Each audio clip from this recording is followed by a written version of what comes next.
Hello, everyone, and welcome. The stream is live. Thanks for joining. It is Tuesday, a week into October. We're back and ready to set sail on the high seas.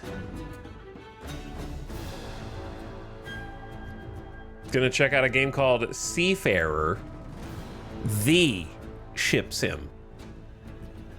And it's out today in early access. Just gonna check it out. See what it is. It's $20. I like simulation games. I miss Microsoft Flight Sim dearly, but apparently it's still not worth playing the new one, which is really sad. And my wait continues. I want the career mode in Microsoft Flight Sim 24 to work well. That is what I want.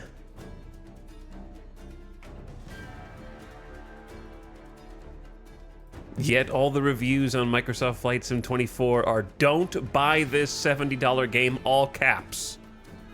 Review posted today.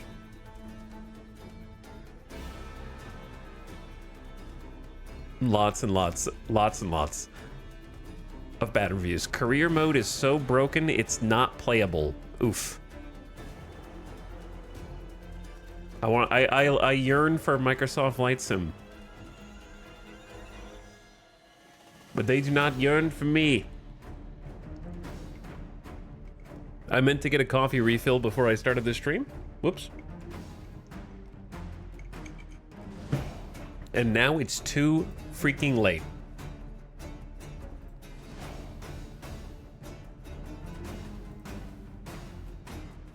I'm addicted to Megabonk. What have you done to me? Well, the addiction was inside you all along. It only needed an opportunity to escape. Hello, beginning of stream subs. Thanks, Crispy Games, for 18 months. Appreciate the year and a half. Thanks for priming. Illard also back for 62. Hi, Illard. Thanks for staying sub so long. Appreciate you supporting the stream for an eternity. Nam Nam Maki reporting for duty. Glad to have you aboard.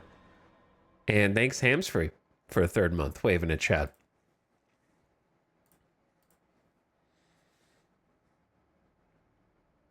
Okay. Hey. Things might look a little weird in here because I've been moving stuff around. So, change and all that. Also, you guys are a little crooked all the time. Straighten up. But I did a little cleaning. I still need to dust, and I need to clean the microphone because it's dirty, and the mouse and the keyboard. But finally bit the bullet and did some vacuuming. Put on, I had to like protect myself to not get KO'd. So I put on full PPE, you know. I had like disposable gloves.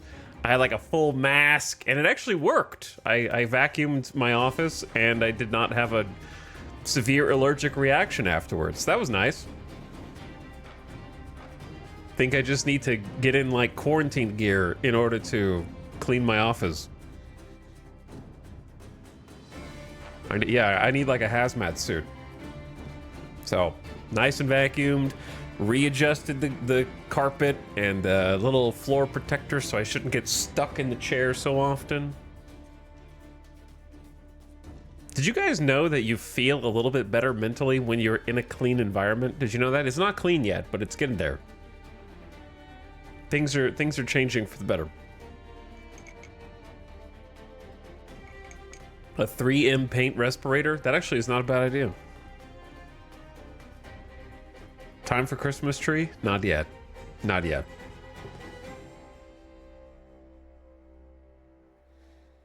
Power wash simulator hazmat suit?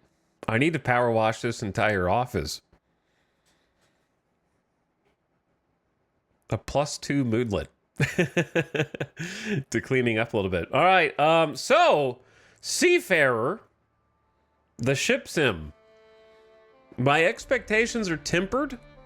It is a currently $20 early access game about boats. So, you know, I'm not expecting a home run. I'm hoping for not a strikeout. You know, I'm hoping for like a solid single or a double. Just get on base. Have a nice day on the waters. Hopefully things work. However, the first thing you're going to see that will adjust your first impressions of Seafarer is the character creator, such as it is. I think, you know, I think this is the perfect opportunity for such as it is. Addendum.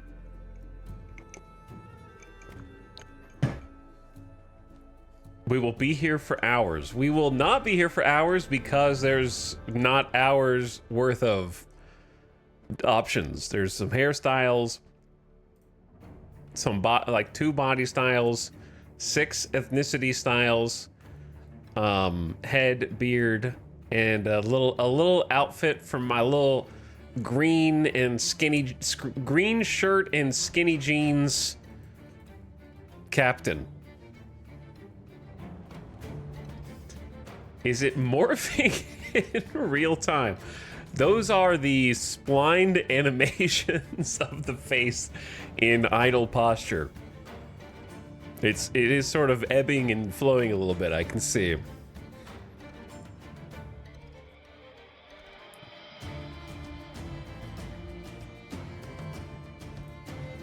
Okay, Assassin's Creed, you've had enough.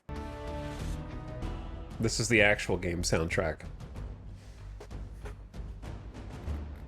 Welcome aboard. Let's get started. So I understand from a little research that I did beforehand that there is a lengthy tutorial in this before you're actually set free into playing the game the way that you want to. So we are going to have to sort of muscle through the tutorial to get to the part that we actually want to get to. So I did a little due diligence beforehand. That is just Dennis from Always Sunny.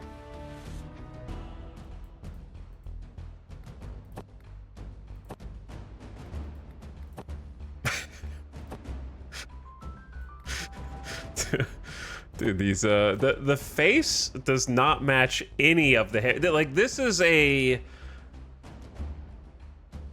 enemy gang member in Cyberpunk that you've killed 30 times at least.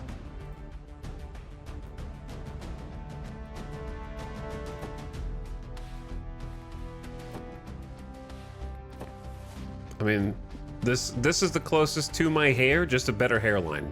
So I'm just gonna go with that. Oh man.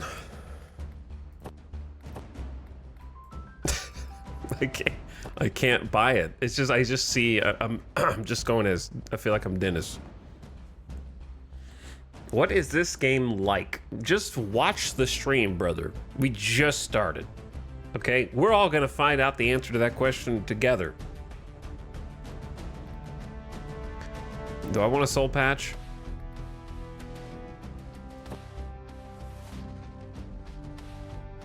I'm just gonna go clean shaven. Get styles, outfit. Oh, you save an outfit. So we have Marvel disguise, the fisherman.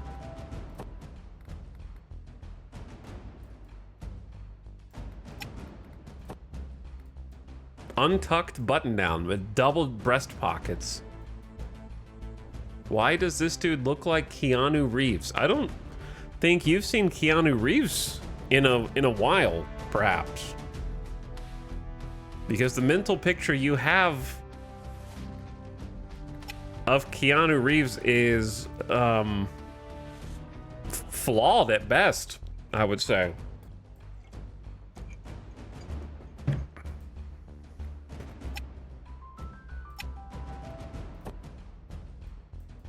Button down with sweatpants. Okay, now this looks like my friend Shibby.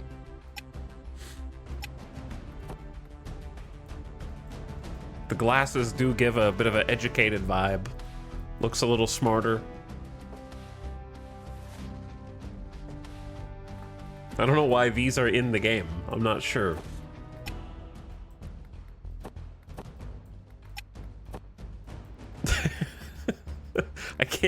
I can't do. Just give me the jeans. How do you change the color? Oh, there's only 3 colors. All right, we're going 90s. 90s plus. Oh man, I don't like any of these.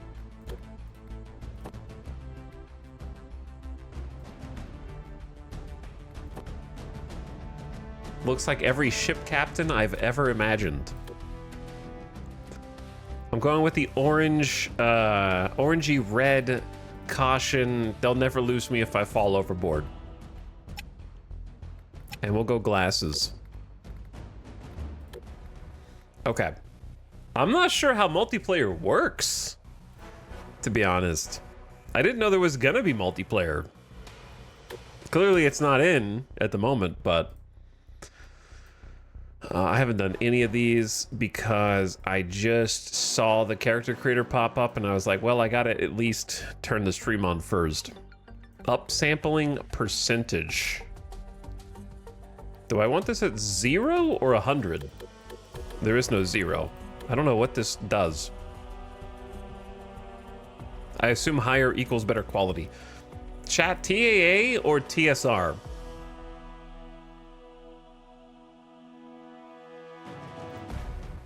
Which one is generally better for, like, not ghosting? We're gonna try all high graphics, but all the negative reviews are something about graphics. Field of view. No number, just a slider. It starts at 0, so I'm just gonna do like 3 pips that way and see what happens.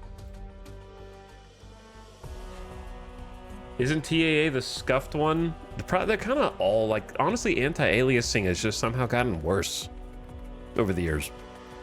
I also think that there could be motion blur that we can't turn off. I'm not sure. So, you know, I'm really setting your expectations for something. It's sometimes motion blur gets bundled under effect quality. So we'll see. We'll just start here and then go from there. I also have a strong suspicion I'm going to be returning to the audio page shortly. You'll see why. Or hear why, perhaps. All right, let's go. Normal or expert? But expert is blocked. Okay, so normal it is. How did you pick this game? It came out today. And I looked at Steam.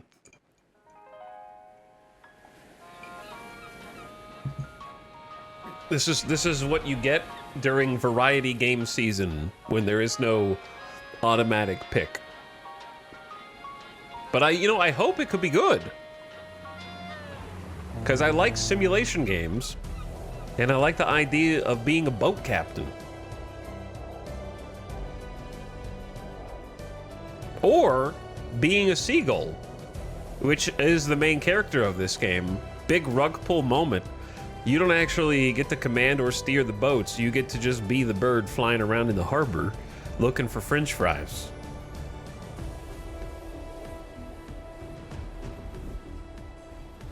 Which I honestly think would probably do numbers if someone made such a game.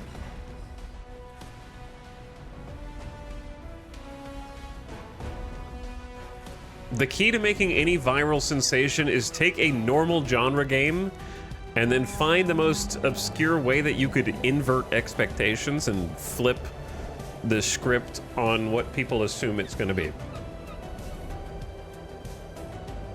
And then just lean into it 100%.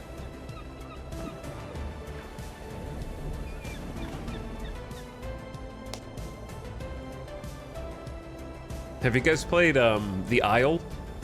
You know, like the pterodactyl control scheme and how it feels to fly around in that game? Here. This way. Teddy, why are you wearing the same hoodie that I'm wearing? Eh?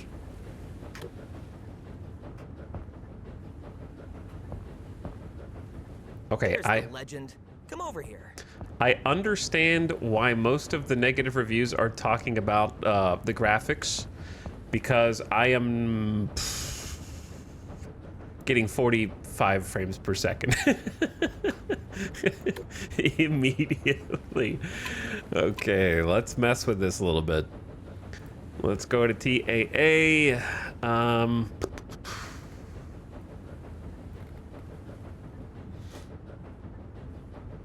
VSync is already off. Let's just do one setting at a time, yeah?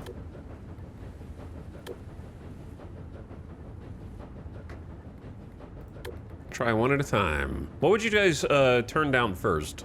Global illumination is usually, but that's the one that looks the coolest. But we'll try that first. Do you think that's actually changing the settings? Like there's no confirm or apply button. Let's just try everything at lowest out of curiosity.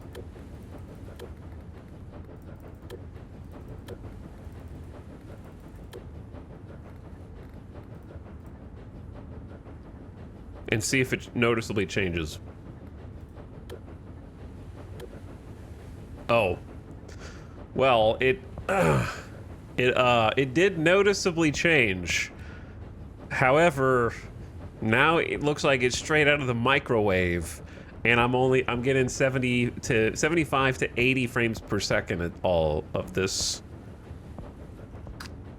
Okay, now we gotta find, like, I'll settle for 60. 60's fine. So let's just try and find equilibrium. What about all medium? The TA. Okay, we are at about 60 flat, like 60, 70 when I look out over the ocean, 61 when I look back toward the ship. Okay, what can I get away with? Like, surely texture's not that hard.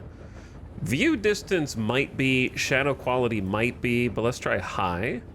High. Let's just see what happens. Okay, we are now down to 51. 51 to 55. Troubleshooting immediately. Shadows. 54, 52. Okay, that didn't really affect it. View distance. That didn't affect it. Which one is it? Is it global illumination?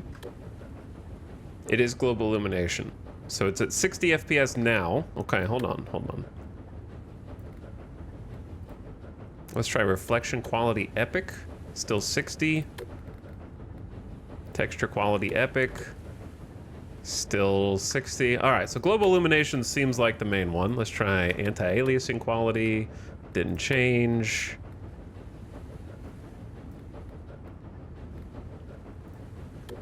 Shadow quality. It went down to 2-3 frames. Okay, all right. I'm frame maxing right now. No one will want a 5090 without Boat Sim 2025. Yeah, this is with a 4090. So, just heads up. Just small heads up.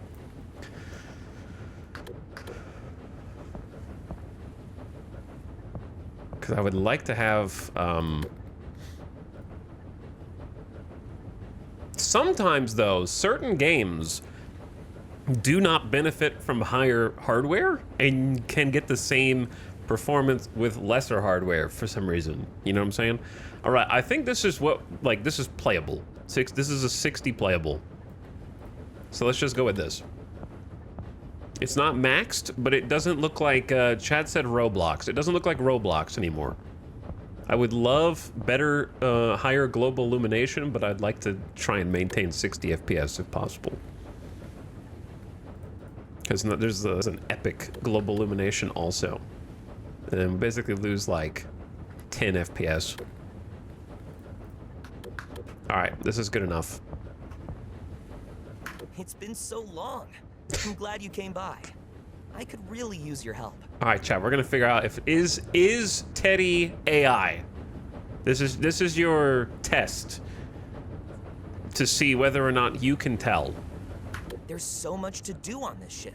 I can't handle it all by myself. But can you still do all this We have stuff? the same Come on, hoodie. I've got a little test for you. First things first. If you're ever unsure what to do, just check the task list. There's always something that needs doing. You won't run out of work. I thought his voice was from an ad. You may have heard this voice from a YouTube ad. All right, task list. Welcome, seafarer. Learn the basics of ship control. Seems like you've already figured it out. Is my hair blue? All right, let's start with a short cruise. Head to the bridge and make yourself comfortable. I'm way taller than you, Teddy. The tow line on the winch.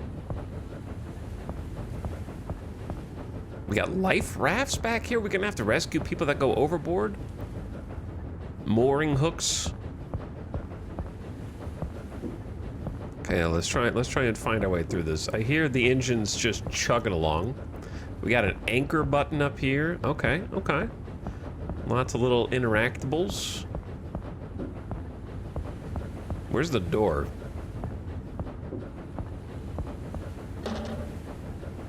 No entry. I'm not authorized. Okay, maybe we're up here.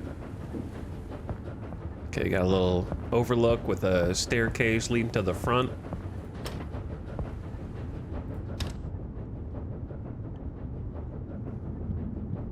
That's cordoned off. A tablet? Okay, don't click on that.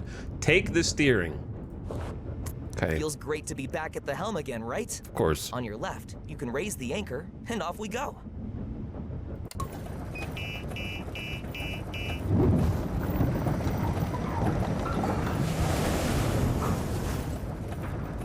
Once the anchor's up, it's full speed ahead. You do remember that tugboats have 360-degree rotatable propellers, right? No reverse gear here. Do we really want to go full speed ahead to start with, though?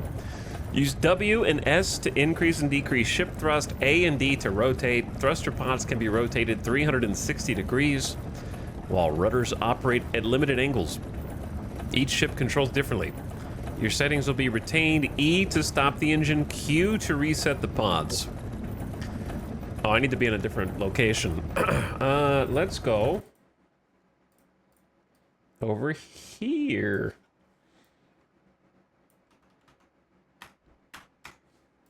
Okay.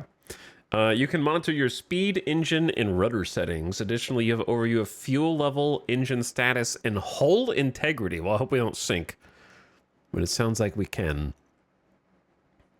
I understand that information is here, but I do not understand how to read this anyway. You know what I'm saying?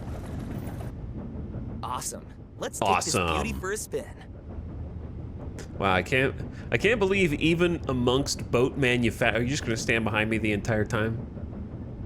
Over my shoulder? All right, that's fine. Even amongst boat manufacturers, they've gone all tablet screens. We got iPad dashboard all across the front. Okay, where is the throttle? If I don't want to press dub. We got little pedals. This majestic music playing in the background.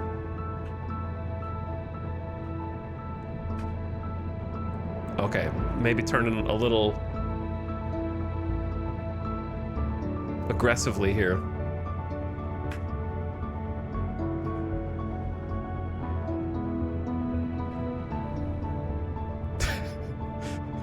Teddy is in the uncanny valley. Yeah, do we actually want to go full speed ahead? We can go full speed ahead. Oh, wow. Look at this mess. A powerful storm swept through here last week. It tore up docks, boats, everything. Wood as far as the eye can see. Okay, we got third-person cam, too. Some rolling water behind us. We're on the Eleanor. Now to port. Let's check out all the debris. Dude, I want to turn the graphics back up, but I'm at 57 FPS.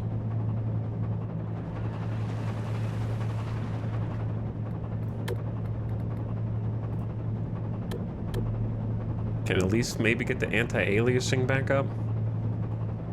That looks like a lot of garbage. Hey, don't listen. Give the game a chance. The trash ended up here of all places, and cleanup still hasn't finished. Better go slow and keep your distance. I don't want anything getting stuck in my propellers. Your propellers? Am I just a guest on your ship, Teddy?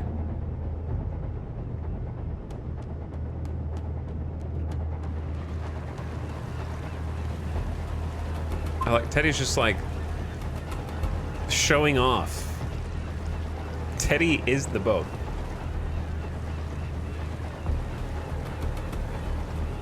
A bunch of seals have already made themselves at home here. That one up front kind of looks like you. What the hell? Teddy, what? Uncalled for.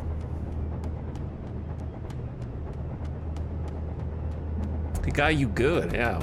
I don't even know which one he's talking about, but this is some insane wreckage, man. If a storm came through here and we're just joyriding through all of this. It's a whole pier. There's like half a dozen sailboats, an entire like oceanfront. What do you call it? What do you call the like?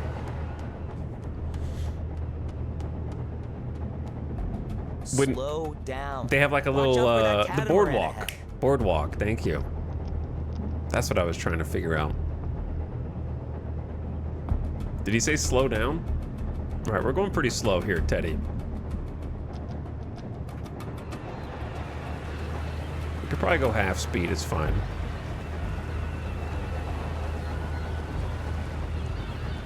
All right, maybe a little slower.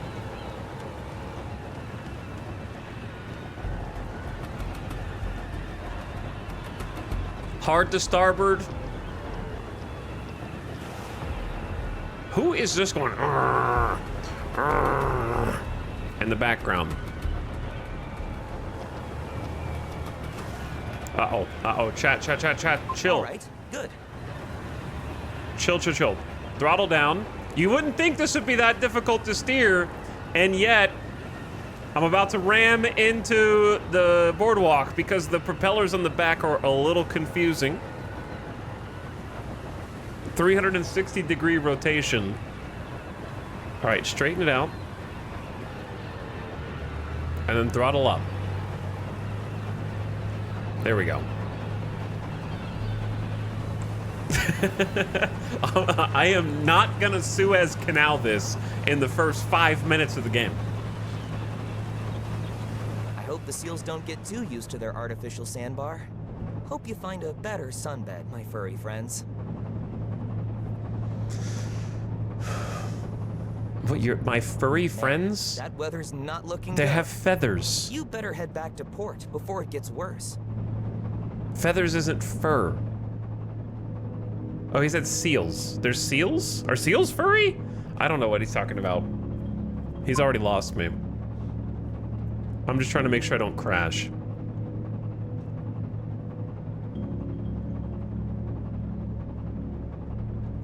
Lost in the sauce already.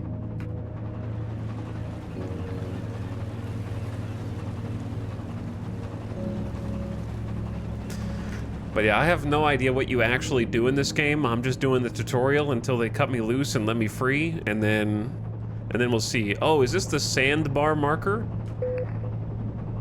So I don't like beach my ship? Oh god, I'm spinning.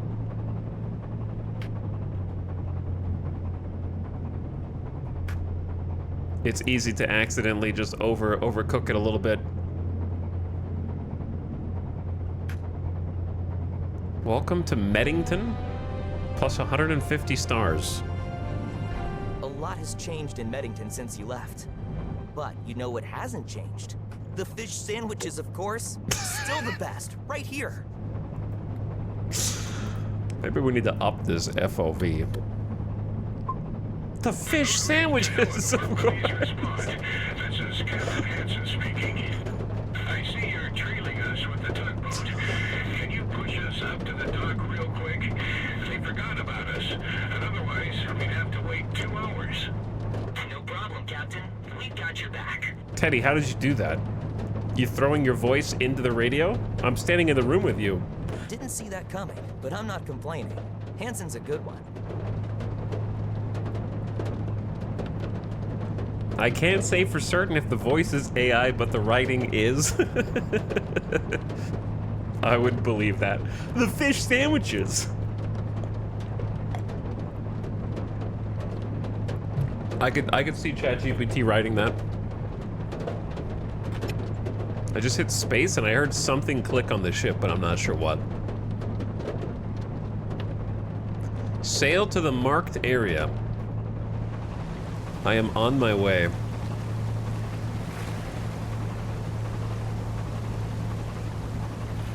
Like a storm coming in.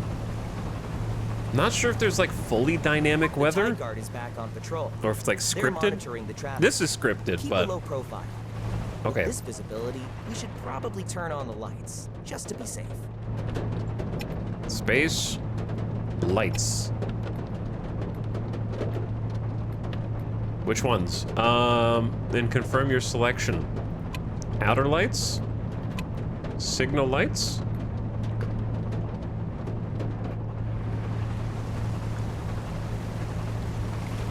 Kind of just illuminated us a little bit. Do people in the US not eat fish finger sandwiches? Fish finger. Like, fish sticks?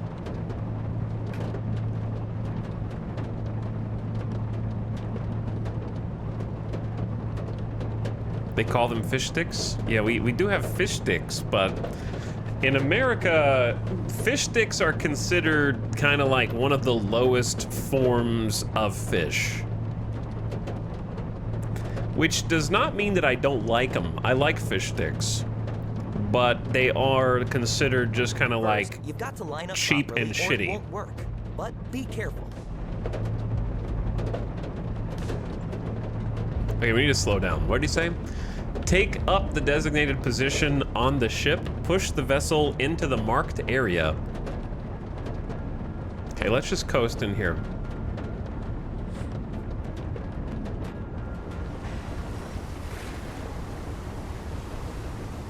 We might need to reverse. There is no reverse on this. You just should flip the... Now give it all you've got. What? Hold on, I wasn't ready.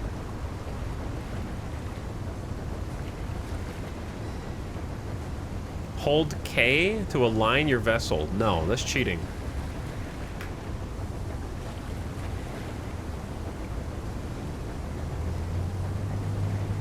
Give it all you've got. We're just supposed to ram it?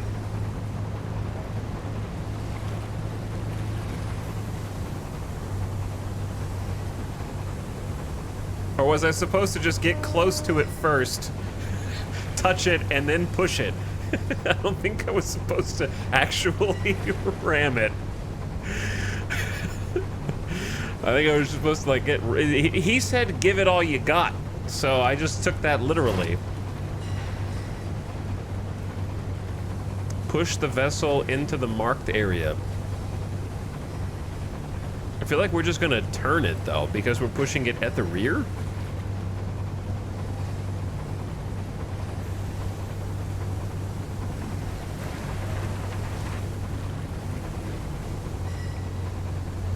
It's definitely moving. It's moving. Is it moving? The water's moving, and it tricked me into thinking it was moving.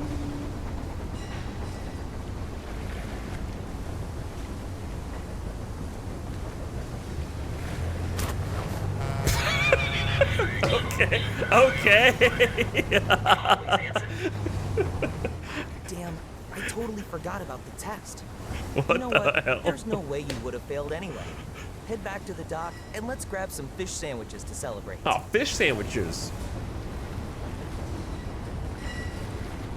Oh, I thought you were gonna like cut. You did not cut. Okay, we're gonna try turning. I got the propellers at 90. Beauty, huh? Maybe one day you'll get to tow it, or better yet, steer it. Thanks, Teddy. You guided me through that really well. Sir, the starboard airlocks are taking on water.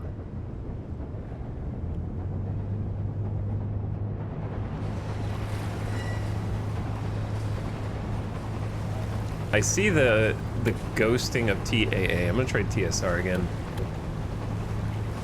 Wow, TSR loses 15 FPS. Holy. Let's try FXAA, the old school. Oh, it's so crusty. How did we get here as a gaming collective? You know what I'm saying? How did we have to trade between crust and ghost? We haven't figured it out after all these years.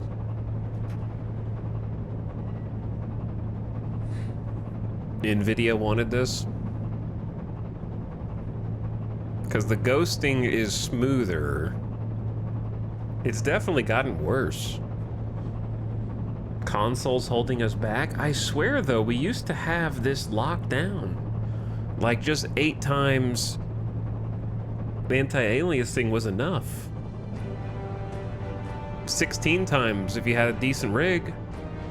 Didn't really impact the frames that much. Yeah, MSAA was better. But why did it get like eliminated?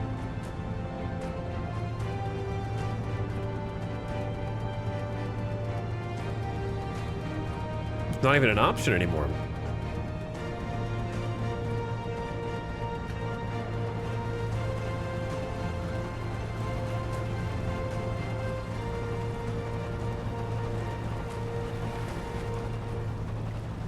Okay, let's start turning to starboard. I mean, the game looks decent. It doesn't look like... It's kind of weird because it's a cross, right? Like, I think some stills of this look pretty good. But then you look at Teddy, and he looks like a customer in the grocery store sim game, you know what I mean?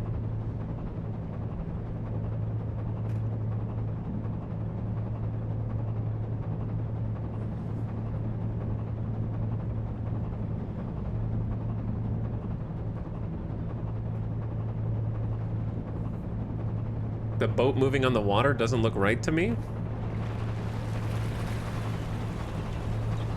I mean, it's got little, like, splash particle effects that aren't the fanciest, but otherwise, I think it looks...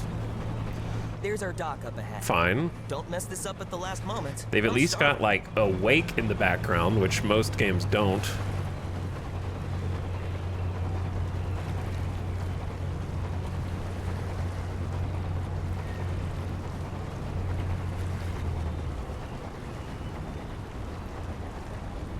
Hold K once the arrow and the indicator is inside the zone.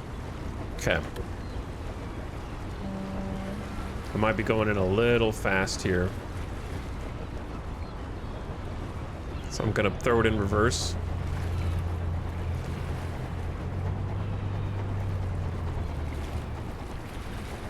Okay, may have thrown it in reverse a little too hard.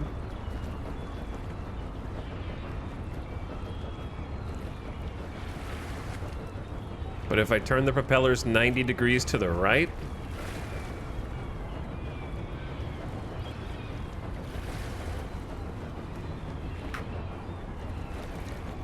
Alright, I'm lined up with it.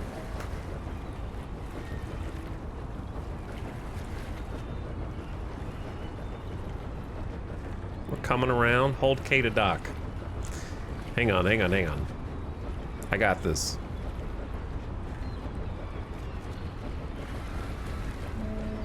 I'm gonna throw it in reverse.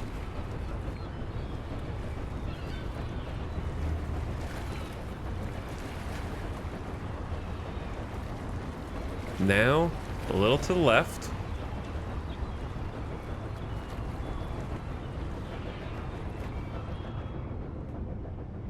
Okay, now straighten it up.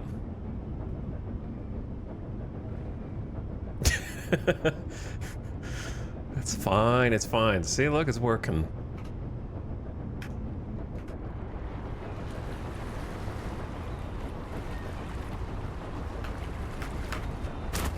Boom. Tie me up and All right, over good to job. port. Why don't you come down here to the railing with me? Hold X to leave the steering wheel. And we're out. We got a rock solid 37 frames per second, which is more than playable.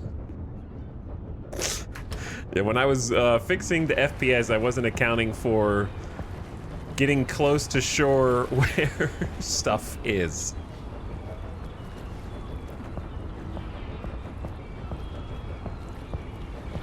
And now that we're closer to the shore, gotta deal. Look at his. I don't know if you guys can see his ghost.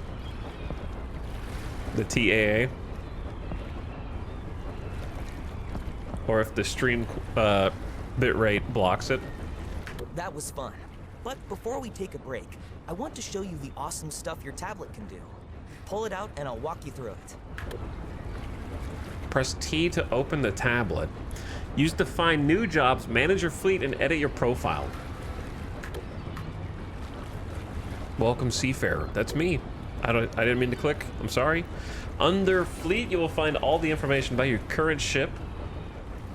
At the port, you can carry out repairs, refuel, and purchase consumables or equipment and switch to another ship or buy a new one.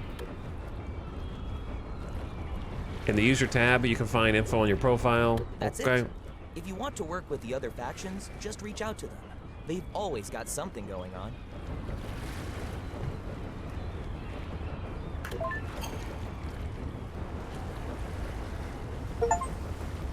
Complete the tutorial. I'll believe that when I see it. Choose your starter boat, take on an introductory assignment from one of the factions to find out what job and ship you want to start with. You can get to know the factions before making a decision. Don't worry, it won't be permanent.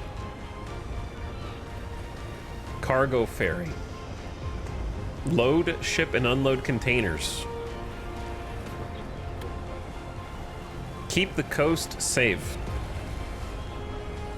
Police, Coast Guard, and Fire Department. Service patrols, inspections, and escort jobs on an inflatable boat. I want the cargo.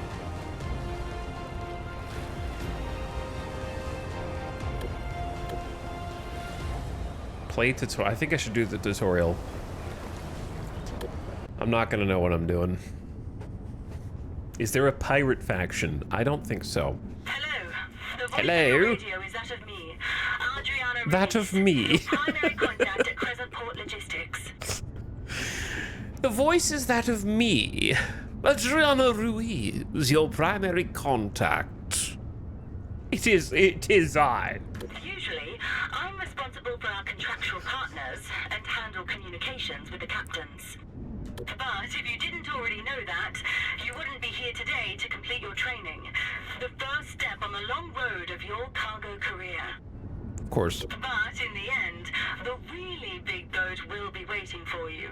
I can promise you that. We do want the big boats. Welcome to Crescent Port. Our job is simple. We transport goods and guide the largest ships into the ports with tugboats, along with the different types of standard containers. We also handle bulk and break bulk cargoes, as well as liquefied gas transport, all of which have to arrive punctually. From your registration documents, I can see this is more of a refresher course than a training course for you. Obviously, yeah, I know what I'm doing. I'm trying to remind myself. Let's see if that's really the case. If you've been listening to me this far, you at least know how to operate a radio. I don't know how to communicate back, but I can hear you.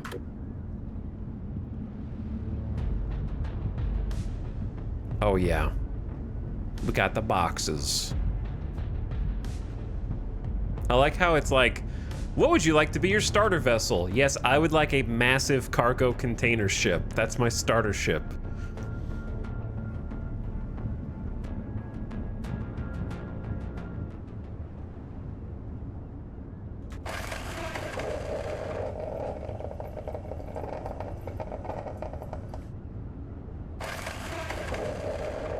Oh, okay, I thought that was gonna, like, let me drink. It's like flushing the toilet in a first-person shooter. They just did it because they could.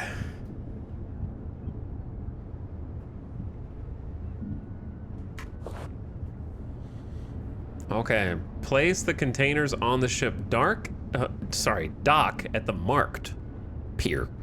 Sail to Meddington, clear the containers.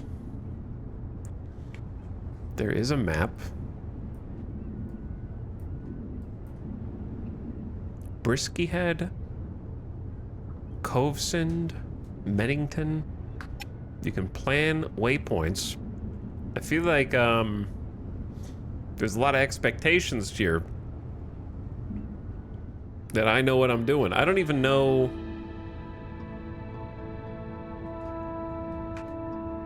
Oh, they just want me to hold K. We're going to go through the complete, typical process of transporting goods. That means we're starting with loading the goods. Yes, you heard me right. That's one of your tasks too. Now, go get in that crane, or you'll hold up regular operations. I miss Teddy. We need to load the ship, get in the crane, and load the containers on the ferry. Same goes for bulkware. Okay. I forgot the button to stand up. What was the button to stand up? Chat, what was the button to stand up? X. X. I got it, I got it, I got it, I got it.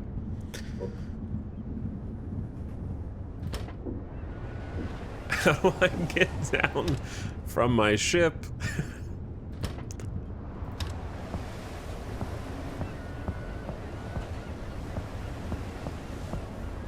How do I get... Okay, now how do I go... Wow, the clouds are disorienting to me.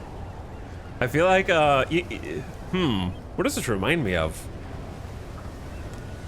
The clouds overhead look like the clouds in some kind of prescription medicine commercial that's encouraging me to consult with a doctor before taking their medication. They move too fast? They're moving really fast. Or like, have you guys ever been in one of those big sort of 360 spherical theaters that do like space shows and stuff, but sometimes they have like nature docks, and this is like a cutaway scene transition time lapse? How do I get off of this ship? Swamp? Go to container crane 1. Once the trucks are in place, you can begin unloading. A planetarium, You'll yeah. have to load more containers than the trucks provide. I would have liked it better if I had to actually physically walk up it, like in Derail Valley, but I understand most people are not like me. Take care. You should never underestimate the rage of a truck driver if you damage their beloved vehicle. Okay, that might be AI. Use WASD to move the crane to raise or lower the hook. Mouse buttons, Q and E to alter the width. Once the hook is in the right position, F. Ready your containers.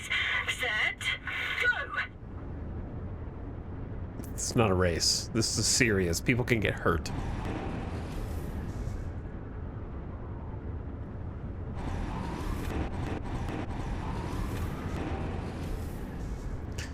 This thing is swinging. Okay. Probably don't want to give it more slack and then swing it. That's irresponsible.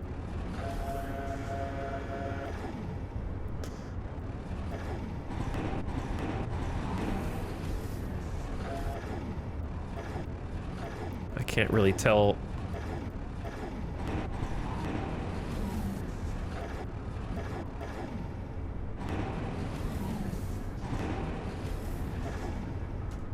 They say F?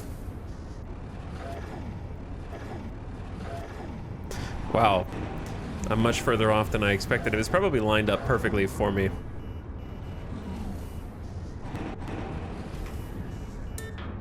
Boom. Okay, how much clearance does it need to get over to the ship?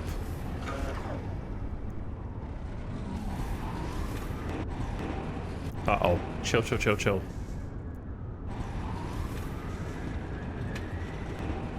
I assume we just want to stack it here.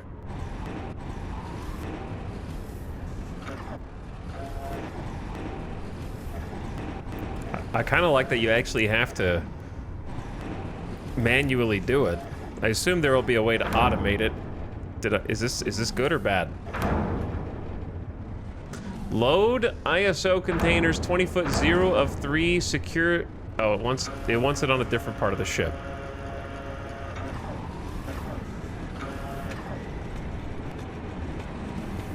Maybe. Probably not stacked on the liquid container.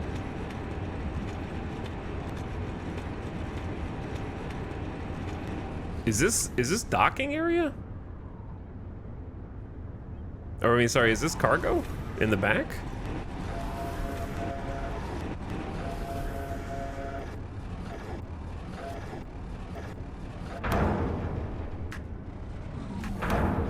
I don't really know.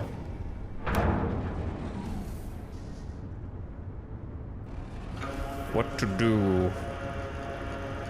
I wasn't listening. This is what happens when you don't pay attention. Because these are all like red. Let's go over here.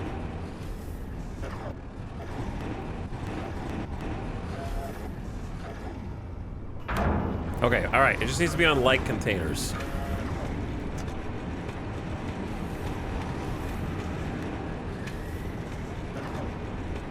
That makes sense. This truck driver is like, what the hell is taking this guy so long? First day on the crane?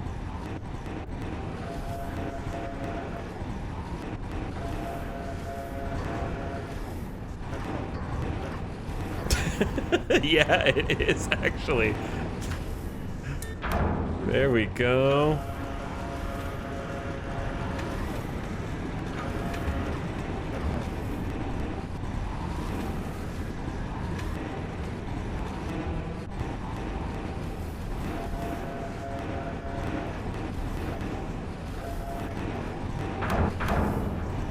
There we go. All right, we're getting better. We're getting better.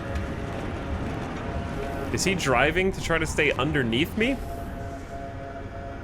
That is so kind.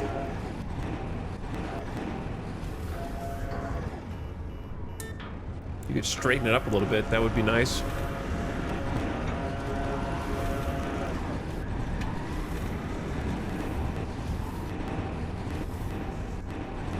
Let's put it on this side so like all the containers aren't on the same. You know, we want to balance the load. Boom. The loading process isn't done yet. Next, you need to secure all the containers. Nah, I'm sure they're fine. You have one hell of a problem on your hands if this ship got hit by a big wave and took the containers with it. It'd be fine. They're so heavy. They're not going anywhere. Okay, radial menu.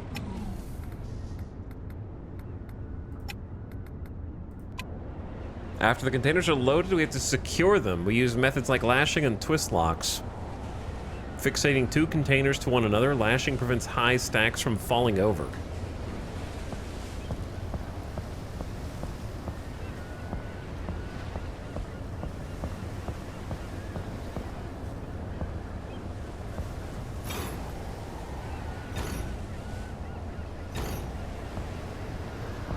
Okay. Both sides or just...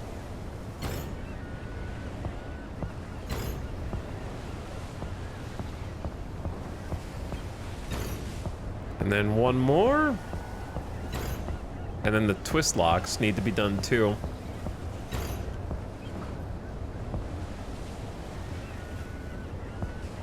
Define twist locks. There's 12 of them.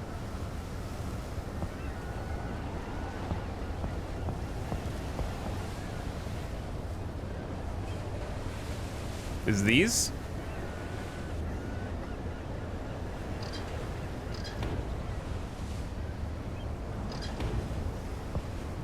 I can reach that, I guess.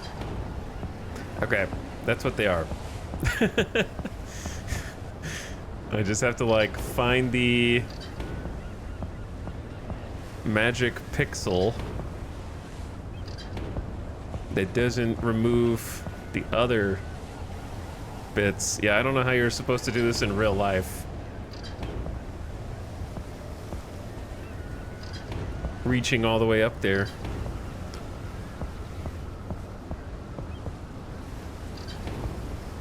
Once everything's taken care of, it's time to cast off. Okay, locked and loaded. We can ship it.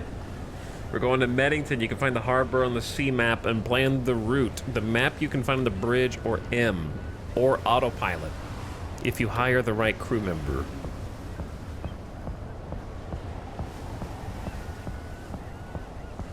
Sail to Meddington, clear the containers. Oh, I mean, it's that easy. You just set sail.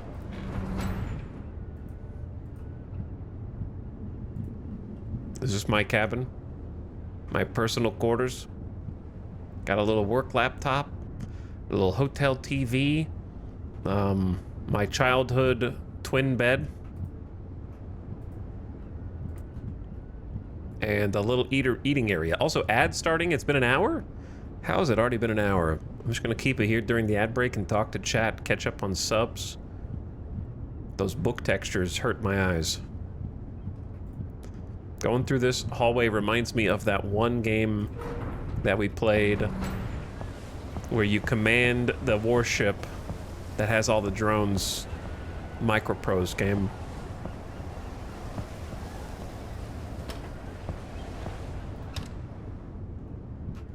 Carrier Command, yeah. It reminds me of Carrier Command. So I assume that's what multiplayer is going to be then, is like co-op, where you helm a ship with someone else, presumably. But yeah, turn your volume down for the ad. It's coming in hot. I'm gonna pause it here and catch up on some subs and stuff. This ferry has 3 motors, 2 in the back, 1 in the front. The front and back can be controlled separately.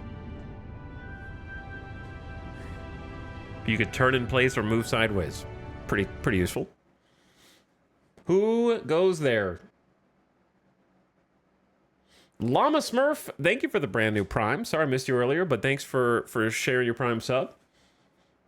And dropping it here. Welcome to the stream. Modified says, ahoy. Thanks for 82 months. Ahoy yourself. What's up? Classy Doggo for 61 months says, Monka S. Monka S. Haxerno is riding in chat for 5 months. Thanks for the sub. Godfiend says, I bet this game is going to be a boatload of fun. You guys are full of boat puns today. Nave Pleasant, arriving on the scene for 3 years. Hi, Nave Pleasant. Thanks for sharing another one. Happy Subversary. Steve Ev for a big round 50. Hi, Steve Ev. Major Spacer, Poles and Ladders. Not quite, but close enough. Thanks for 70 months. Appreciate all the subs.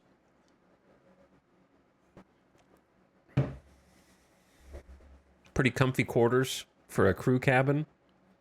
Yeah, I mean, seems pretty spacious. You got a full table. I don't know how often you'll be able to watch TV, hang out in there, but it doesn't seem bad. Yeah, I just saw this game on early access, wanted to check it out. The performance seems like the tough selling point, because I haven't seen enough of the rest of the gameplay to get a feel for what the moment to moment is like outside the tutorial. Hopefully we'll get to that point. But chat, how was your weekend? Did you guys do anything fun over the weekend? Or are you all just still mega bonking? Feeding your addiction. Still playing some Hades 2 off stream. So much content, it's crazy. The dopamine drip feed is just consistent and steady. Every time you go through a run, there's something new to unlock or upgrade or get a little stronger somewhere. So polished. Great voice acting. Silk Song, I mega bonked a little bit. Yeah, I'm really enjoying Hades. It's good. It's nice not to grind it out too much also. Just kind of let it breathe a little bit. But I'm curious, like, in Hades, I feel like I've done a lot already, but at the same time, I can't even see the end in sight at this point. Like, I felt like I had a better idea of how far I was in Hades 1. Hades 2, I feel like I've accomplished some good things, but I can't tell how far I am in the main story, quote unquote. Which is good, because I feel like I'm maybe at the mid game. Maybe. Hold K to undock. Okay. I need to make a route somehow. We're just going to Meddington, right? So this shouldn't be a massive trip. It should be pretty short, because it is a tutorial. Enter to plan waypoints.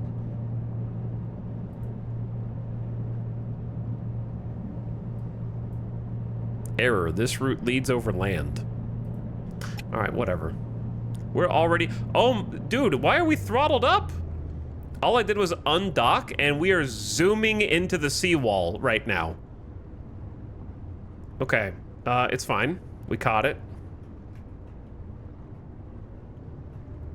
Let's try a 90-degree turn in place and pretend like I did that on purpose.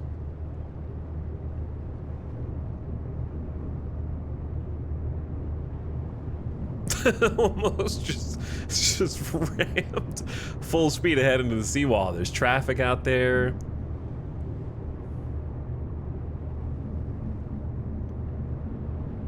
Okay, let's start evening it out. Looks like the waves are picking up a little bit.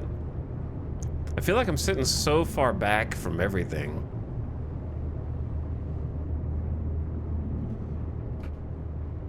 This thing is huge compared to the little ferry that we were just doing.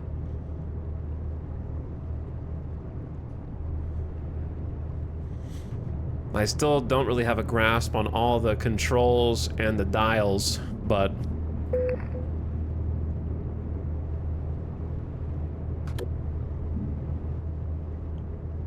this should be fine, right? Like this looks solid.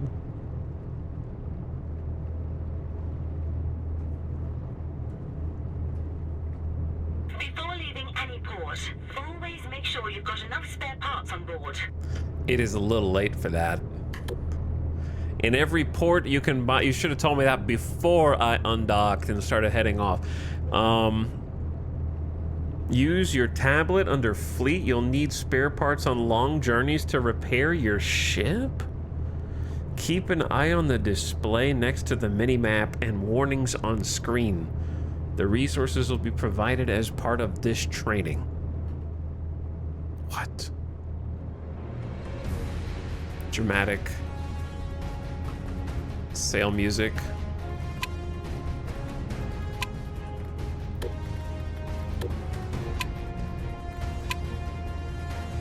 Days until next loan 7. Borrow money. I'm broke, man. I also have no concept of how many spare parts is enough spare parts.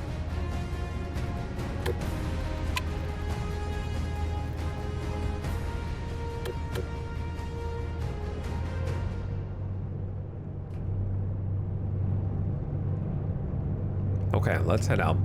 I want to click on... Keep an eye on the weather. Strong winds and currents can easily draw off inexperienced sailors. But with your experience, you'll handle it. I need to turn. I need to turn. You're taking away my turn ability. We're heading towards the shore. And a big accident incoming. Listing to shore.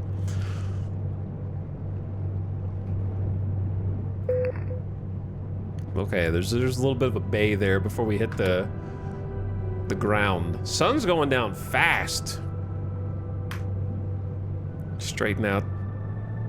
Is there anything wrong with full speed ahead? Like, are we not supposed to go full speed ahead? I guess it depends on the chop and how bad the waves are. Why does my ship have to be called the Richard? Eh? I should be able to name my ship.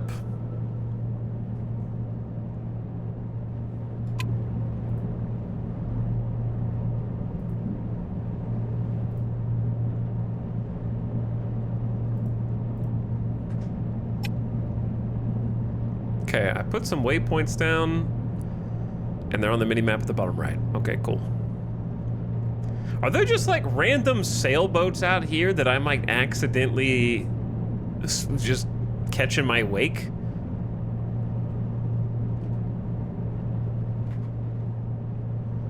Are those like little sailboats on the horizon?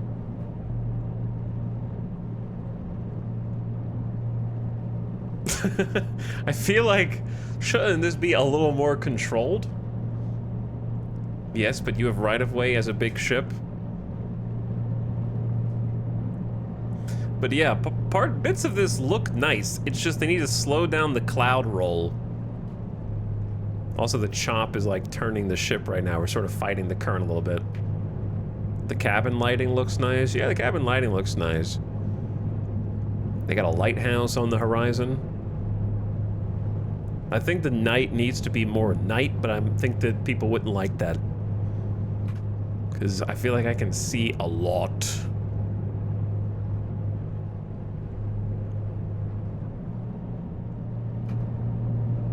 Let me click on some other things. So we got a little compass right here. That does work. It's just hard to see. Yeah, as soon as I try and straighten out the rudders, we start listing to starboard. So, must be getting buffeted by the waves or the wind or something. We got 143 knots.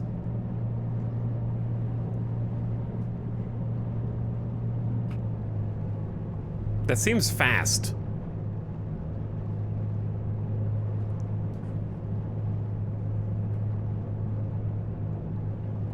Maybe, yeah, it's 14, maybe it's 14.3. It's just such a tiny number down there.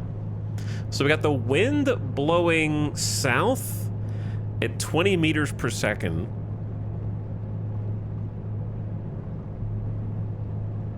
Then we got like a engine indicator in the bottom right, maybe a hull indicator, and like a oil indicator as well. View echo sounder. Maybe there's a game mechanic where you have to search for wreckage or something on the bottom.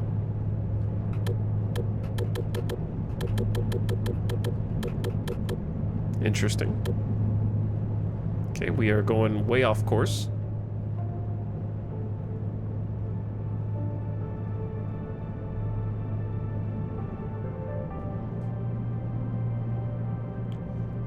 Definitely cannot afford to get out of the pilot's seat to look around, that's for sure.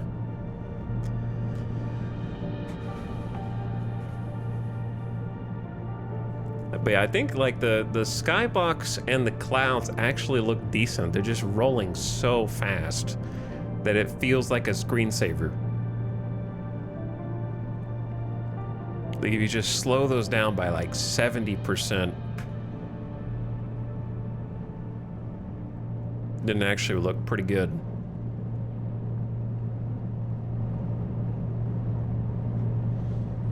Hopefully no monsters under the water. You guys, you would like a random kraken that just attacks your ship, but yet you don't play Sea of Thieves.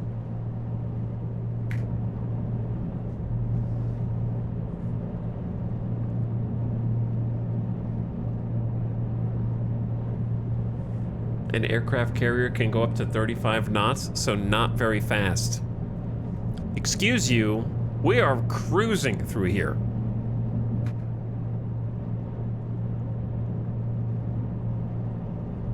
Okay, actually, you know what? They already told me that I'm supposed to be using my signal lights, which I forgot.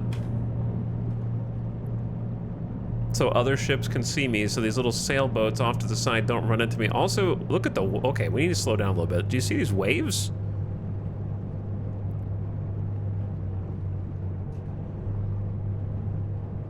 The wind is pushing now west at 20 meters per second, and the waves have sort of changed, starting to hit us more from the front starboard.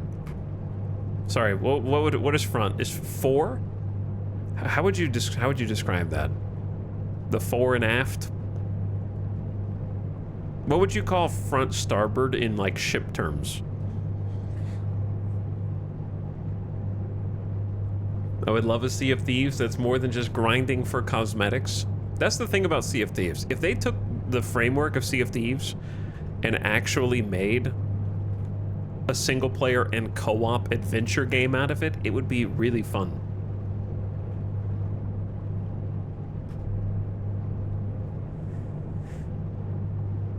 The starboard bow. Off the starboard bow.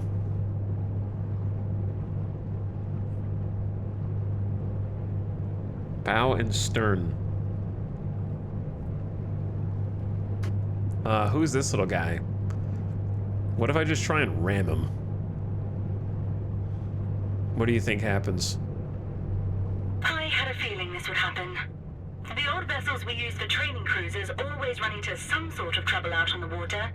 A good thing we brought some spare parts. My engine Take a just... look and see if there's anything you can do.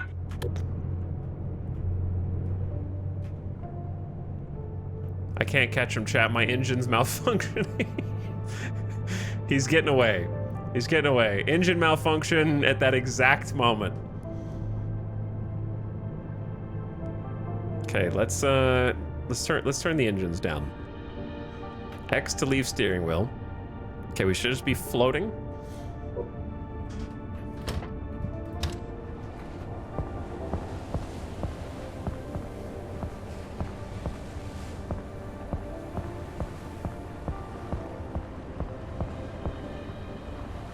Wait, I was going to that. That's my waypoint that I made.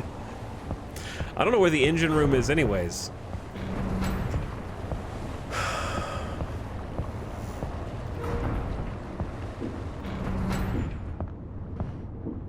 What's down here?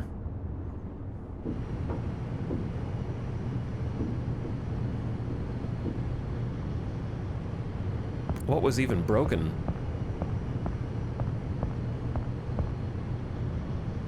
What about a parking brake? It's okay, we can just spin in place a little bit.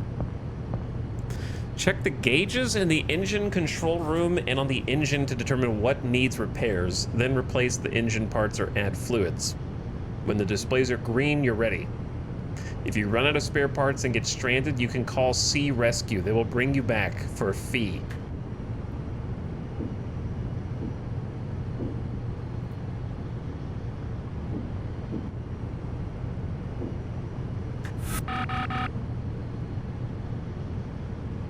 Does that mean it's bad?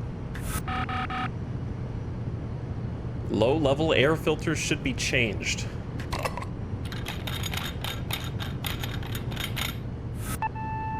Oh, okay.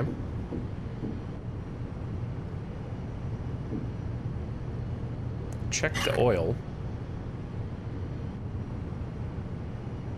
Fill oil, it's low. I don't know why the captain has to do a mini game to fill the oil, but so be it.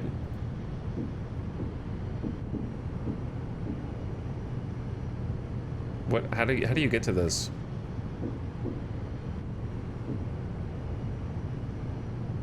Engine 1 still has issues, but I can't activate.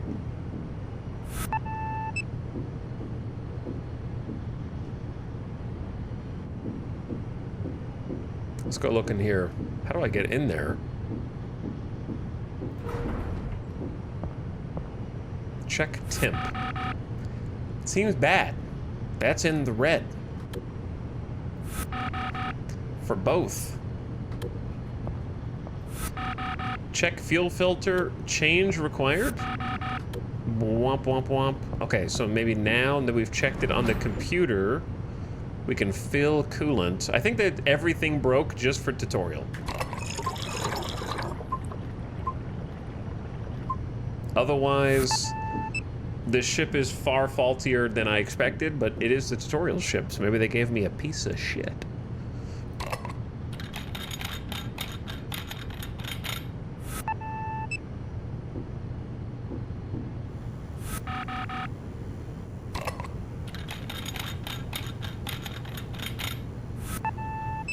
But it would be funny if every single part broke simultaneously.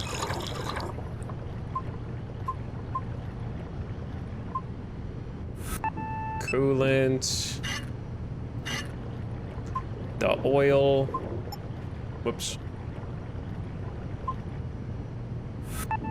And the fuel filter. My summer ship. That's great news. Looks like you'll still make it in on time. All right, we're all fixed.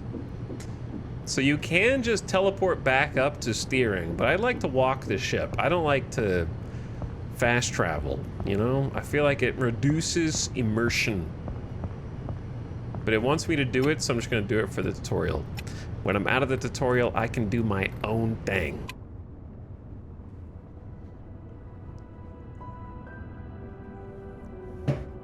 Okay, we are so back, and we need to be heading northwest. So let's straighten out the rudders. Then turn throttle up a little bit. Should be kind of turning in place.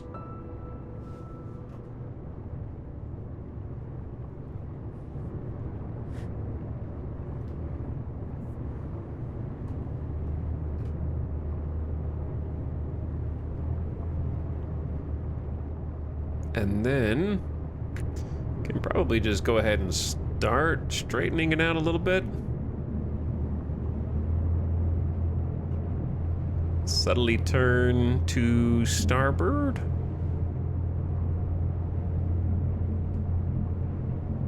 VHF radio. I don't know what that does.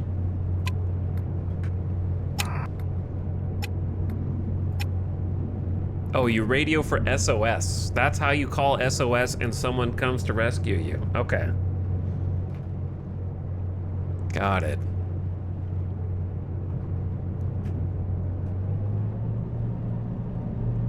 Okay, straighten it out. It wants me to go back. See, the waypoint system, if you don't touch the waypoint exactly, then it like screws with it.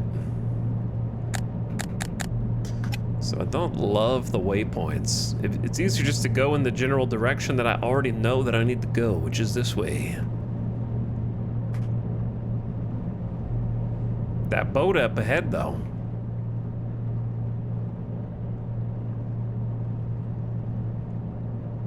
Look at... right in my path. I hope you move out of the way. Or else we're gonna have a little listen, chat. The odds are that I crash and it cancels the tutorial and I have to do the whole tutorial over again. So maybe we don't ram into the ship so I don't get reset back to the last port. I feel like that's a statistical likelihood.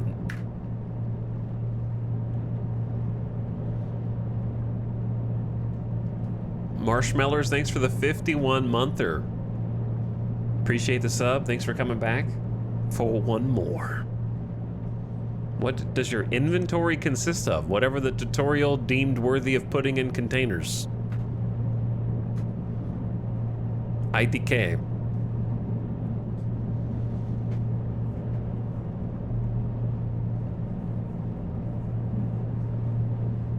The weak should fear the strong. Well, they probably do fear me. They're trying to move out of the way right now.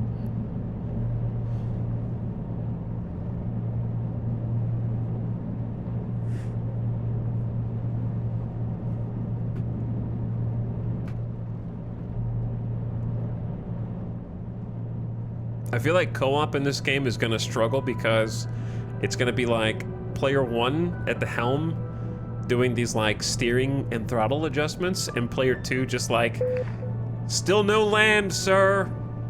I'll keep watch, but still no land. And then player three is gonna be over here like, still nothing underneath us on the echo sounder, sir.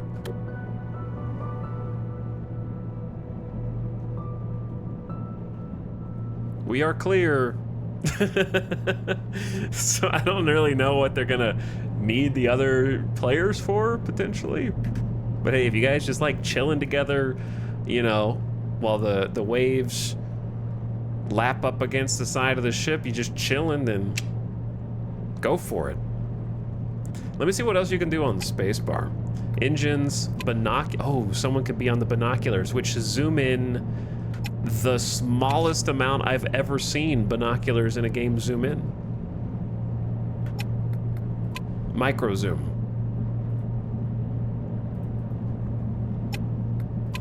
Not sure if you can enhance any further.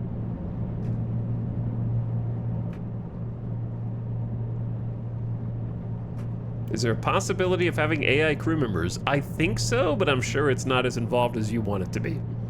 Because they mentioned something about autopilot depending on the crew that you hire. You're cupping your eyes with your hands?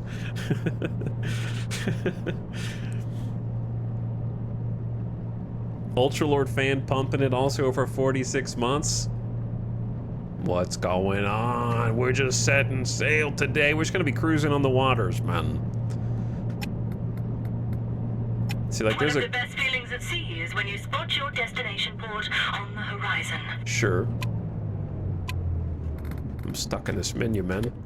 You made me turn off my engines because F is kill engines.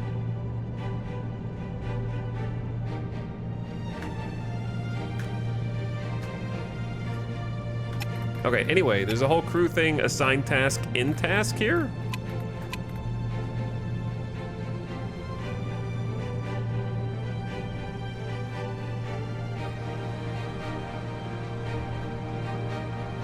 So some kind of control?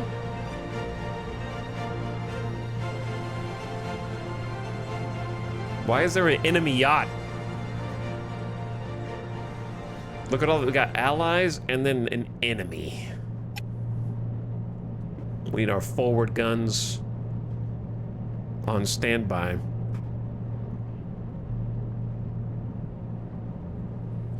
Speaking of forward guns on standby, there was another boat game that I'm kind of interested in checking out, but I'm scared to stream it because I feel like what's going to happen is I don't know how to play and there's not a good tutorial, and then I complain about how unintuitive and inaccessible it is, and then that's it.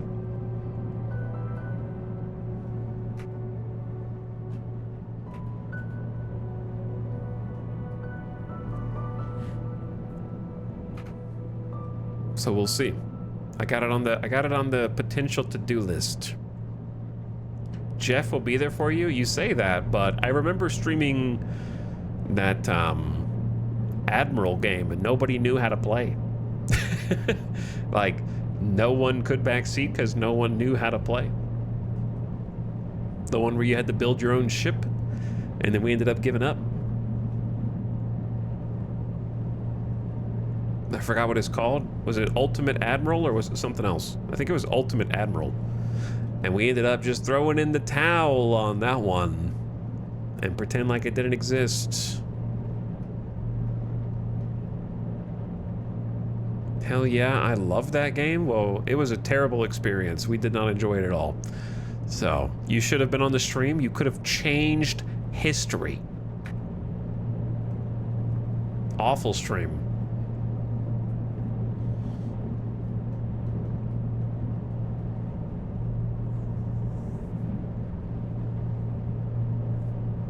Where am I supposed to pull up?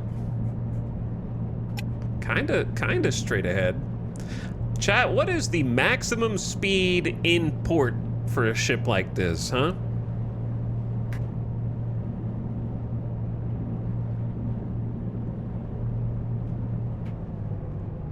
"10 knots. Did you just pick a number that sounded reasonable?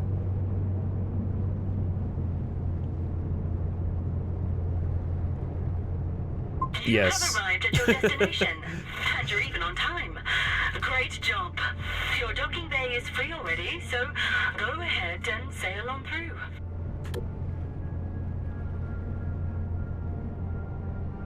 I am doing... Did she just say throttle up and sail on through? Okay. Well, then there is no speed limit. I can just do whatever I want. Where is the physical throttle on this, by the way? Because, like, I'm throttling up and down, but I don't know who controls the throttle. Behind me? Is it that? Because it's not moving. I wish this moved and articulated.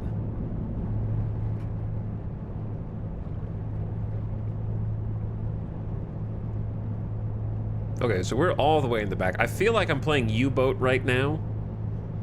Coming back into port after a patrol campaign of going out and looking for convoys. Trying to sink them.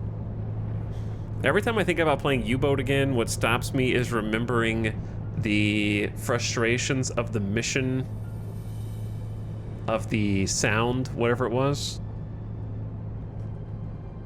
What was the name of that?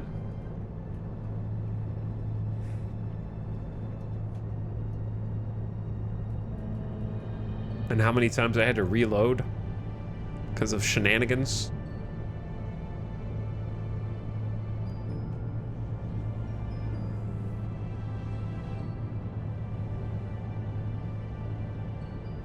I miss Teddy. I also miss Teddy. All right, we're gonna have to figure out how to, like, sidle on up to this. I'm gonna start by swinging the port, throttling down a little bit,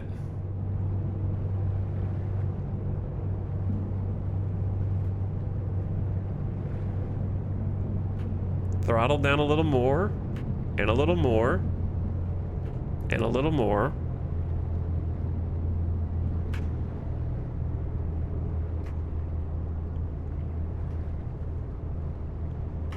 And a little more.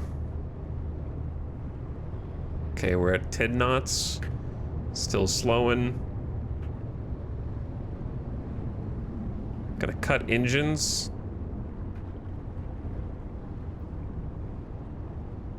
So we don't ram into the wall. Teeny bit of throttle. Start turning.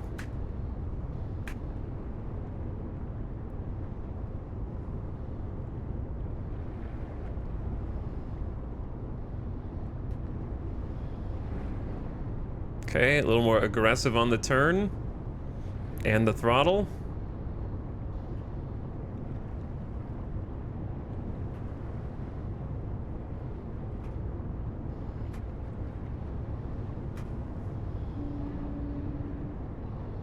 .8 knots.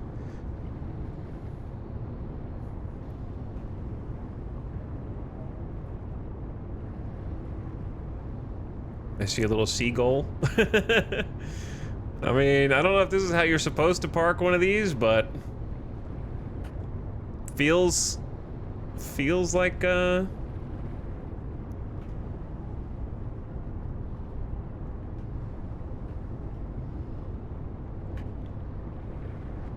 okay.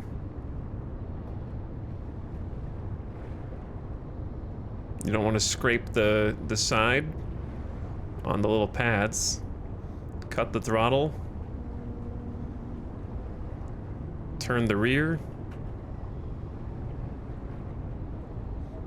Dock it up. To drop the cargo, you simply do everything you did at the start, just in reverse order. First, you need to release the container locks. Okay. Awesome. That was fast, but the work's not done yet. We have to release the load and unload it. Open the twist locks and the lashing so the crane can pick up the containers. For LNG, you have to connect the pipes and open the valves while you have to open the tailgate for bulk goods. What? That's... Let's go. Bring those containers down. Awesome ship driving, bro. You freaking nailed it.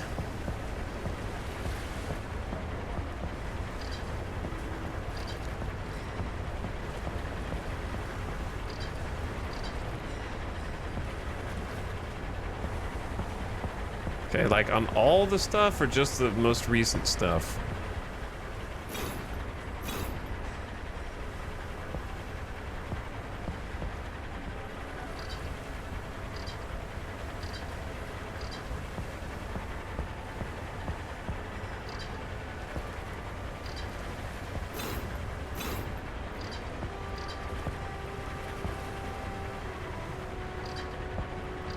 Did I get the other ones at the top on this side? Good. Now it's time to head back up the crane.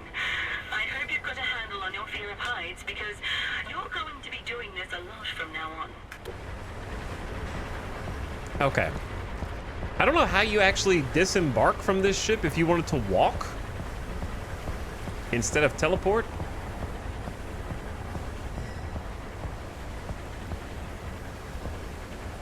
You don't, I guess. You just stay on.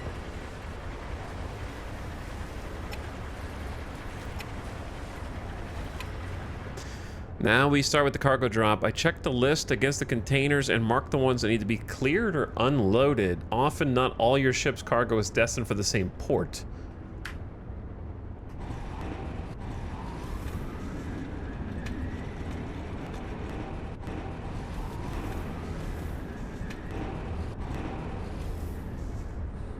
Need a gangway. Yeah, usually there's a door in the side. Something.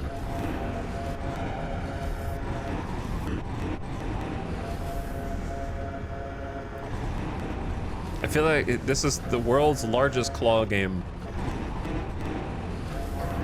That's actually a great idea for like a Mr. Beast video.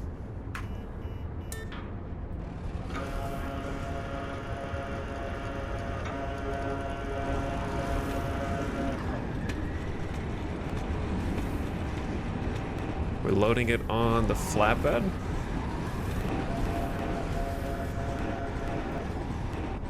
They made a thing about don't damage the truck so the truckers will get mad, but I think that was just flavor text.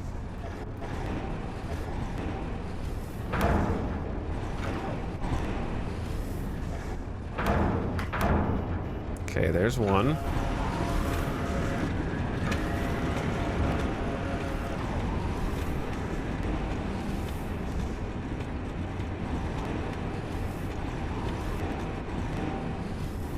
And then all three of these.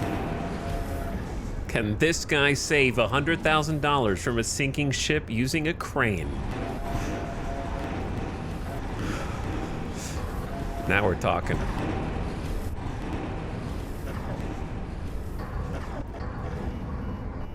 I missed. I missed. There we go. I don't think I would be a good crane operator in real life.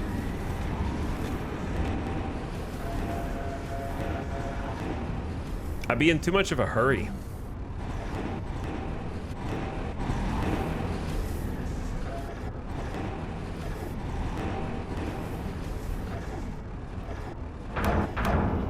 Okay, that looks... Why is there a giant smoke plume afterwards?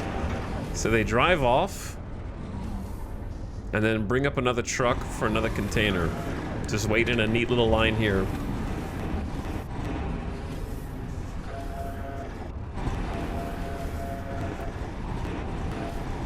I wish the sound repetition didn't exist. The start and stop engine audio. That tung tung tung tung tung tung tung tung tung tung tung.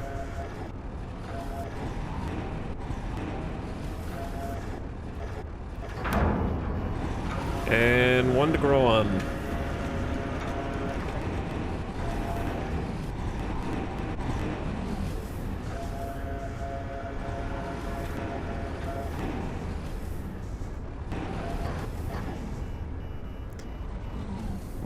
The ship is rocking. That's what it is. Wiggling away from me.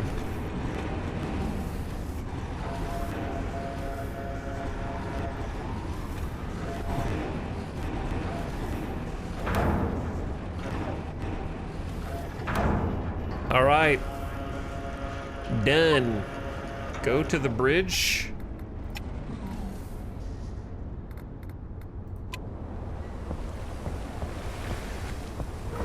That's not the bridge.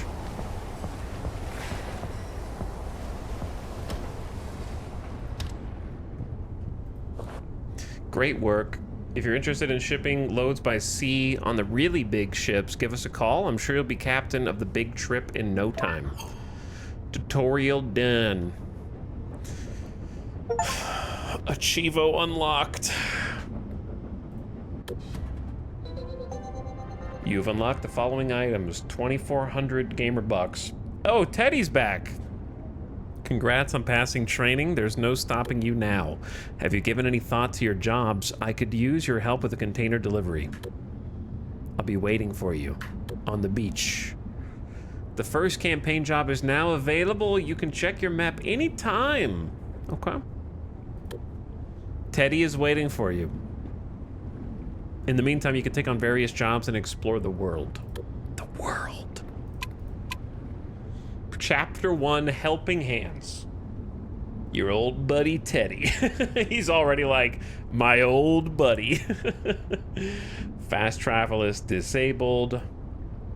Load containers. Teddy's delivery service. Load the freighter, get to the first port, partially unload, do it again. Practice course, navigate the route.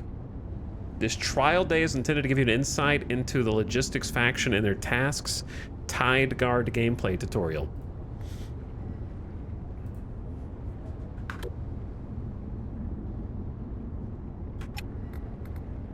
How do I see that again?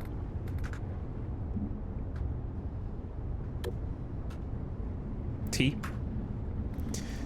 My fleet. Complete jobs to expand your fleet of new ships. Make sure your vessels are in good condition. Engines and machinery require regular maintenance. Okay. So we got Herbert, a 1-star, level up. With pieces of equipment. The Rigid, that's the little patrol boat. The Archer, which has a water cannon for putting out fires. We have one with a radar and a searchlight. That's the Tug. The Density. Looks like another patrol boat. And the Lancer, the big boy water cannon one. With dual water cannons. So where is this Omega cargo ship that they boast of? Crew is unlocked at level 3. Bank, I have 5K. If you need a quick boost, take out a loan. You'll not only find an overview of your finances, but also your current loan amount and interest. Max loan depends on your player level. Interest is due weekly. You can check the bank when the next payment will be deducted. Me. Okay, what should we do first? There's probably more tutorial to go if I had to guess. Thanks again, Ultralord Fan and Marshmallows for the subs. Ultralord Fan for 46 freaking months. Ugh. I mean, I could just go through and do chapter 1. I feel like that's how we're gonna progress stuff.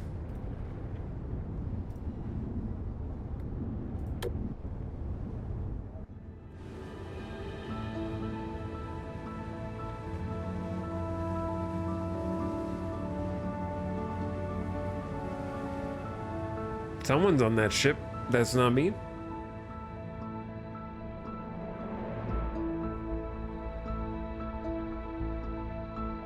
Hello, Hummus. You are not on a boat. You're actually in a cutscene, but you'll be on a boat in a second. Thank you for the 61 months.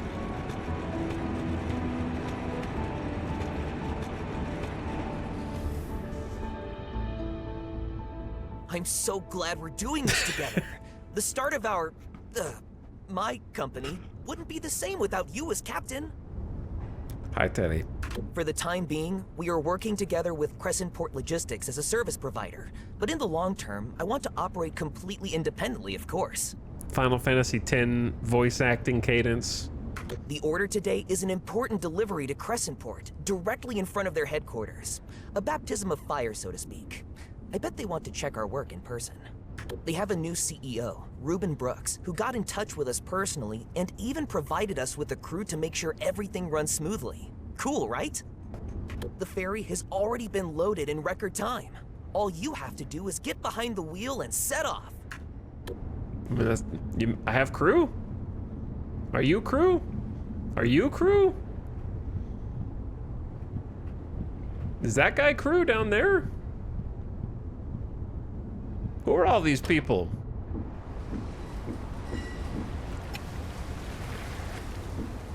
Where'd they come from? I didn't hire them. Maybe Teddy did. The ferry has already been loaded and... The first day is hard for us all, but you're not here for nothing. If you steered a ferry before, this task should be no problem for you.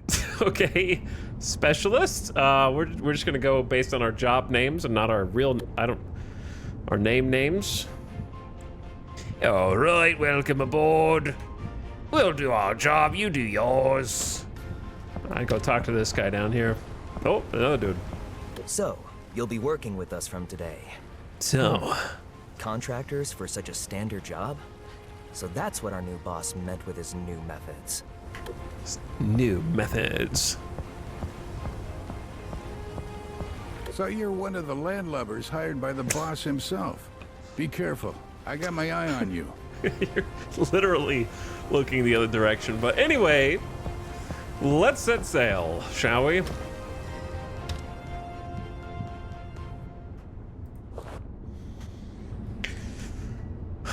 Don't worry, we loaded this in record time. I love, wait, where does it want us to go? Down here? The Gulf of Kriegsche. Okay, disembark. We're already disembarked. Okay, so we just go. You know what this game is missing other than... Oh, there is an anchor? And a horn. There are some buttons here.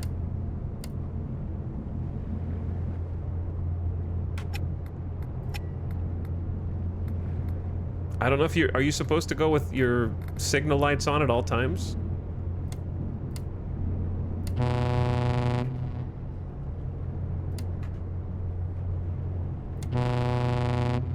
Okay, I was trying to see if the sound changed depending on perspective. It does not. But anyway, it needs more physicality to all the buttons and stuff, like these. I like these. We need more buttons. Like, there should be a startup sequence on the boat. You know what I mean? I really enjoy that about, like, Microsoft Flight Sim, where you have to get the engine ready and all the little prep that you have to do. Yeah, like cold starting the boat is really satisfying. Or, I mean, the plane in Microsoft Flight Sim, so something like that would do a lot for immersion.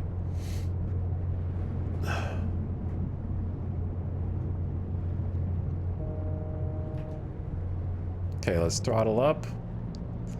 Start making some time, because they said nothing about any kind of speed limit back here.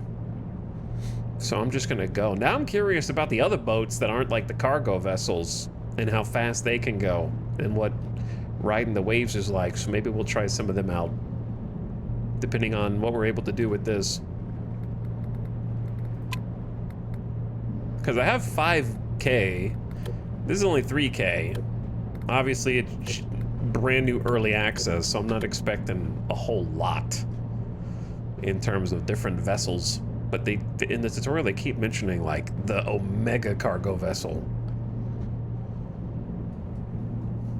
Maybe later in the tutorial? I don't know. Maybe.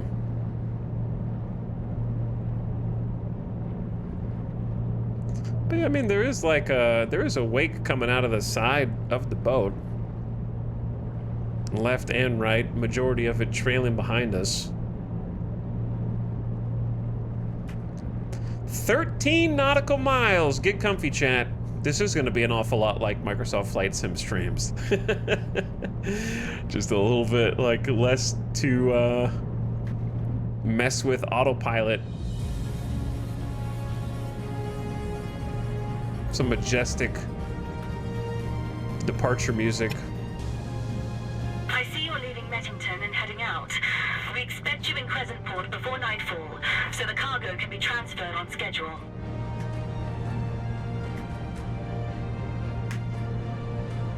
Okay, I mean, I'm going. What's in front of us? Deep sea right there. 2 land masses.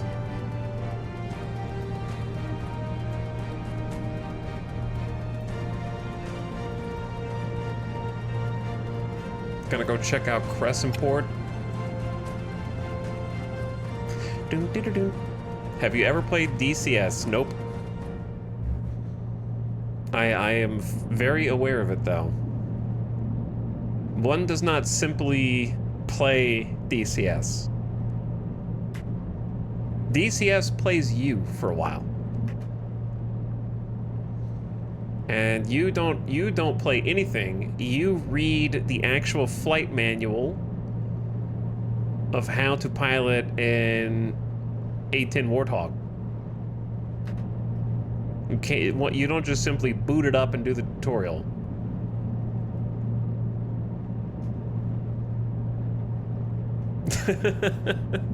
You have to learn how to actually fly every aircraft. Now, would it be fun? Yeah, I think it'd be fun. I would enjoy it. The problem is I am too low attention span to be able to sit there and actually figure it out. That's the issue. There's a lot of games on that list of games that I think I would really enjoy and could really get into, but the learning curve is prohibitive. DCS is at the top of that prohibitive list. I think if I played DCS, I would be more interested in getting one of the helicopter packs. But they're all so expensive. I know they go on sale, but I think I would just buy it and then it would just sit there and not do anything, you know? Because I'd be too scared to open it up. Point of interest, the Gulf of Kriegsche.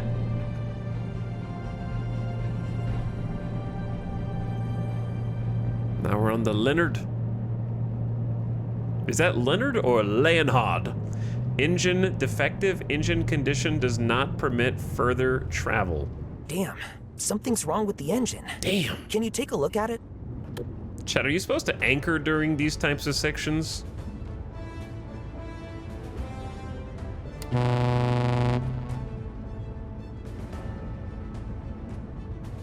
Yeah, we didn't make it very far.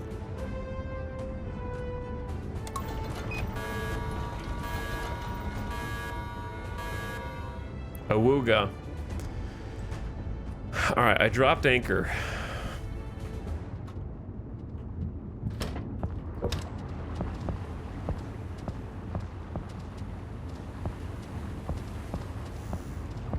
So we don't drift. Every boat we get into just breaks down instantly. Oh.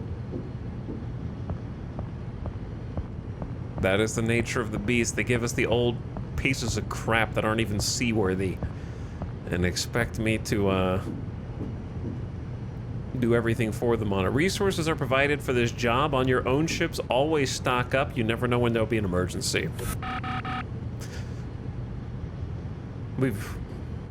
We've done this already. I think this is for if you skip the tutorial, they make you do a tutorial anyway, so I didn't need to do the tutorial. Because this is like the same tutorial. The wear and tear must have gotten pretty bad over the last few years.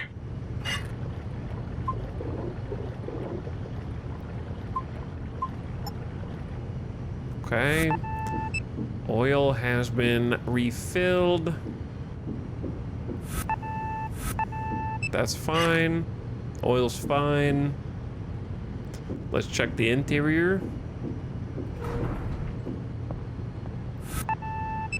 Air filter normal. I like that this is what modern vehicle manufacturing is like. Full iPad screen just to show one single icon on it. You know? Temperature's good, temperature bad.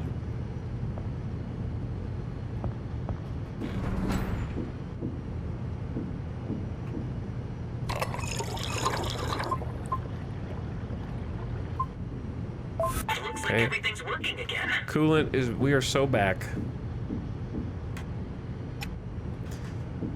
No fast travel. I'm gonna walk it. I don't think I can fast travel anyway. No, there's teleportation points. Engines full astern, full stop, full ahead. Metal Gear Solid mode.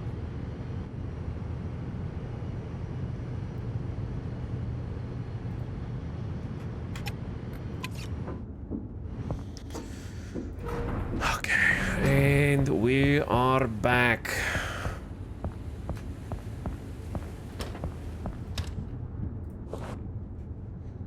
Don't forget the anchor.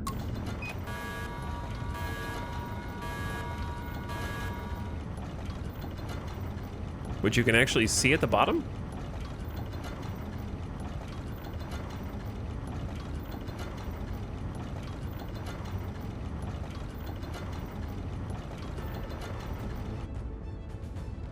Beautiful.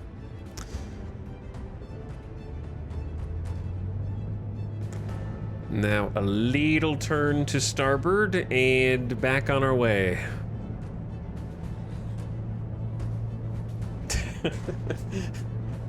Hi Big Sorry, thank you for 64 months and for dropping a prime again.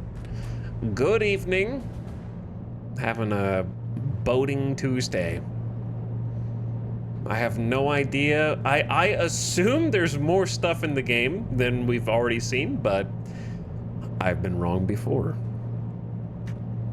One would hope that there is a little more than pressing W to accelerate and then doing the little crane minigame and the engine minigame, but we'll see.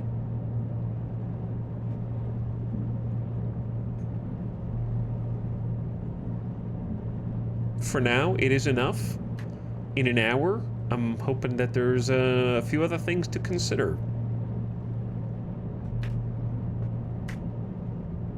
But anyway, yeah, DCS is something that I've had on the wish list for a while and just never pulled the trigger on it. Too scary. Those of you that have actually played DCS, how long do you think it actually took you to learn how to pilot any single vehicle competently, where you didn't have to look at like a tutorial to be able to do it? You could just hop in, you know what to do, and you're just playing the game. How many hours do you think it took you to get to that point when you weren't consulting a startup manual each time you hop in? Like an hour or two. Shut up. You either didn't listen to the question, or you are a literal pilot in real life. To be fairly good in one module a month, maybe? Yeah, that sounds more realistic. An hour or two. Yeah, I don't understand what's so hard about being in the Air Force. I took the A-10 Warthog module, and I can pilot that consistently in an hour or two. Okay. U.S. military, this one right here.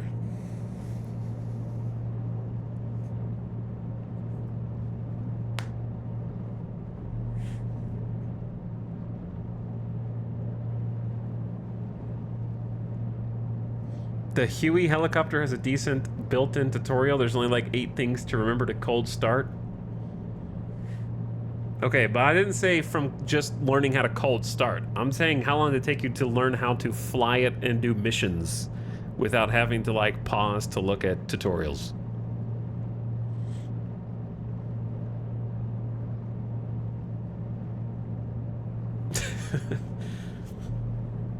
But the Huey sound, if I would definitely want one that had an easy cold start process so that I could just like dick around with the controls. Oh, doing missions? Yeah, definitely multiple weeks, lol. Okay.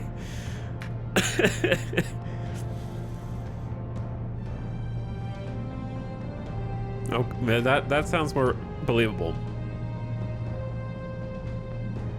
Transport heli was fun in Battlefield Vietnam. It was. Oh, Alt does like a hotkey reminder down there, which is cool.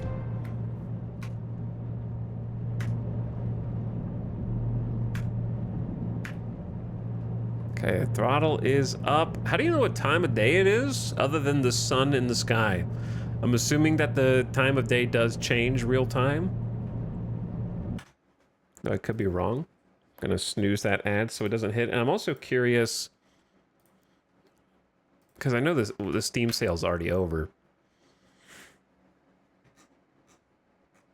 I don't know. You might convince me to get a DCS module. I'm just talking myself into it on the winter Steam sale because we just had the fall one. I'll think about it. But I need to look up what the easiest one is because I do not feel like getting sucked in. The clock is left of the minimap. You're right. It's 15 o'clock. 15:52. It's great to have you on board. Oh. It just wouldn't be the same without you. Thanks, When I Teddy. decided to start my business, I first had to think about what exactly I wanted to do. But it wasn't that much effort after all. Ruben Brooks only replaced the old CEO of Crescentport Logistics a few months ago. He had realized himself that he was getting too old for the job and probably wanted to spend more time with his family.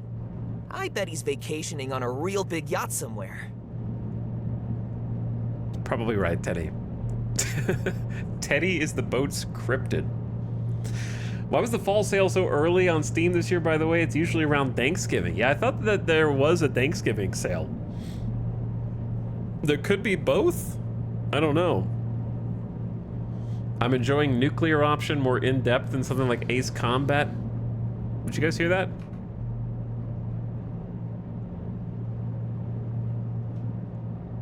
Is there a submarine near me? I saw a small splash of water to the starboard side.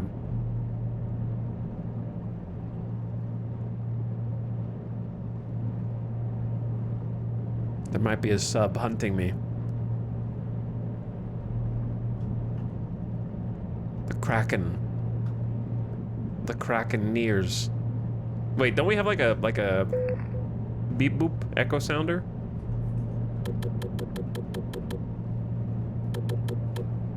I don't know what I don't know how it works.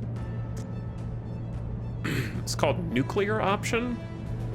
Nuclear Option seems cool, but the plane designs are silly.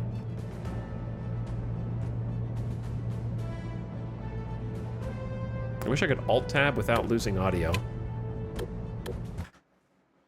You're not supposed to know that I'm alt-tabbed.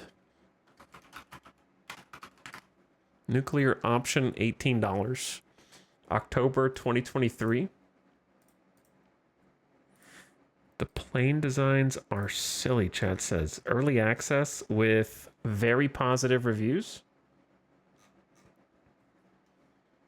I will put it on the wish list. I'll check it out later.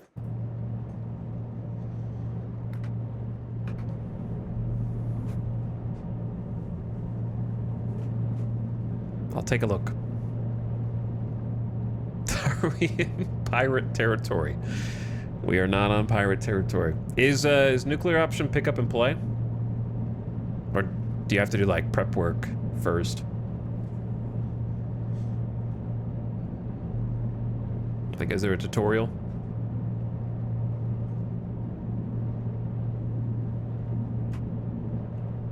Like, I keep hearing something. Maybe it's just the ship making noises. Maybe it's haunted.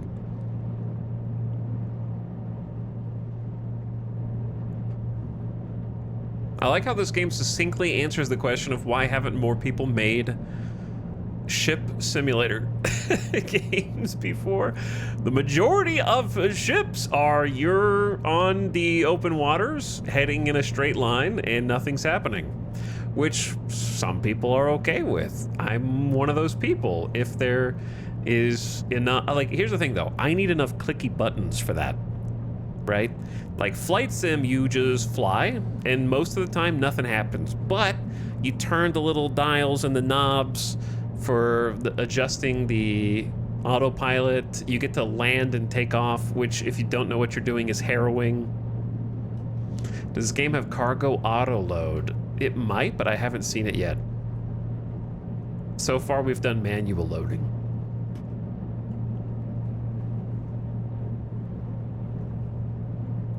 Though it implies that you're able to hire a crew who does things for you. I'm not sure to what extent they can or can't do things. We haven't actually been able to we haven't done any of the sandbox things yet.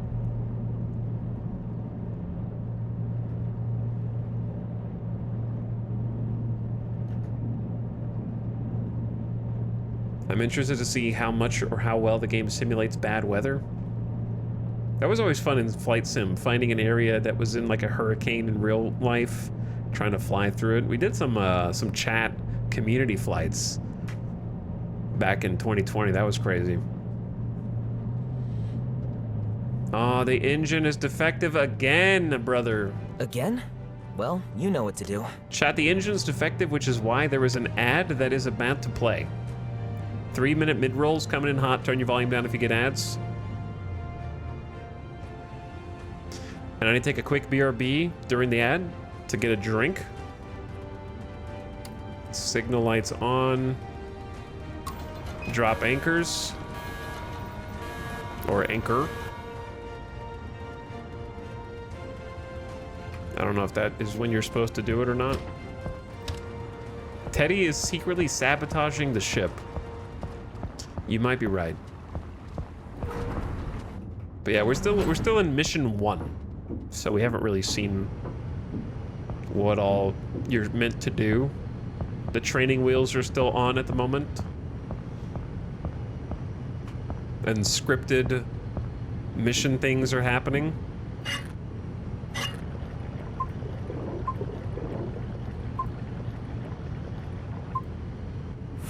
Okay, ad just started. So I'm gonna pause that. I actually don't know if it's paused, but that's okay because we're not moving anywhere. I'm gonna play this.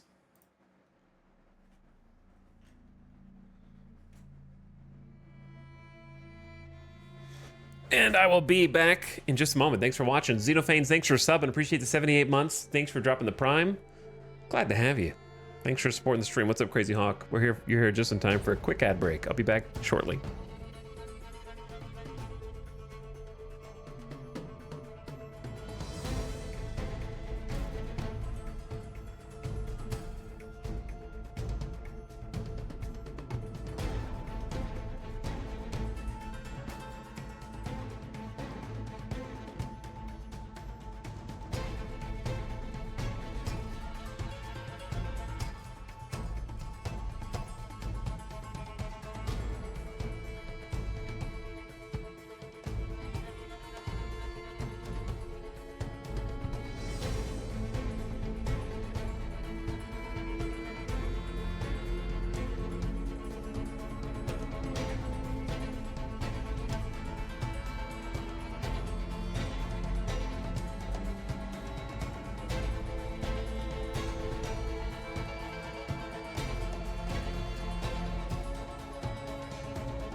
This whole company is a Teddy insurance scam.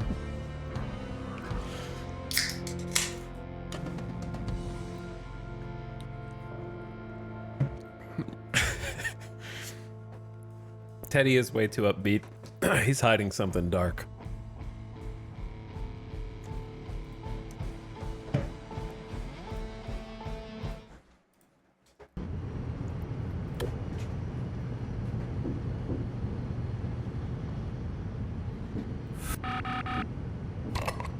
Teddy, why am I responsible for piloting, helming, maintenance? What do you even do on this ship, Teddy?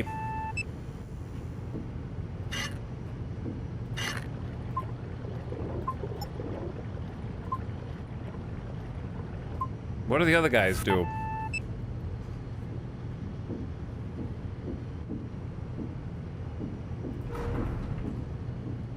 I can't believe there's more maintenance and repair gameplay than in Star Citizen.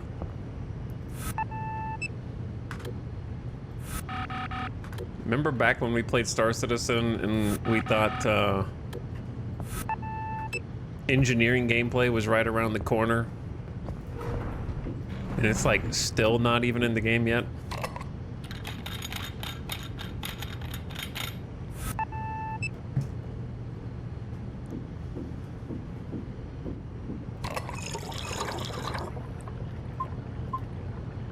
You fooled me. 3 at the top I wasn't expecting. All right. She's seaworthy again. Going back up. Ready to board, Captain. Hello, Grimy. Grimy. We need all the help we can get.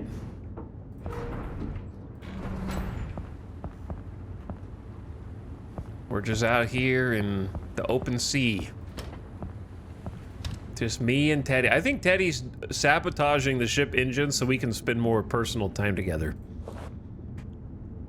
Anchor up.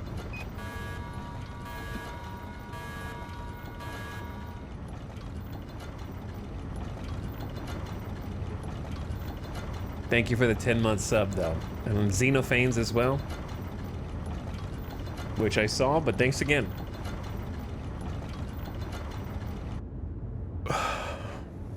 Sun is getting low. What? Okay. Oh, okay.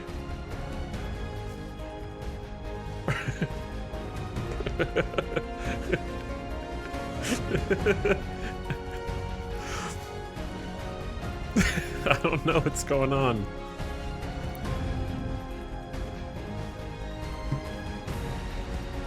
Is it fast traveling us the rest of the way?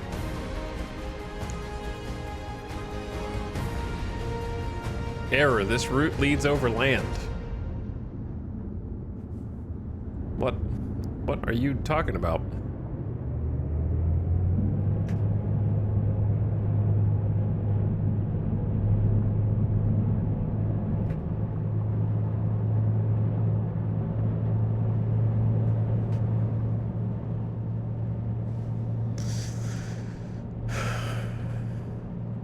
Doesn't lead over land?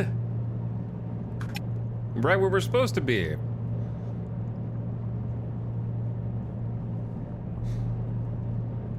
The game is so happy for you. They're like, good freaking job. It just fast traveled us about 9 nautical miles to take us into port, which is fine by me. I'll try to unlock a couple of the faster, smaller ships too, so we can see what that looks like with like the water physics and stuff. So we'll get around to that. But my primary interest is in cargo, so I figured I'd start there when given the opportunity.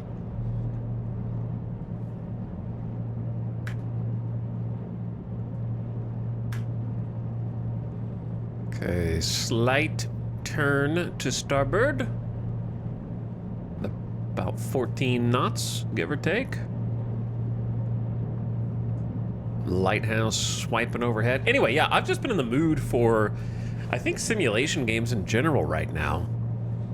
Because chat just mentioning DCS and then that other plane game has got me like, yeah, that does sound fun.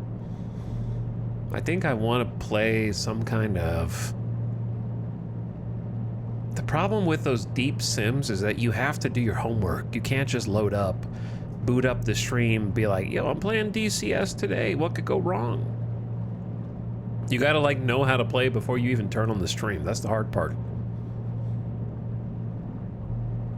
I definitely think after the hundreds of hours I spent learning Microsoft Flight Sim that I would enjoy something deep like DCS, but I don't have 3 weeks to a month of off-stream learning to, because I feel like if I turned a stream on like that, 85% of the stream would be like, how do you do this? And then me Googling it and trying to like troubleshoot the entire thing. You know what I'm saying? We would never actually play. It would just be troubleshooting how to play.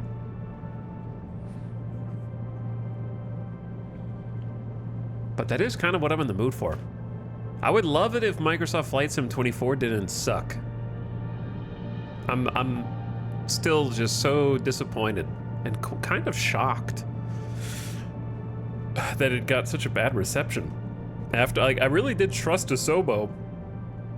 Maybe Microsoft ruined them, I don't know. They do tend to have whatever the opposite of the golden touch is on all their developers, don't they? But imagine how cool you would look if you just turned on the stream in 3 months and started up a plane. Okay, just no streaming for 3 months so I can learn how to do that. Is it okay? I'm willing to make that sacrifice.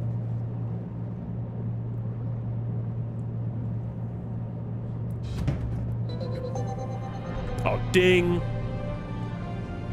Anchor Watcher. I don't know what all this is, but it looks like boat upgrades for different ships.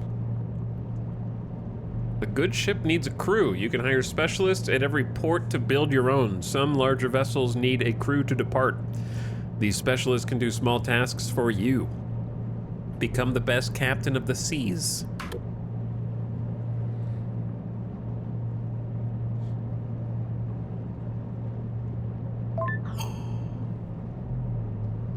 Engine's defective?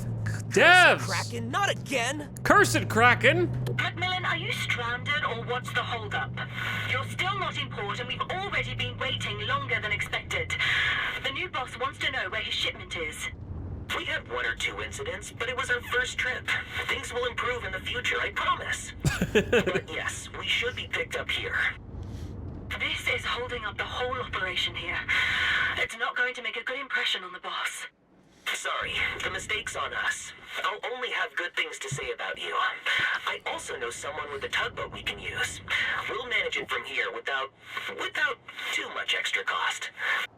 Do you even have a helmsman on board? The best! Oh, I'm a tugboat now. Navigate to the vessel. Attach the messenger line to the tow line. So we got to tow our own ship. Okay, all right, that's cool. Let's go deal with that then.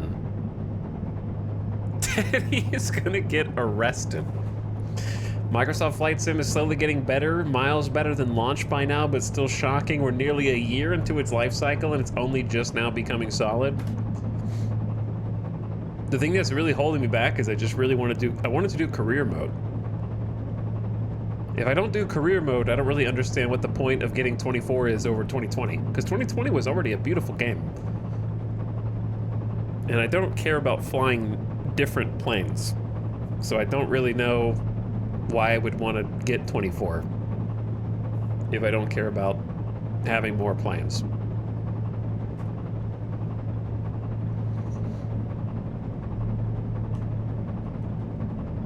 So that's what's held me back.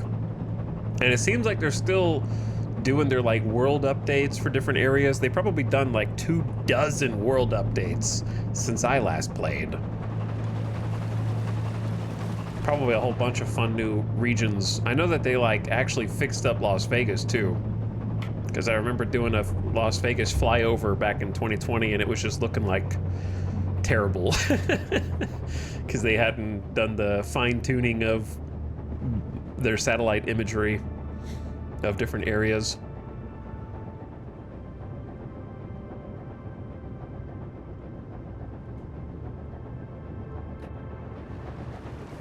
Man, this tugboat is huge, or our other boat is small, or both. I think our other boat is kind of small. Because this thing has a... Is that a helipad on the back, or am I crazy? What is that giant thing in the rear of the ship? Navigate to the marked area. On deck, move the winch, and press F. If you skip this step and try to tow the ship using only the throw rope, it will snap and you will fail the job.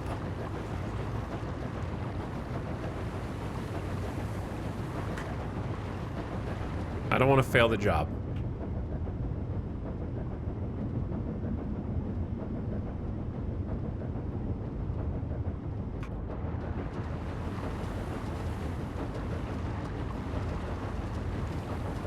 Chat, I'm gonna crash.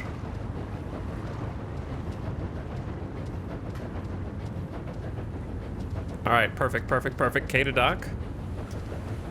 Yeah.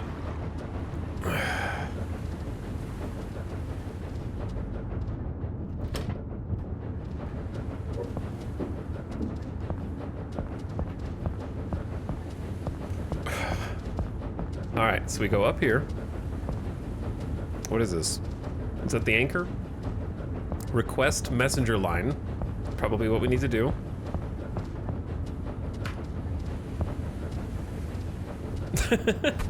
So nice. Okay, pick it up. I got it. And then attach the messenger line.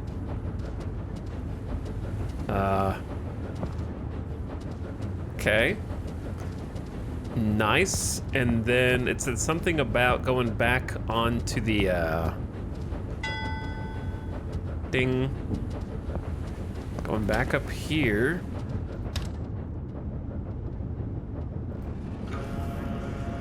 Tighten the rope. Pass the tow line using the winch control. Tow the client ship to the designated location. To do this, take the helm and set the course as usual. Make sure the towing line remains taut. Once the client ship has reached the target area, joystick to release.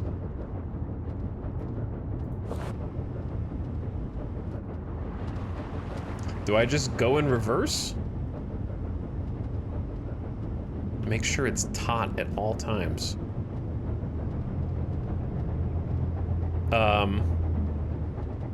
It's kind of turning me around.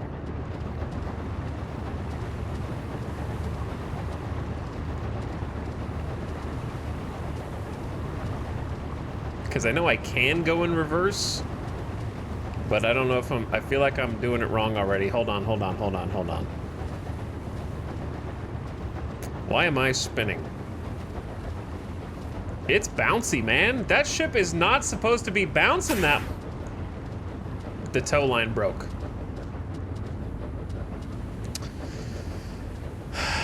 Okay, what, I must not have read the tutorial.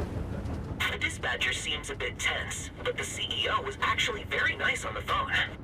Without him, we wouldn't have gotten this opportunity. I hope he forgives us for things not going completely smoothly.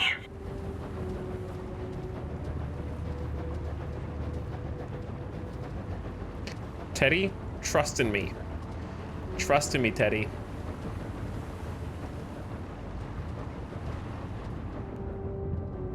Okay, I held K to dock and it just yeeted me. I'm just kind of floating back for some reason. I'm not sure why.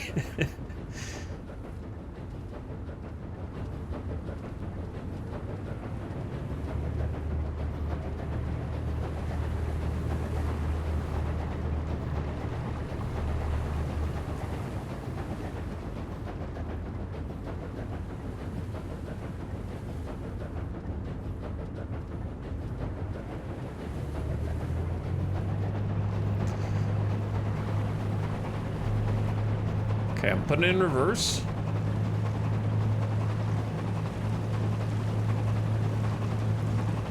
Then gonna adjust the steering. Okay, wrong way, wrong way, wrong way. Very, very wrong way.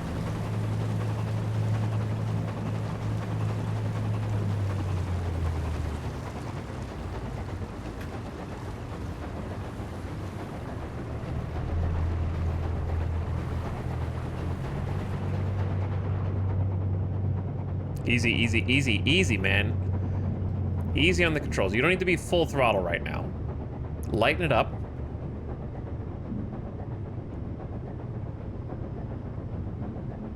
Coming back in. I got this. I think we just need to... I tried to fully reverse it, and then it started turning me.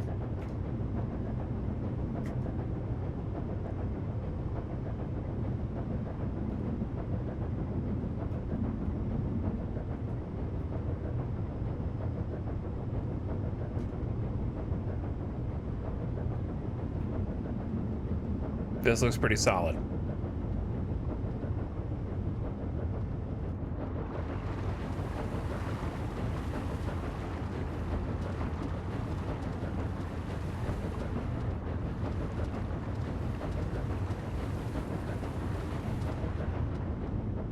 Okay, I see the lineup looking lined up. And dock. Okay, we are docked. Now exit.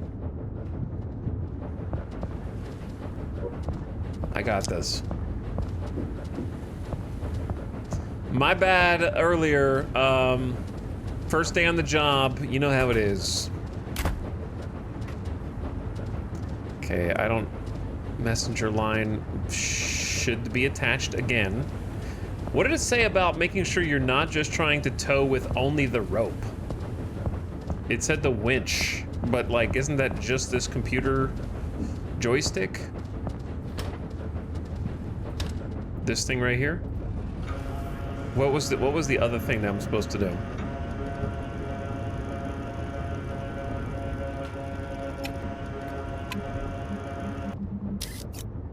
Herbert.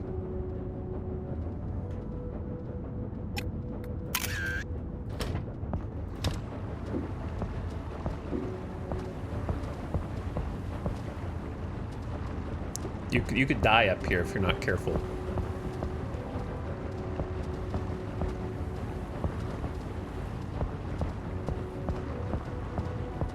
Okay, I guess I'm just gonna try again.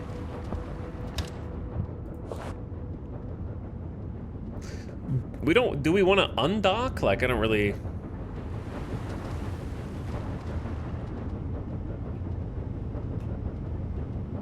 K to undock. Why is the ship bouncing so erratically?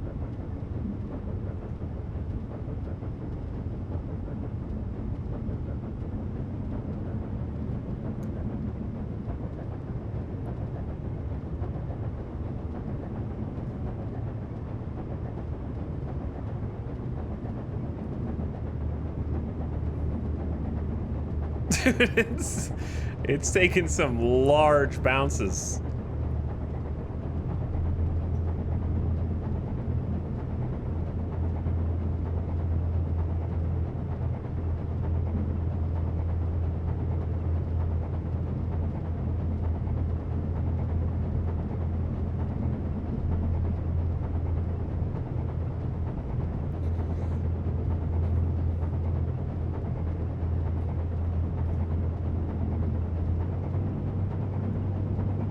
I'm gonna throttle up and hope for the best.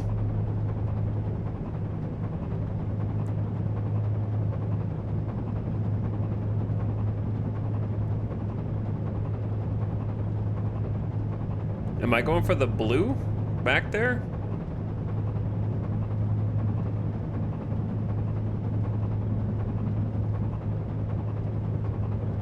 Or the yellow?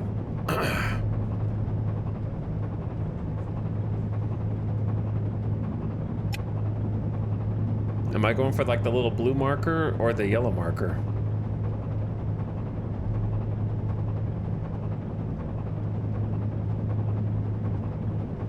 I'm gonna assume the blue.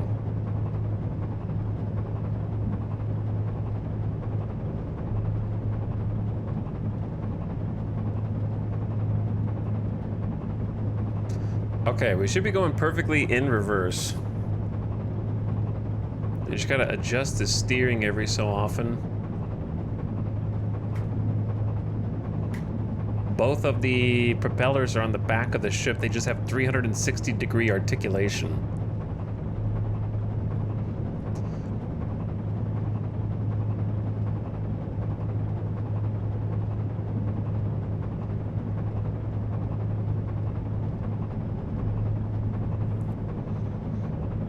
What's up, Mr. Sharps? Okay, the ship stopped bouncing as much.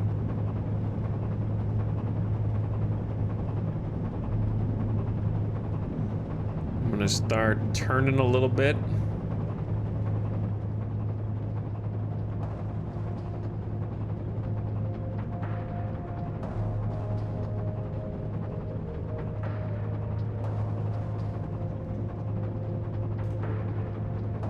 Wait, is this where I'm supposed to go? This looks like a little pier. Dude, I don't know. Hang on, hang on, hang on. Chat, that looks like a little pier, doesn't it?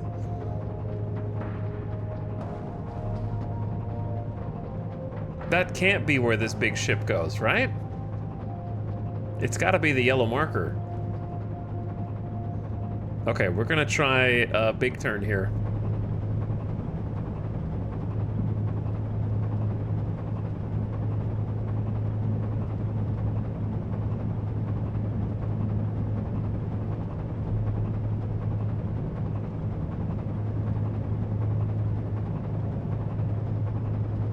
Before we crash into this seawall. The top right has a yellow marker. That's true. Okay, straighten it up. As long as we keep it taut, it should be fine.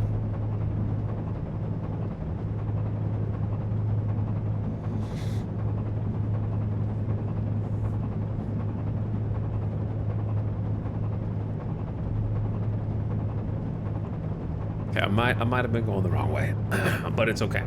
I am 100% sold on this already. Is it actually good? Hello? It is the normal amount of early access crusty.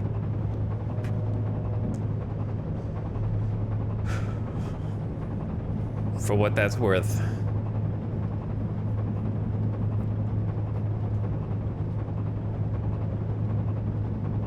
Whether or not you think it's good honestly depends on your thoughts on Teddy the next time we converse. If you like Teddy, you might enjoy this game. The performance is probably the part that everybody dislikes the most. The frame rate is low.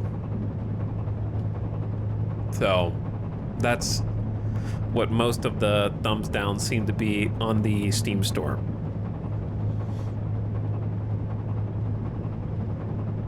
And I can confirm I'm getting 52 frames per second on mostly high settings with a 4090. So, and that's at 1080p.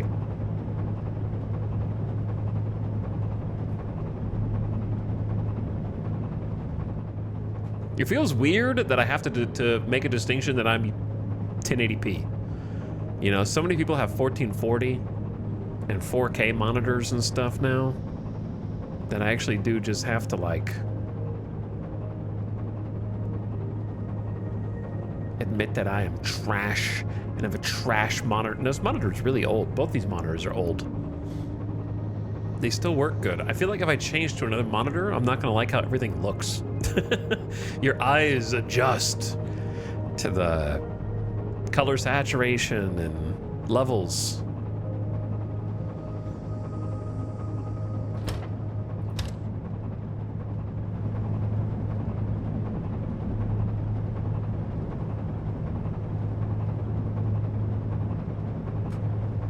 Honestly, I'm still not over the OG monitors. Like, I don't think I would want an OLED.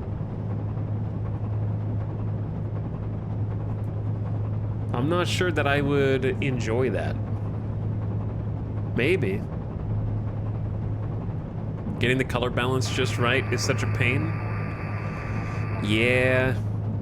I don't like having to get, like, bespoke software just to do color balance.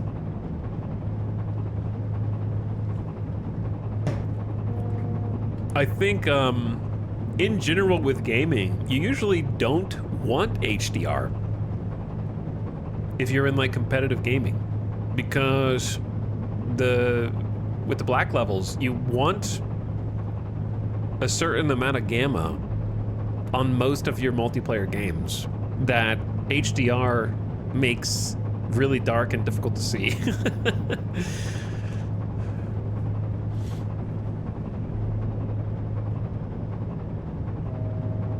It's great for movies, but I don't think I like HDR for games.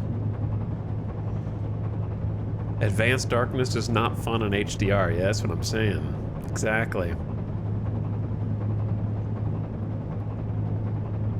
Okay, I think this is where we're supposed to go.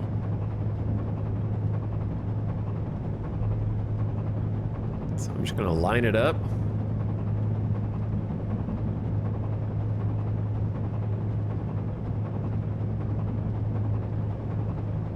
It's fighting me a little bit.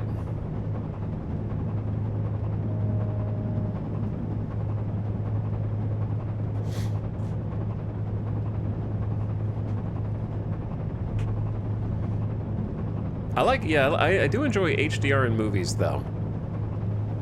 But I also normally watch movies in a dark room at night.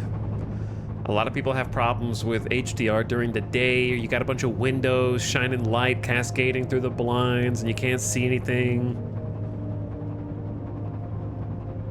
But I'm usually not watching a movie unless it's night in a dark room, so I probably don't even notice it. Because my TV has HDR, and I do watch a lot of 4K discs. Getting use out of my PS5's disc tray.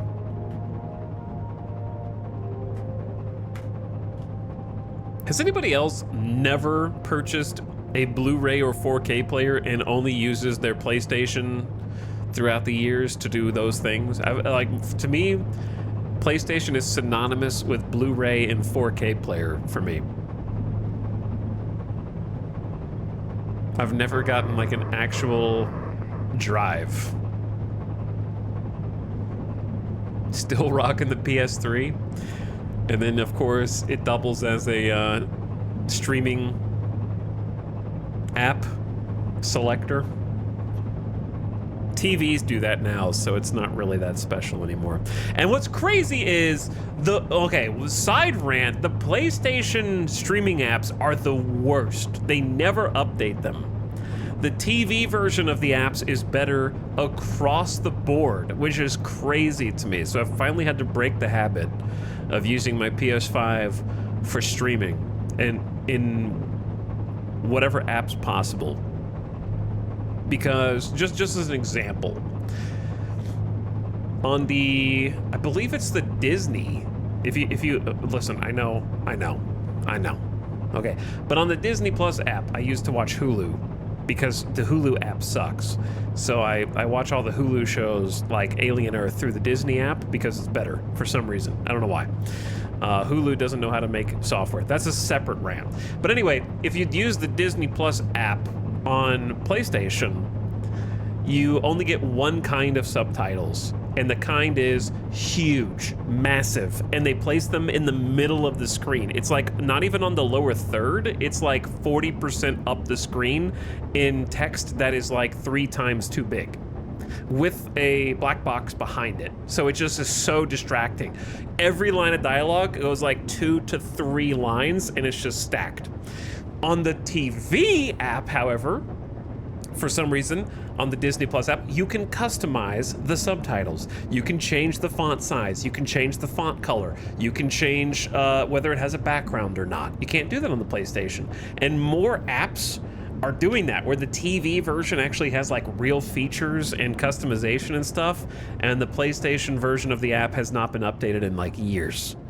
And I don't know why. I guess it's not worth it. All right, I might be doing this wrong.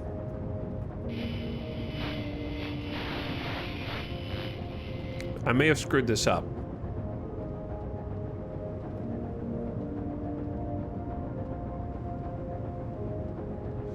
Chat, release the tow line. Hold on, hold on, hold on, hold on. Engines down, engines down, engines down. Engines up. Engines down. Release the tow line.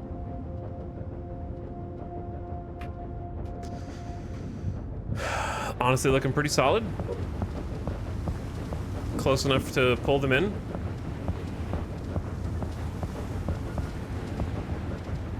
Oh wait, I have to do it from the joystick. Whoops.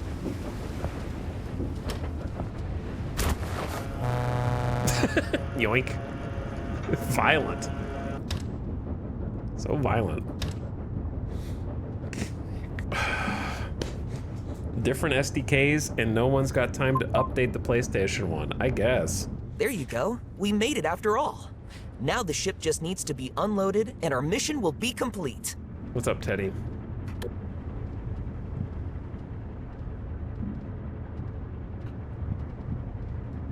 Who's at the helm?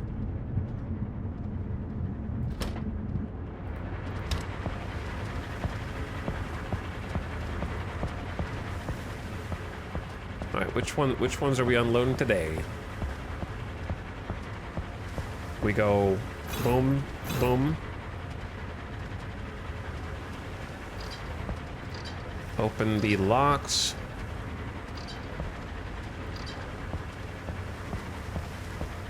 Boom.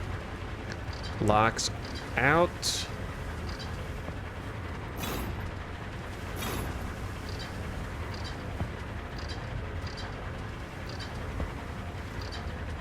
Done? Nope, there's 4 more.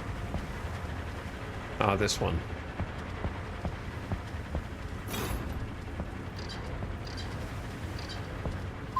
Okay, sick. Go to the crane.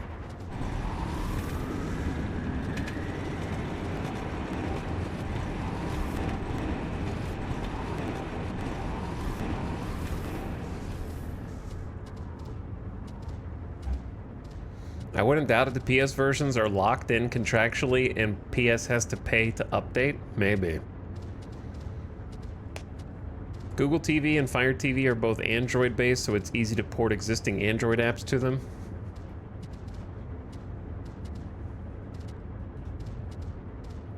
It's hard to get media apps on the PlayStation Store in the first place. The approval process for new versions is probably long.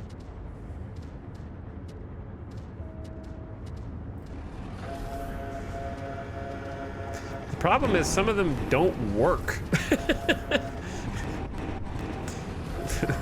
At a baseline functional level. Like, I had a bunch of problems with the Crunchyroll app on PlayStation and ended up having to use the TV version of the app.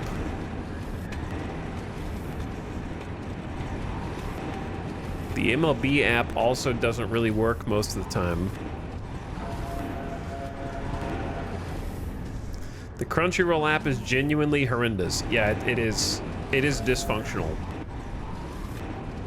I have to use the TV one or not at all.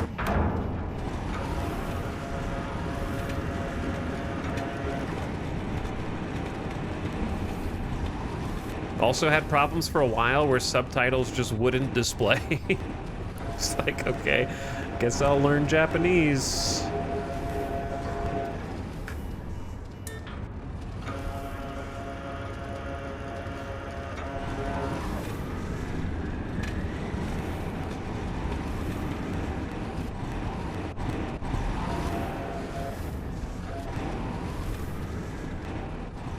I feel like I'm playing Foxhole.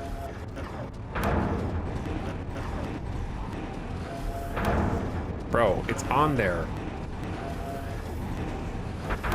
There we go.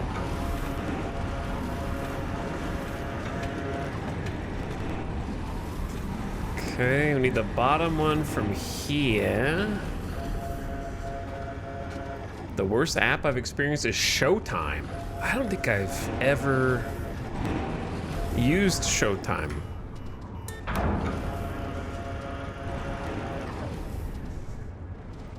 What is the best Showtime show?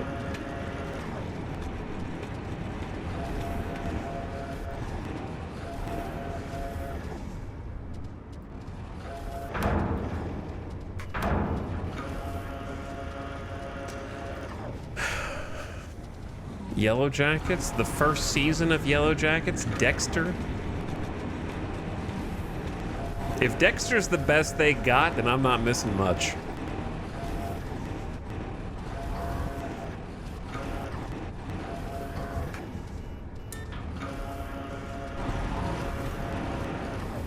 From memory, Crunchyroll outsourced all their app dev work, so getting updates to those apps is even harder than it would be normally. What hasn't Crunchyroll outsourced? Their subtitles don't even get made by humans anymore. They're like, they've been AI generated subtitles for a while now. And I'm watching classic shows like Cowboy Bebop. You know what I mean? Not like, oh, well, there's so many anime, they can't possibly. No, it's like old shows that definitely have subtitles already in the system somewhere. And instead of just using, oops, wrong button. Instead of just, I didn't even know there was a camera. Instead of just using the subtitles that already are, they remake them with AI and get the words wrong and then cut different words to shorten them for faster reading, which is not the point of subtitles. It's to tell me what the character said verbatim. And they get the words wrong with things that sound similar from a vocal standpoint, but are not the same intentions at all. And I'm thinking, what do you do, right? Your whole business is just to stream the content which you did not make and put the words on the screen. Those are the only two objectives of your streaming platform, which is not even reductionist. That's it. Shell company. And that's a wrap. Awesome work. We got it done. I knew it was gonna go bad the second they bought Funimation, because like them or hate them, Funimation was an actual, like, I don't know how they did behind the scenes. I hope they treated all of their voice actors well. I don't know about that, but from a user perspective, it was such a good platform.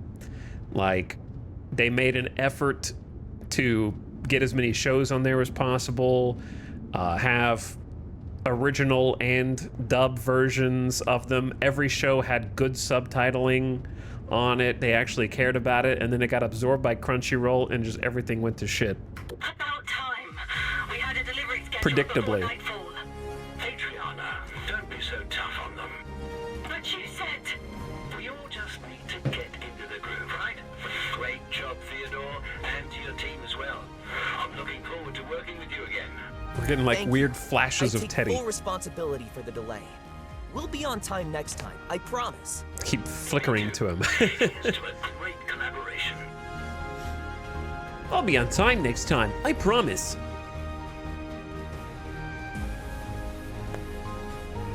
Sony has 100% ownership of Crunchyroll. That went well enough. Who's this? Thanks again for being there. Is that It me? felt just like old times. For me, at least. I aged like 22 years. My offer still stands. The jobs aren't letting up at all, and I could really use you here. We're going to go far. you Great and me. camera angle. This is just the beginning. The sea will do that to a man.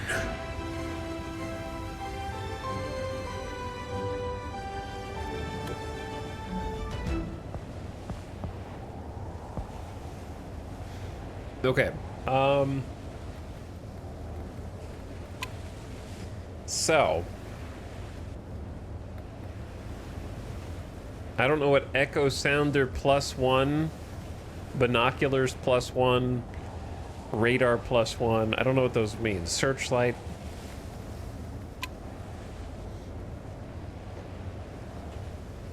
ferry cargo delivery. The large freighters may be the flagship, but cargo ferries are just as indispensable.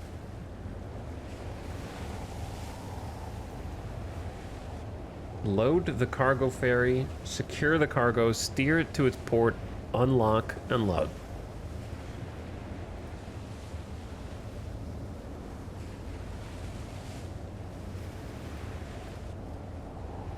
Okay, I want to try one of the other boats. But the Rigid is 3K, I have 13K. I can almost afford the Archer. Actually, I can almost... Dude, I'm 35 away from getting my own tugboat. I could get the Rigid as well, which has different job types, so let's just buy that. To switch to another ship, you need to be in a port. Select the ship you want to switch to and hold the designated key, then close the tablet.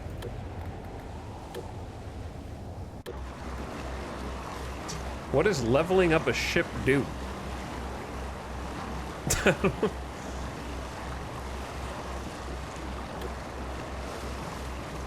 Oh, baby. This is much, much smaller than I imagined. Oh, wow. Okay. Hope you don't get seasick.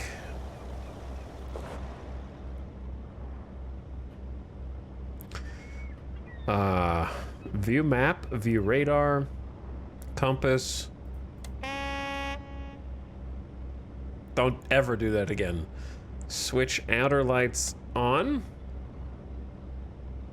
Signal lights on. Anchor, dock, radio. I don't know how to get out of here. I'm kind of stuck in this. I spawned in a corner.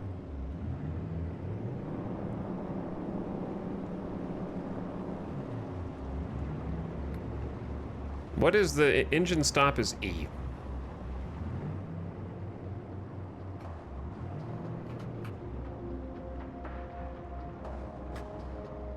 All right. Inspection. To ensure shipping traffic can proceed safely, the ship must be checked. Support the inspection personnel and check a few freighters. Game crashed. An Unreal process has crashed. Well, here's hoping for autosave.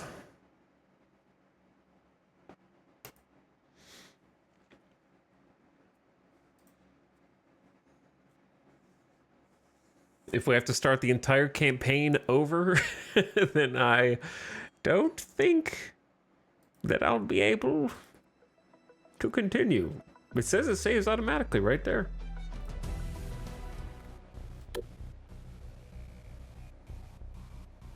You can take control. Oh. Oh. Hey, we're back. Good autosave. Good autosave. Well done.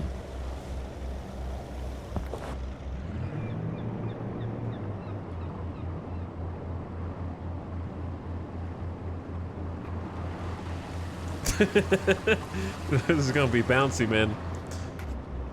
All right, turn off the inner lights.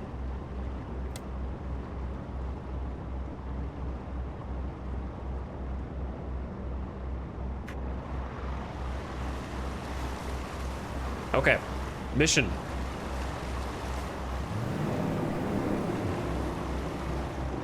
Chill, chill, chill, chill. Drop anchor for a sec.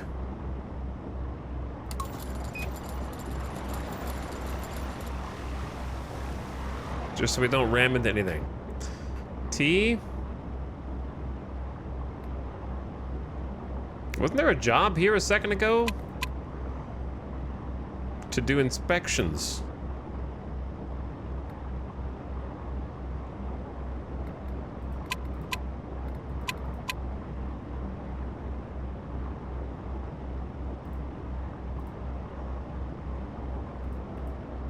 Where did those jobs go?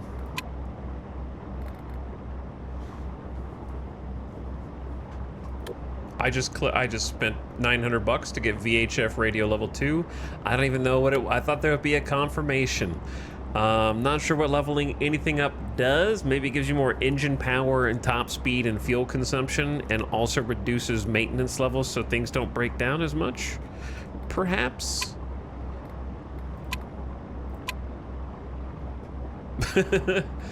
I can hire officers or an engineer. Bro, I want to do an inspection mission. None of the missions are for this boat. Hold on.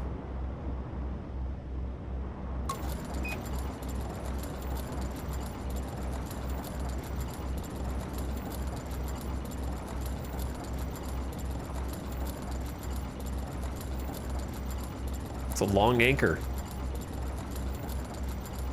Switch blue lights on.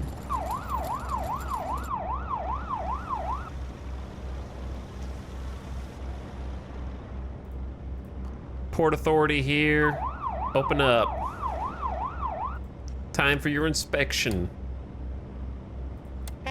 Oops, wrong, wrong button. I hate that horn so much. Wee. Wee.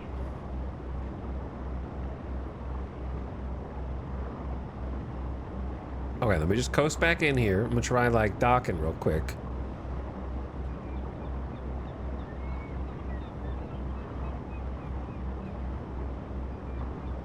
I'm right in there, bro. I'm right in there. Right in there. We're in there. We're in there. Let me dock. All right. Chill, horn. Chill. Okay. Getting seasick. Let me try switching to my other boat. A captain is only as good as their ship.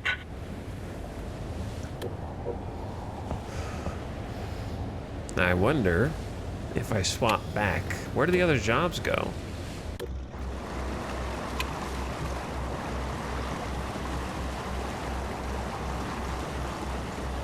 All right, what if I just do, I'm just gonna do the navigation. Pass between the buoys to complete the course, but don't even think about taking a shortcut. Don't even freaking think about it.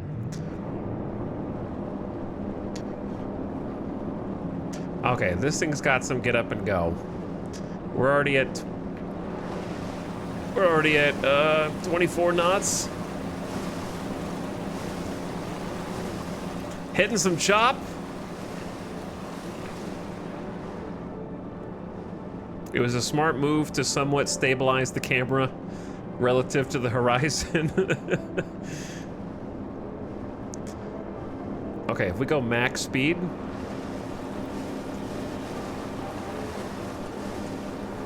Oh. Feel like I would definitely be losing my stomach a little bit. Almost catching some hang time. Oh! Yeah! Maybe not the best. Oh! Oh my god! We're going like nose down into the surf. We're hitting the waves like dead on, man. My back. My back.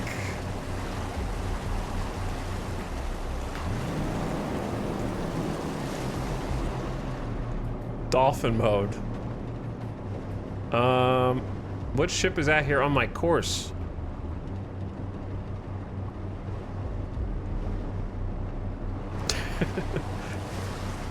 Maybe that's part of the challenge. You go through them.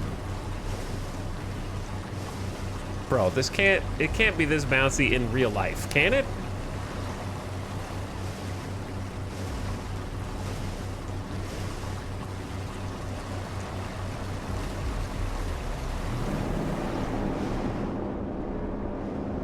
At this slow speed?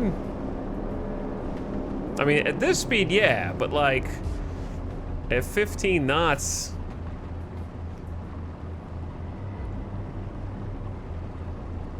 Going slow, man.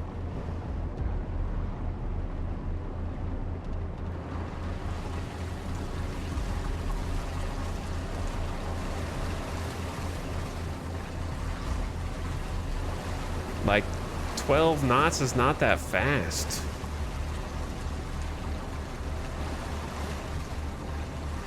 How many miles per hour is 12 knots?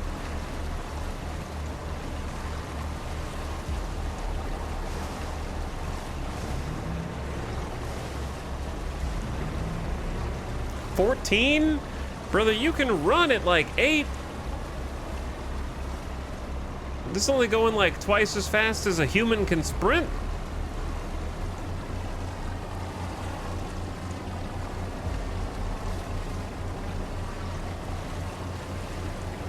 This is a level 1 boat.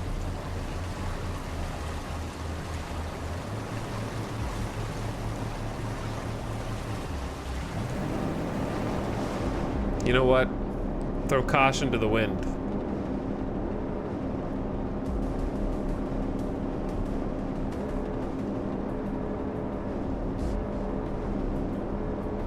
It's hard to turn when we're airborne for so long that the rudder can't hit the water.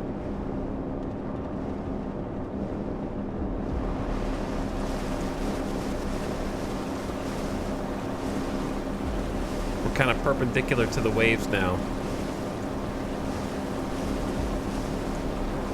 Where's the nitro?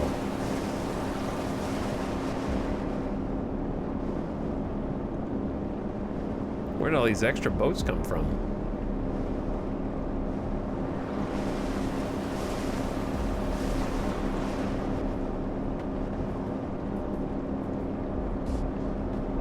Now we're cruising. Wait, which way do you go through the buoys? Halftime. Don't lose your cool now. Halftime? Oh, I just went through 10.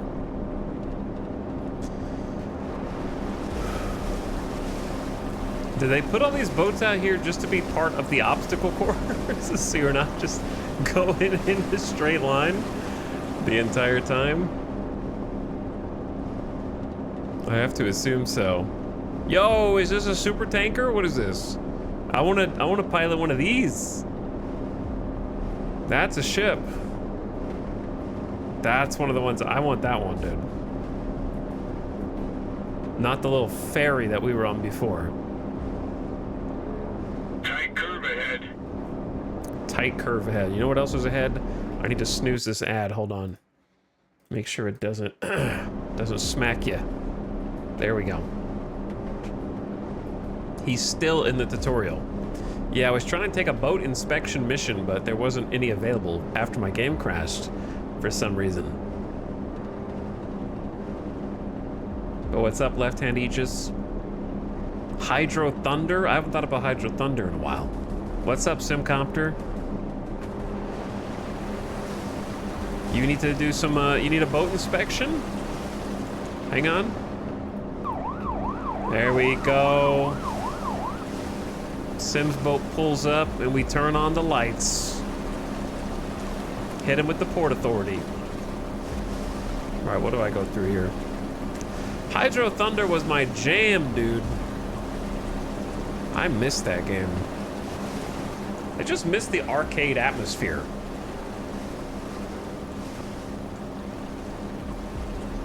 I miss just going to the arcades. But Hydro Thunder had just such fun racing and physics. And the level design was so good. So many jumps and huge drops.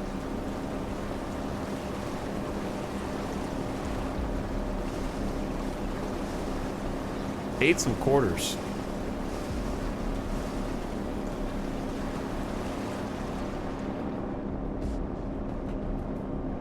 I don't know what my #1 most played racer was in the arcade, but Hydro Thunder would be up there. It would definitely make the top 3. Obviously played a ton of Cruisin' USA. Good time, but I'm sure you could do better. I mean, I didn't realize it was a race at first. Earn some money.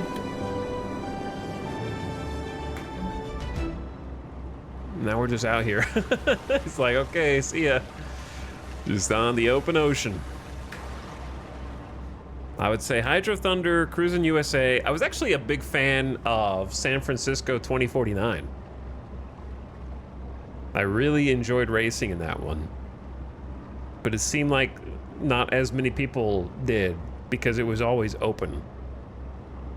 People would wait outside Cruisin' USA. Yeah, Rush. San Francisco Rush 2049.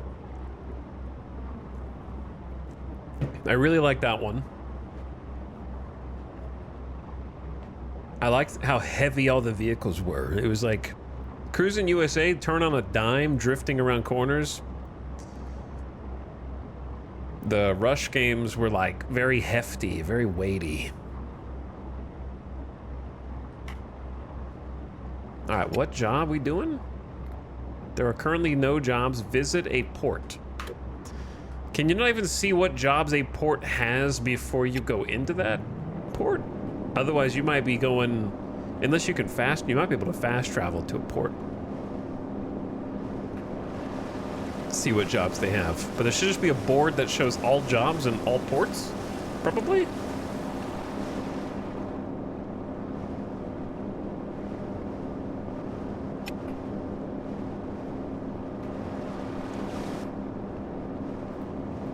It's funny, the dashboard actually, like,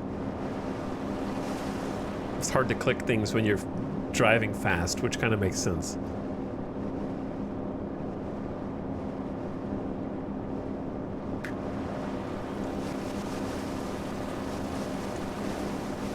I'm trying to think of what other racing games I would have played.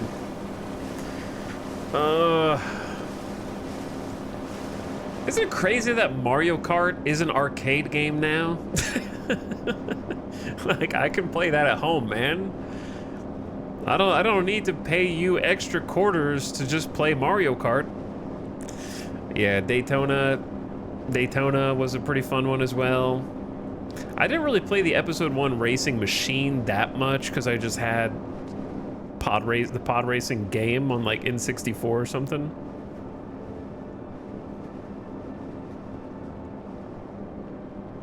So I remember it. Did anyone else have their movie theaters as a kid have that one stupid fake VR game that wasn't really VR?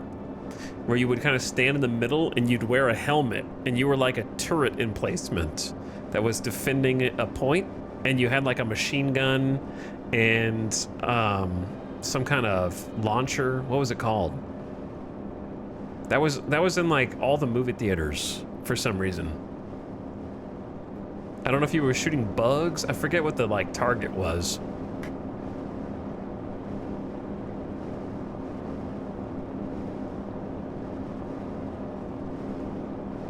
Got some yeses. It was in the local big arcade. I don't think it was a Terminator game. There probably was a Terminator one, but not the one I'm thinking of.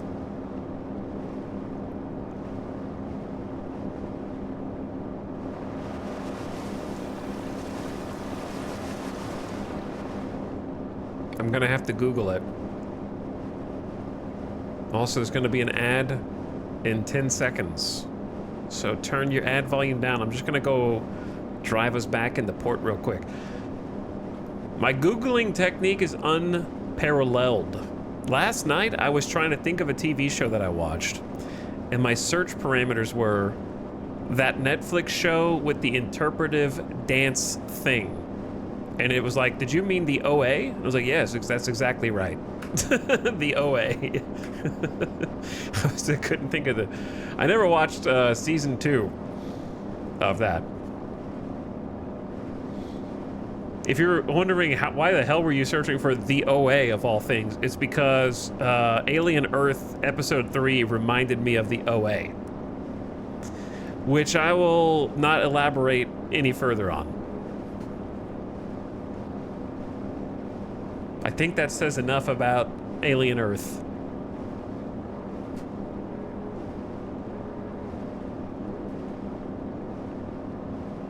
All right, does this constitute being back in the dock? The ad just started, so just gonna pause for a sec. Not that I think you're really missing anything. kind of floating over the ocean yapping. I can Google this.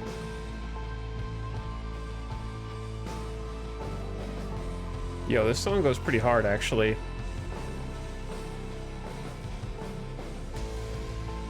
Assassin's Creed Black Flag wasn't messing around.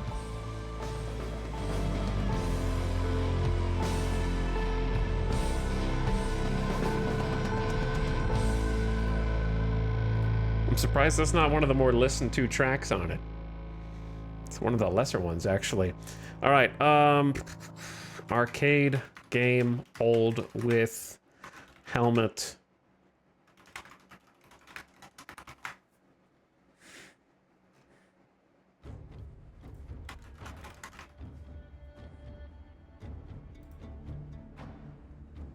I see it, but the picture's been deleted.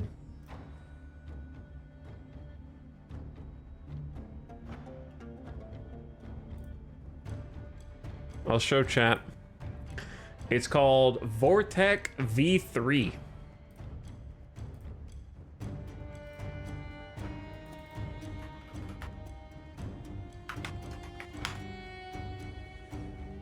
I'm trying to find like a higher definition image. All the images are so old. Here we go.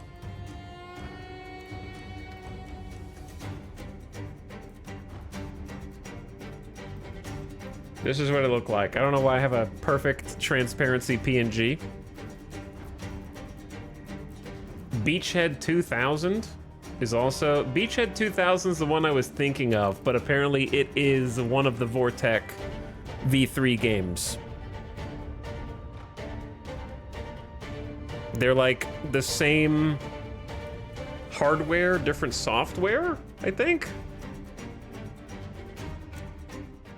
Because they look identical.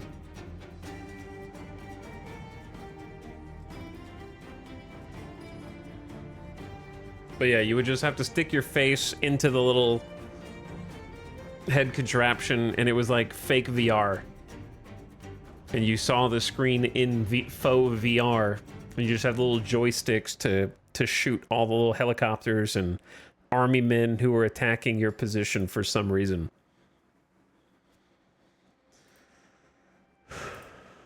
And then somebody, and you look like a doofus.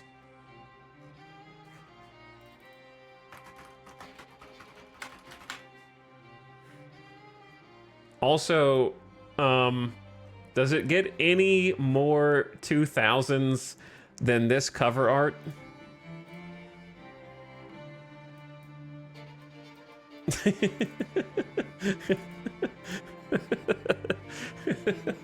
That was peak 2000s, man.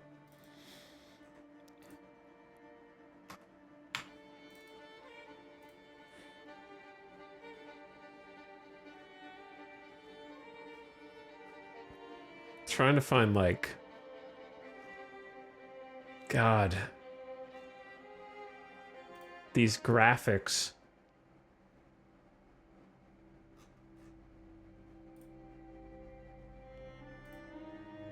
Oh my God. The here's some graphics. It's gonna be a really small picture. Oh, it's so small. Hold on. Too small. I'll find a better one.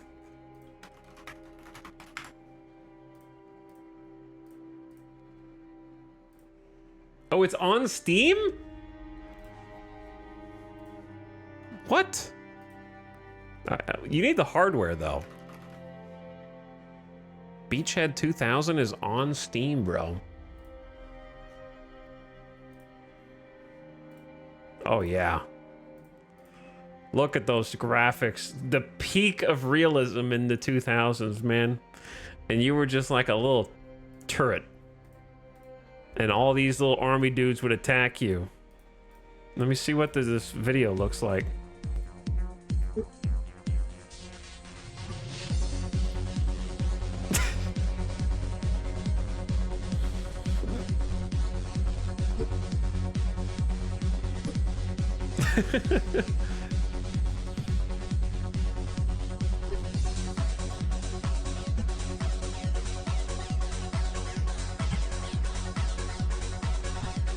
This thing was, it was fun in like the 2000s, man. But you had to, basically you had the weapon swap. You had to do this thing for the infantry, the turret for the tanks, and shoot rockets at the aircraft. And they would all damage you, so they would eat your quarters. So like you just get hit from behind because it's like got a range where you can't see. You'd be getting attacked from the side and they'd be like, oh, you're dead. Put some more quarters in.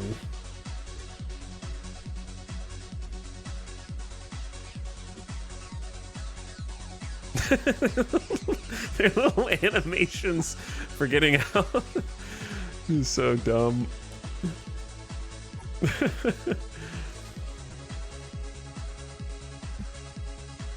How many times was I almost late for a movie because we were playing this? Had to get to the theater like 45 minutes ahead of time to get some arcade games in. Okay, so a pro is playing this right now. Those weapon swaps, though. Look at that. Pro is playing. Tech has advanced so much in the last 20 years. Yeah, it's crazy. Time, oh yeah, Time Crisis. That was another big one. Time Crisis cheats, though. All right, anyway. It has mixed reviews on Steam, which is sad. Black screen crashed to desktop. Oof. That is too bad.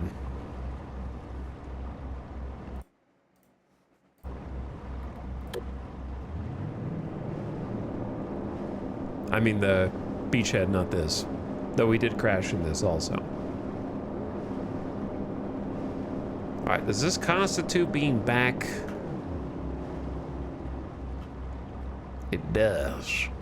Unload, load, ferry, or delivery service. I want to do a job, man. That isn't one of these jobs. Is there a way to fast travel to a port? Or nah? Does anybody know?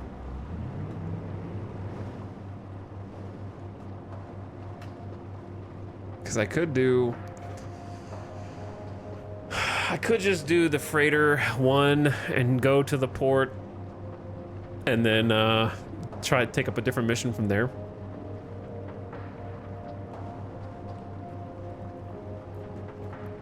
This one's 2 ports though.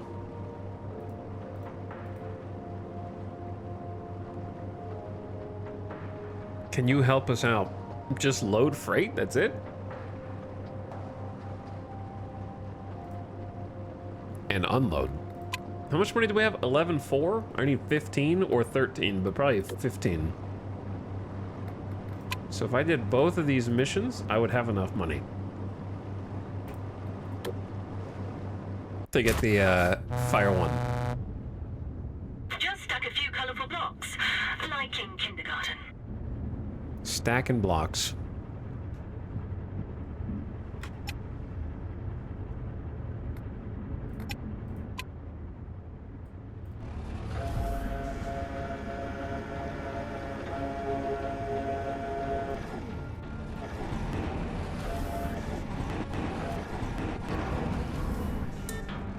How hard could it be? House of the Dead was my go-to at the movies. House of the Dead was really fun too, yeah.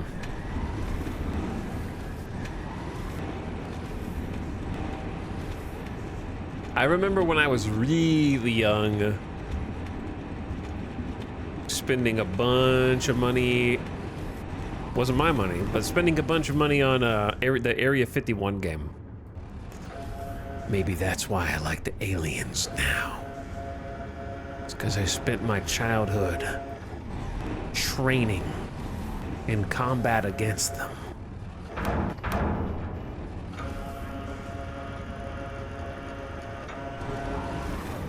But the Area 51 game was really fun.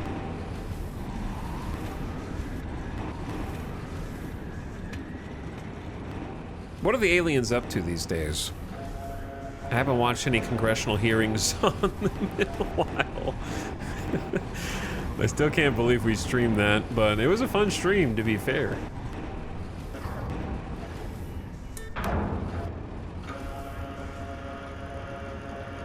Every arcade or theater I went to as a kid always had that Area 51 game. Yeah, it was ubiquitous.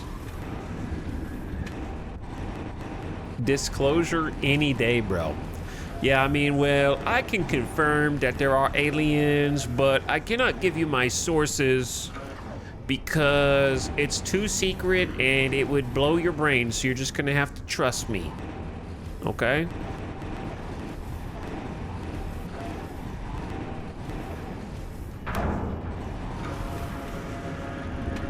That's what they say anyway.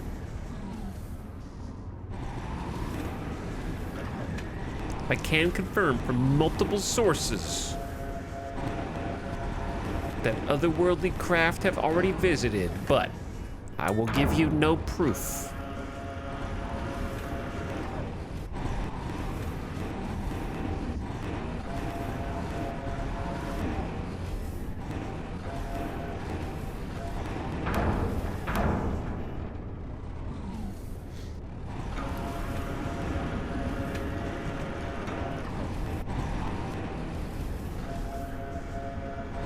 Ooh, is there a storm? I see some lightning. It's gonna get windy out here.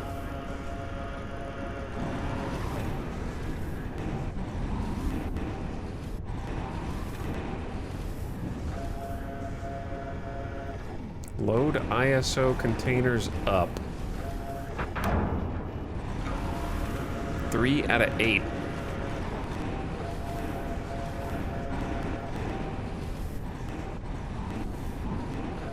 Anyway, I will arbitrarily blame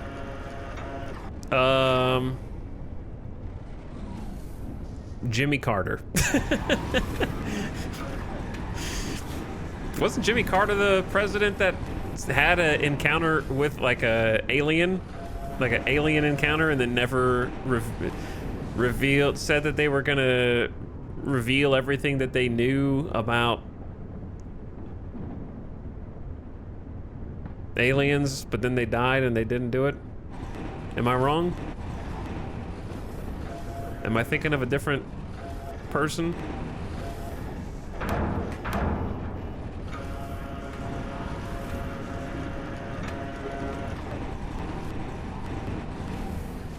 All right, I'm gonna Google it because you chat thinks I'm crazy.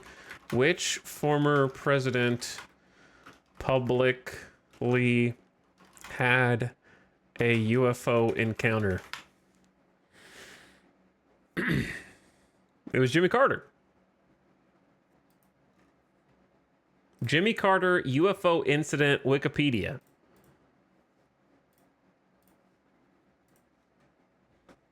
I'm on Wikipedia, not AI. Okay. He reported seeing a UFO while at Leary, Georgia in 1969. While serving as governor of Georgia, Carter was asked by the International UFO Bureau in Oklahoma City to file a report of the sighting, and he filed a statement on September 18th, mailed September 20th. Since its writing, it has been discussed several times by ufologists and the mainstream media. Okay, so the story goes, 2 years before he became governor of Georgia, Carter was preparing to give a speech at a Lions Club meeting. He reported at about 7:15 p.m. one of the guests called his attention to a strange bright white object about as bright as the moon that was about 30 degrees above the horizon to the west of where they were standing. It moved toward their direction but stopped beyond a stand of pine trees some distance from them. The object then changed color, first to blue, then to red, then back to white, before appearing to recede into the distance. Carter felt that the object was self-illuminated and not solid in nature. Carter's report indicates it was witnessed by about 10 or 12 other people and was in view for 10 to 12 minutes before it passed out of sight. In 1973, Carter reiterated, there were about 20 of us standing outside of a little restaurant, I believe a high school lunchroom, and a kind of green light appeared in the western sky right after sundown. It got brighter and brighter, and then it eventually disappeared.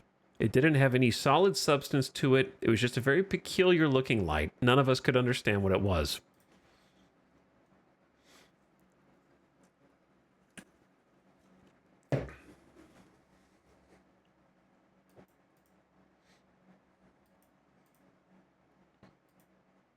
But anyway, I could have sworn.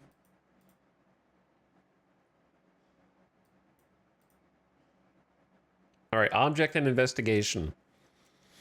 According to an investigation carried out in 1976, some 7 years after the event, most of those present at the meeting either did not recall the event or did not recall it as being anything important. According to Fred Hart, the only guest contacted who remembered seeing the object said, "It seems like there was a little, like a blue light or something or other in the sky that night, like some kind of weather balloon they send out or something." It's always a weather balloon. They got to him. Oh, like, okay, if you were one of the witnesses who was being asked about it later, why would you immediately go for, it was probably a weather balloon, unless you've been coached?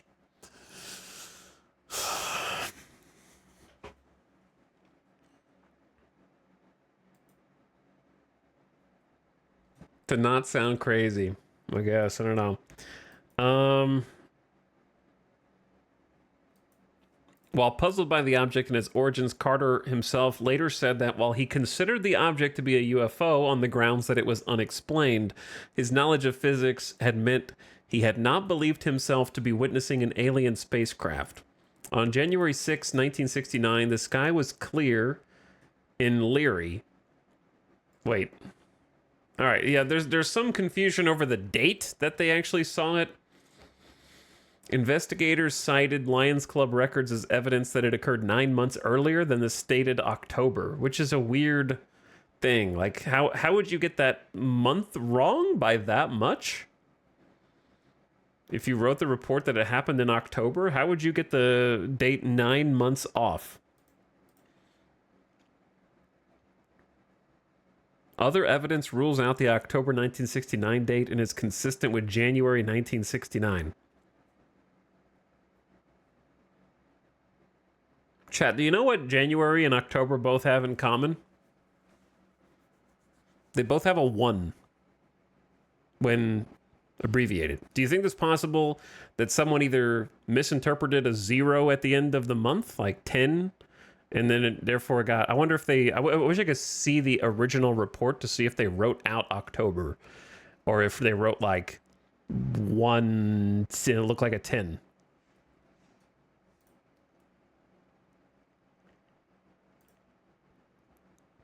But anyway, the sky was clear in October in Leary, and the planet Venus was near its maximum brightness and the direction described by Carter. Ufologist Robert Schaefer concluded that Venus was in retrograde, and this may have affected Carter's mental disposition in perceiving a UFO. That Mars being prograde might have contributed to him eventually becoming president. Why is that in Wikipedia?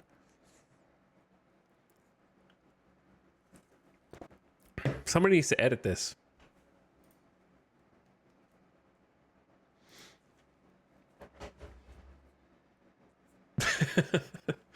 Okay, anyway. In a 2007 interview with Jimmy Carter, he stated he did not believe the object was Venus, explaining that he was actually an amateur astronomer and knows what Venus looked like. He also said that as a scientist, he did not believe it was an alien craft, and at the time assumed it was probably a military aircraft from a nearby base. However, he said the object did not make any sound like a helicopter would. Carter also said he did not believe any extraterrestrials have visited Earth. In the podcast interview, he also states he knows of no government cover-up of extraterrestrial visits, and that the rumors that the CIA refused to give him information about the UFOs are not true. So they did give him information on UFOs, and there are aliens, confirmed retroactively.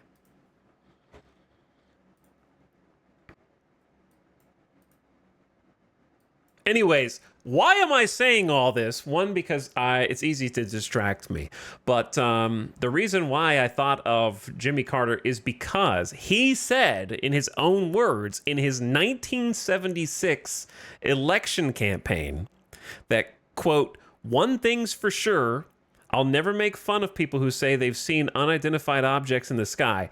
If I become president, I'll make every piece of information this country has about UFO sightings available to the public and the scientists," but he didn't because he's a lying piece of shit, okay?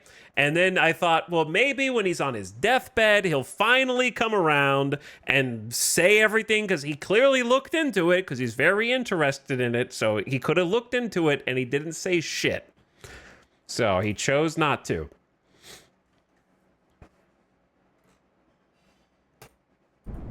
Like, not even on your deathbed, man. Come on.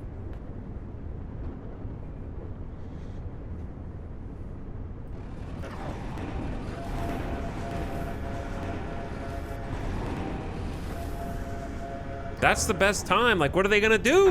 You know what I mean? Like, what are they gonna do? Kill you? You're already dead?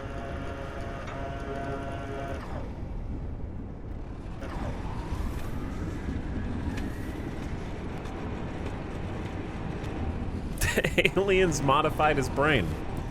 But here's the thing, right? UFO doesn't have to be aliens. He said that he would make all the UFO stuff public for the scientists. And he didn't.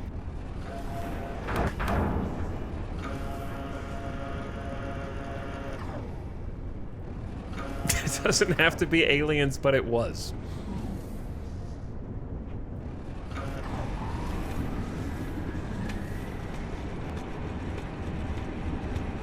Anyways, everybody always campaigns on this stuff randomly, or they say something one-off and then never actually does anything. Chad, if you elect me president, I'll actually make it public, okay? Anything that I find. And if they take me out, oh well. I'll have some contingencies in place to make sure that all the information at least becomes public posthumously, all right? I'll do it. You just gotta elect me president.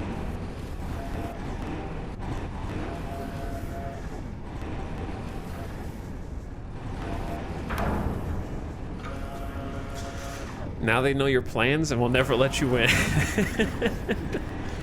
What else do you guys want to know? You know, what other, like, information should I release as part of that campaign? I'll drop a full report. You can have it all. We're gonna go full transparency.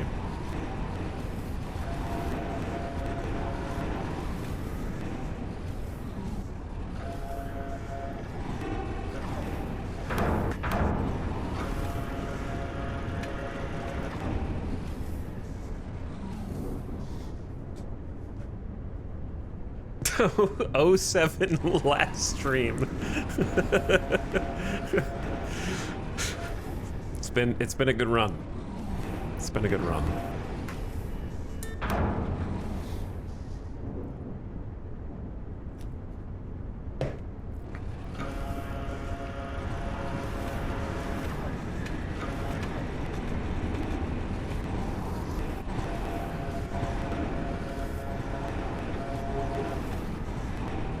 I don't know, man. I just want to know. I don't buy the information was so terrible that they took it to their grave rather than let other people know. Like, I don't buy that. We are in a world in which our brains are already so overloaded by social media and nihilism that I really don't think that there's anything that could exist that's too terrible to release. I don't buy that.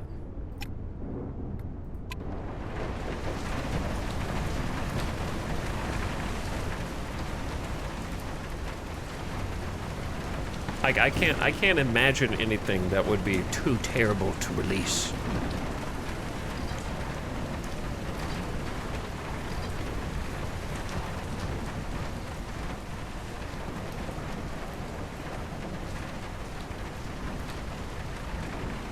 I need you to confirm whether Elvis is still alive.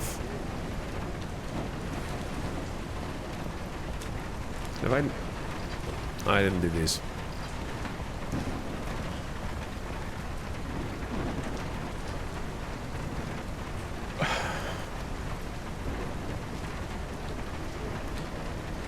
The time to release it is now because people will just assume it's AI.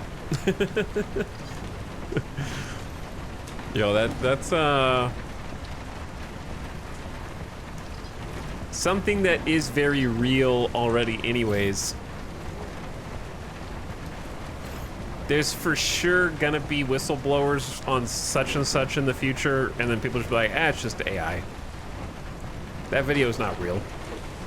It's gonna be like the inverse, right? Like AI is gonna let you release things that look real but aren't, but also claim things that are real aren't simultaneously. It's like a double-edged sword there.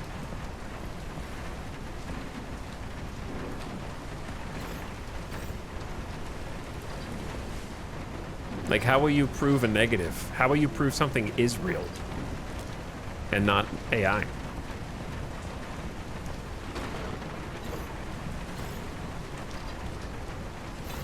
Got to be like a watermark on everything.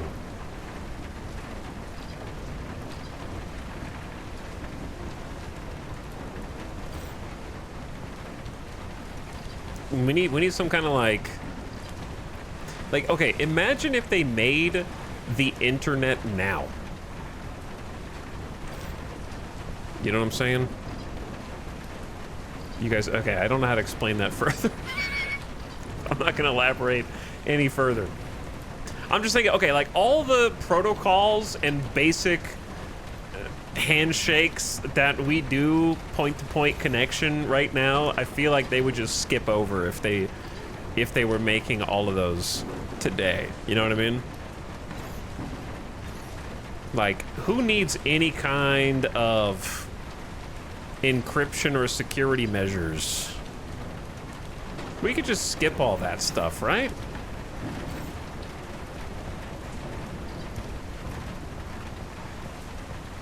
I'm not high enough for this. Well, no time like the present.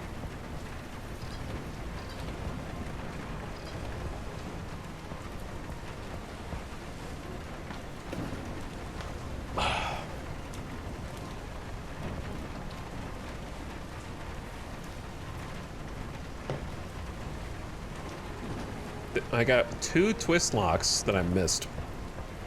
There they are.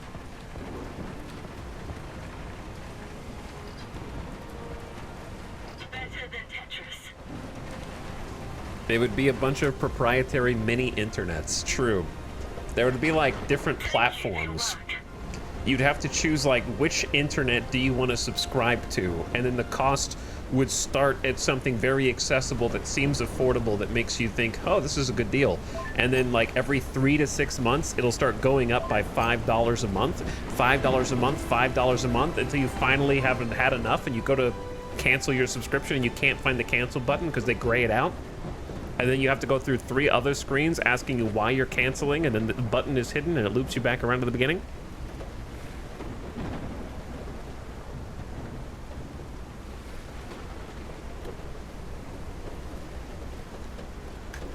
Did I get money? Oh, I got 13.7. So that was load containers.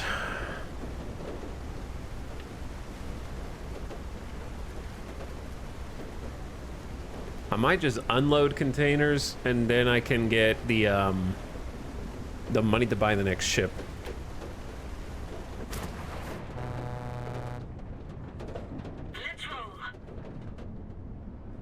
Let's roll. We're not going anywhere. We're just hanging out here, doing the opposite.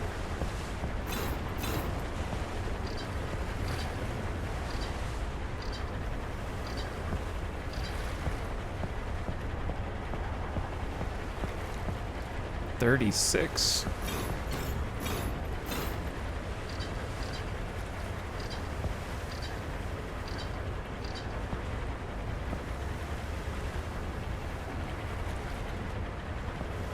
Have to pay for social media, then Google search internet, a separate video internet. You know what? YouTube should have to pay me every time they ask me if I want a family plan for YouTube Premium. You know what I mean? And it's the response is never like, no, I don't want this. It's like, not today, or maybe another time. Like, no, Never. I'm never signing up for this, YouTube.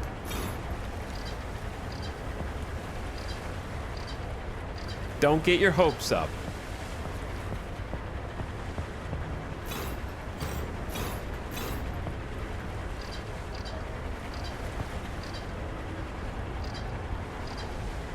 Okay.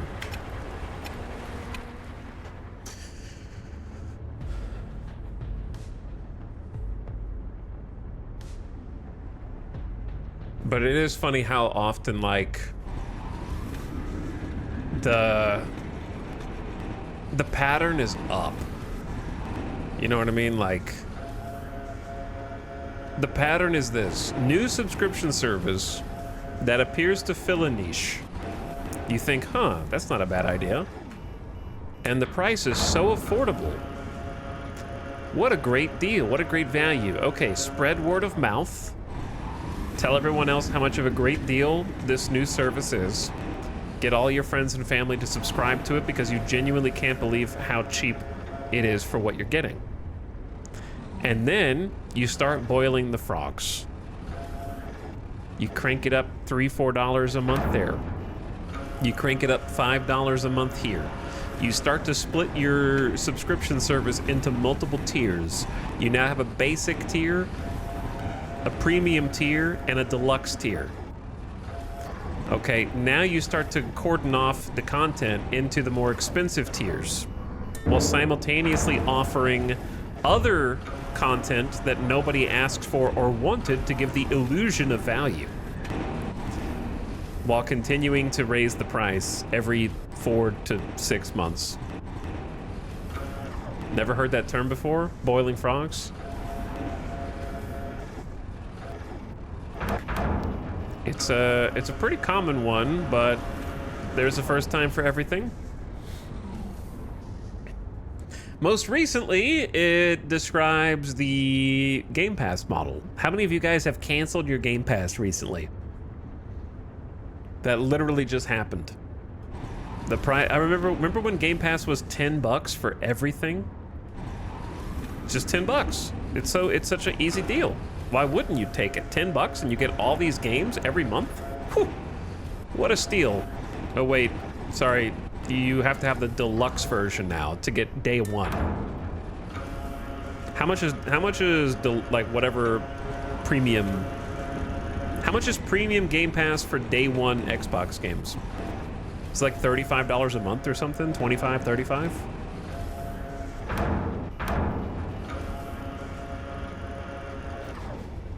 Mine just renewed, so I got another month. $29.99, $30. Okay, so $30. What started as like a $10 service for everything is at $30 now for the same features that it started with. $360 a year. But you get Ubisoft Classics now. That's the feature nobody asked for.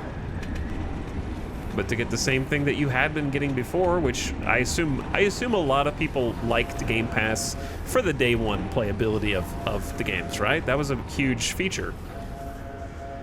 You don't buy it, you just kind of sort of rent it in a way, but in a way that made sense because you can play so many other games.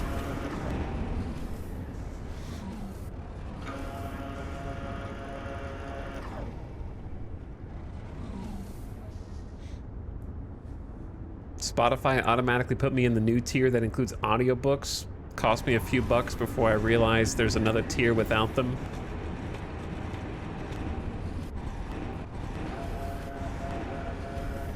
Inflation stops when consumers stop accepting the stupid new prices. That's not the world we live in, unfortunately. That's a made-up hypothetical world. There's a made-up hypothetical world where small groups of people boycotting and putting little petitions together actually changes anything. We don't live in that world. So you either get on the train or you cut a piece of entertainment out of your life forever.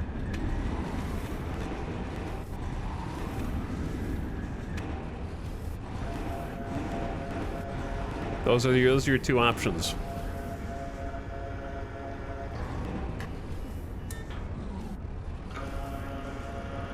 It's like Adobe with their awful Photoshop pricing. Yeah. Remember when you could actually buy to own Photoshop or Premiere? That's how I used to make my YouTube videos. I actually bought Premiere.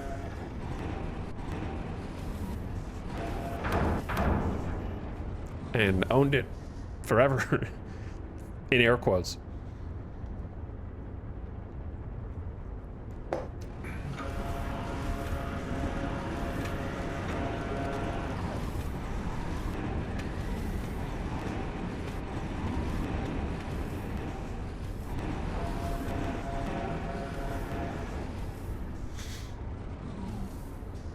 I always thought everybody just pirated those. Well, you're the reason why it's a subscription now. So, it's your fault. Okay? I was an honest paying customer. Okay? Bought it legit. Look what you did.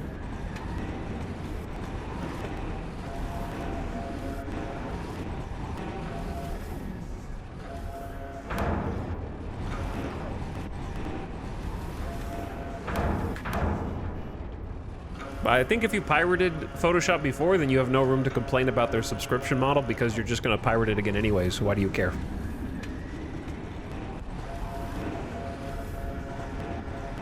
The price never meant nothing to you anyway.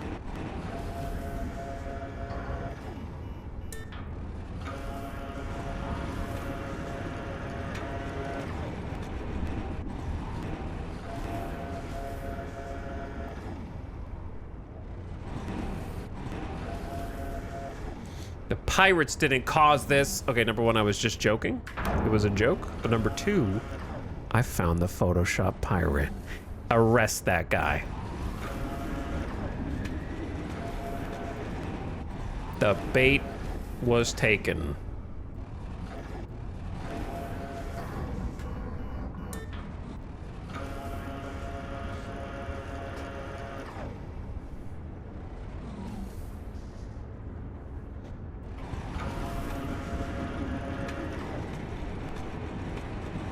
But anyways, two things can be true at once. Pirates can contribute to a thing while also the thing being rooted in greed. Two things can be true. Like, just to make a logical example, can we all agree that if a piece of software is made and 100% of consumers pirate it, they will not make any money and therefore stop making it? Like, I think that should just be a logical conclusion, right? Like, there is a threshold there, but greed is definitely like the main reason.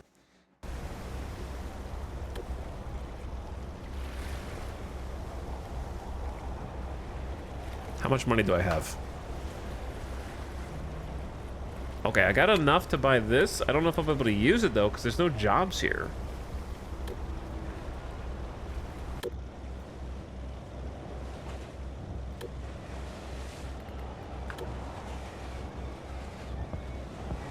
Take a look around the boat regardless, though. Water gun tutorial is press F to continue. It's a good tutorial.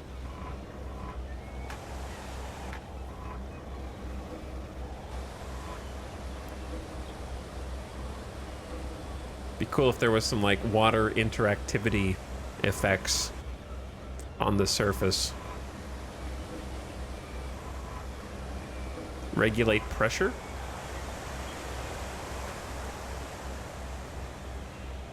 This is the lowest possible pressure.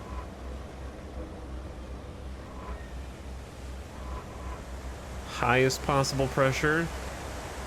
Okay, this is pretty cool.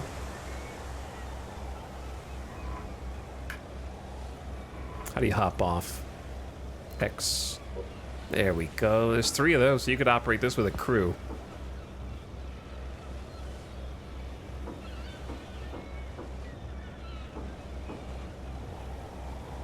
You can also, maybe in the future, pick up the fire extinguisher because it's highlightable right now, but doesn't do anything. It's maybe ship fires.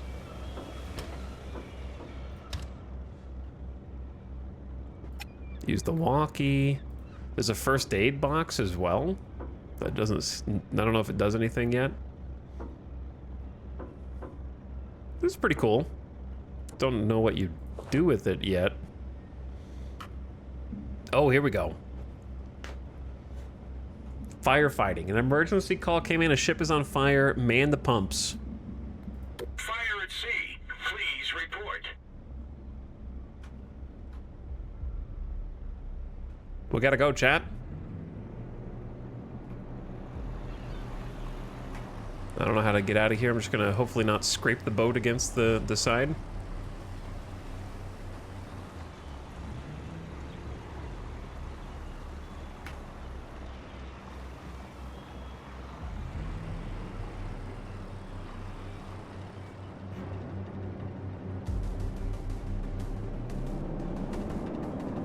All right, let's get out there, man. There's a fire. Turn the lights on.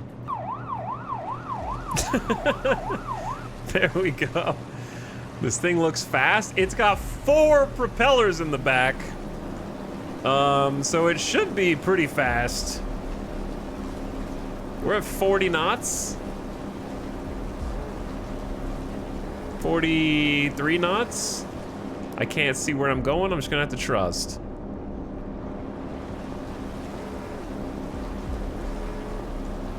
Getting some splash down here.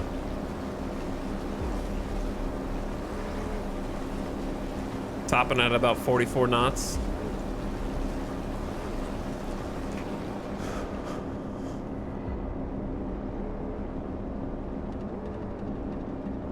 Is there a horn?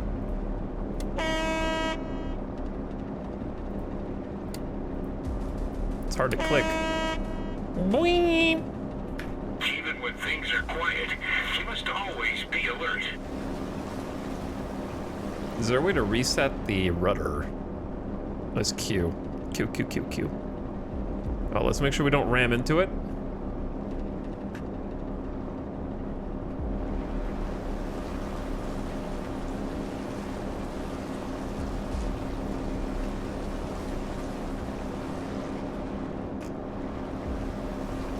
Okay, we're gonna whip around to starboard.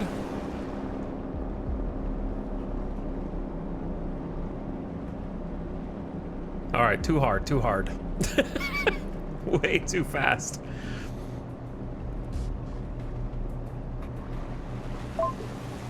Fires usually consist of several blazes that need to be extinguished. When you hit a fire with water, a bar appears above it which decreases. Oh no.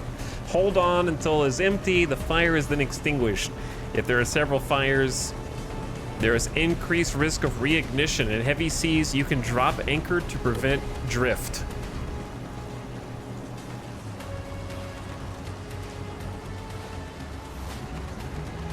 Uh-oh. I'm here. I'm here. I'm ready. Okay. How about we drop anchor?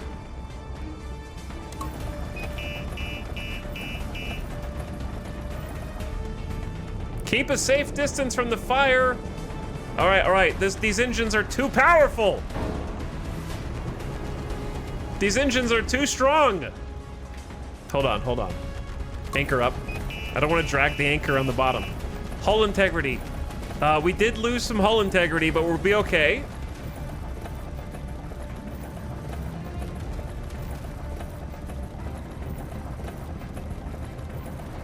I need to get a little distance away from the boat.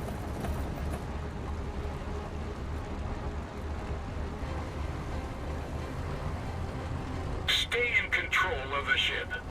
Keep a safe distance. I'm trying. I'm working on it, sir. Just give me a sec.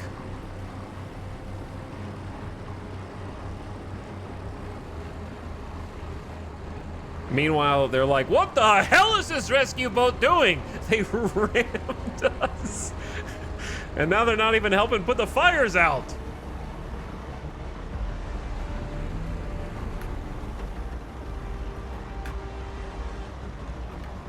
Okay.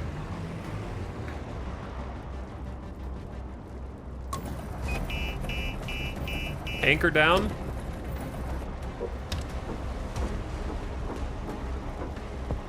Yeah, I don't feel like we're that anchored.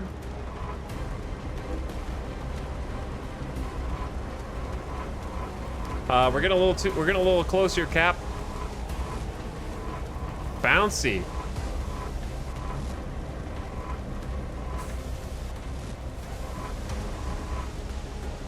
Too much pressure. You're wiping the windshields. All right, that looks good. That looks good right there.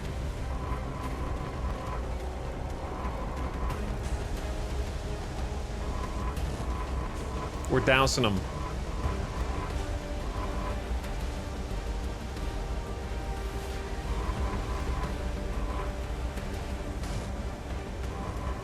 I wonder if it'd be easier just to like high pressure.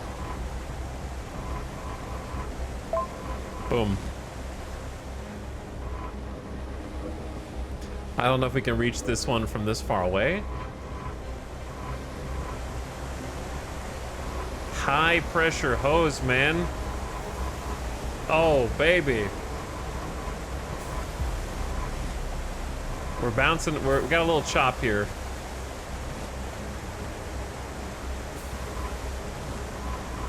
Got a little chop from this angle. It's hard to tell.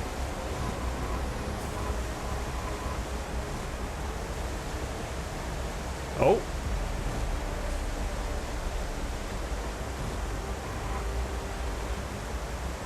It looked like we were hitting it, and then...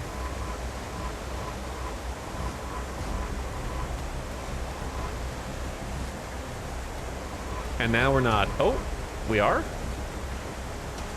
Maybe it was just a big fire over there. Fire successfully extinguished. Hell yeah.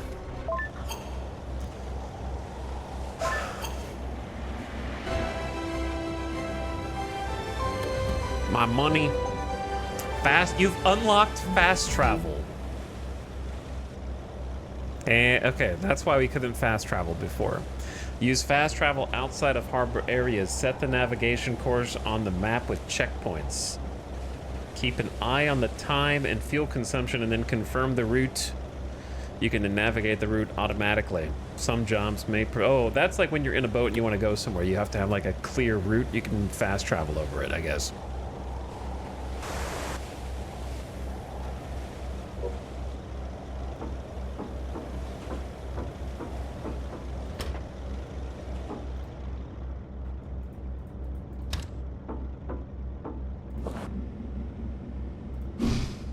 Okay, well done.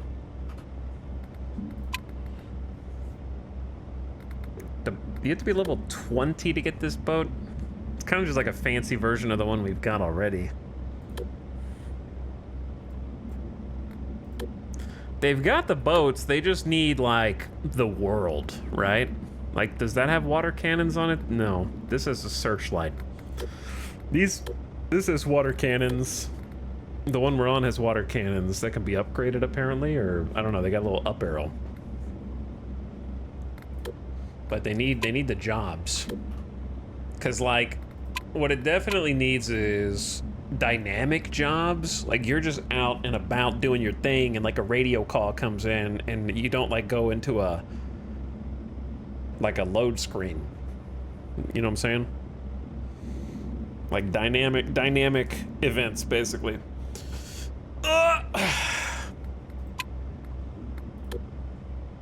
I don't know if there is a larger version of this or if they were just mocking me. I also forgot what I was gonna say. I'm trying to remember. Oh, Chad, do you guys want to do an experiment? By the way, Dirty Hot 6, thank you for the 11-month sub. I'm sorry I missed you like an hour and a half ago. Hi, Dirty Hot 6. Thank you for the 11 months.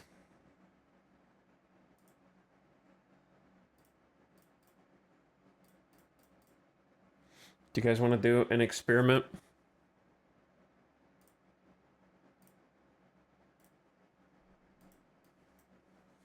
So I have heard rumors on Twitter that Twitch supposedly, I've heard pros and cons. Some say that the view count is weird on Twitch because it's not counting lurkers or something, and some people say that's impossible, that's not true. So I want to do my own experiment now. So, right now, my dashboard view count's at 599, 600 basically.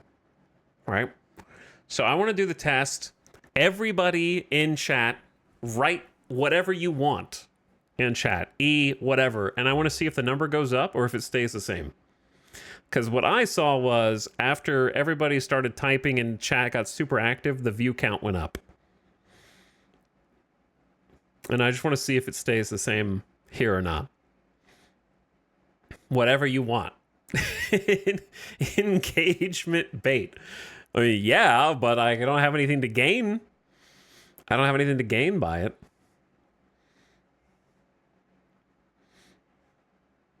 I have noticed anecdotally that the view count on the dashboard used to update more frequently and more accurately. And now, chat, it's going, you guys are making people leave. Number going down. It's killing them. You guys, the lurkers are dying right now. All right, but you have to give it a minute. You have to give it a minute. Because it does this as well. Just normally streaming. And I feel like the view count has been lagging behind. So everybody type something. If you're a lurker, write something in chat. Keep going. Keep going. You can't, I didn't say stop. Keep typing. High activity.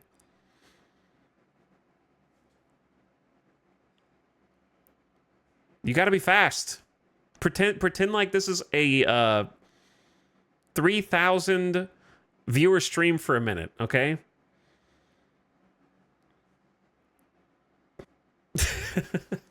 Chat is moving, it needs to be moving so fast you cannot even see individual messages or interact with chat. Okay, we're gonna do this for like 30 seconds. Like 30 seconds to a minute. And then we're gonna see if it goes up or not. My expectation is that it's not gonna go up, and that's just gonna stay here. Lurkers are easily startled. Chat is too loud. They're screaming. Some of them are writing in all caps. Keep it. You're doing great. Wonderful job so far. It would be a very obvious bump if it were true. It would be like potentially like 100 or 200 people. It would be very obvious. It's not going to be like plus 10. I don't think it's true, but I needed to prove it to myself one way or the other. Surely it's been 30 seconds. Doesn't look like it's going up. It went down 3. Maybe what if this is not scientific? What if the lurkers are still lurking? They're just lurking that hard.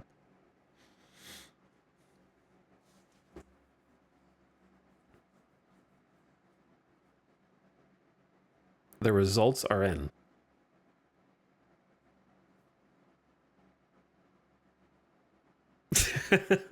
Too much engagement. My fingers are tired, boss. Okay, I don't think it's a thing. But I saw somebody else do this in a clip, and their view count went up like 200 people from doing this. So I was curious. Just wanted to do the experiment myself. You got baited. It was a live video of their dashboard, just like this, and I watched it. So I don't know. Okay, I'm gonna say that it's correct. I'm gonna say the view count is correct. Did anyone hear the theory? If everyone drops a sub, the number goes up. Thank you for helping me confirm my suspicions, though. Thank you for your participation, lurkers. Yeah.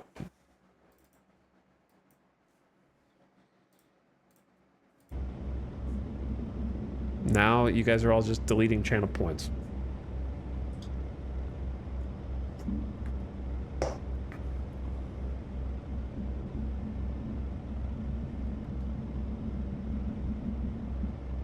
They're going down fast. All right, what else can we do in this early access? Real question. What else can we do? Let's go, let's try and fast travel to a completely different port.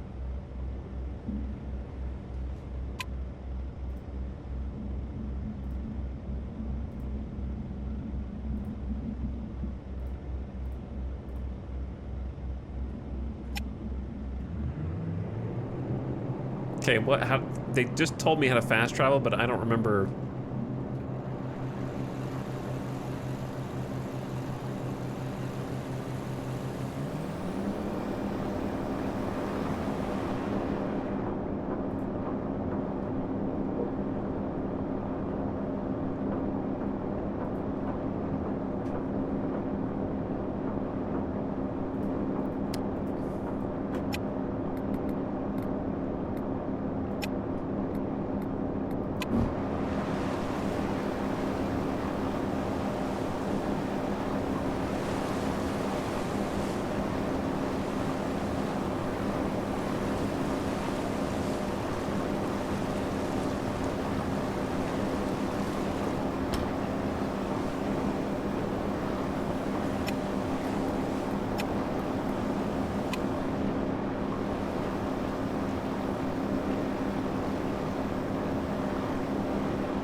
Apparently that's what happens if you are anchored and are trying to go.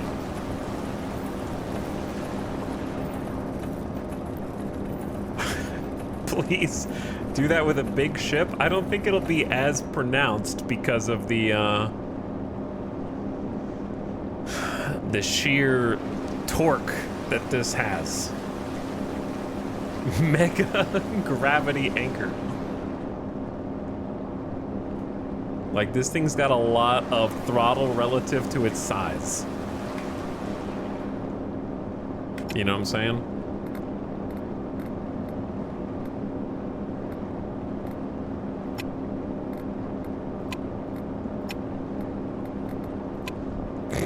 This makes me...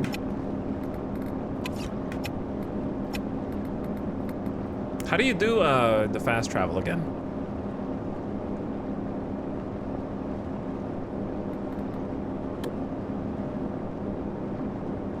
You don't have enough fuel.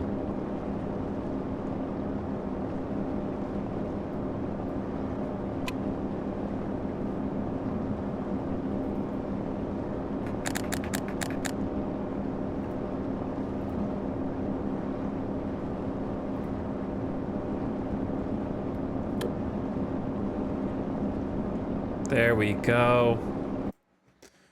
There we go. Warning, fuel almost exhausted.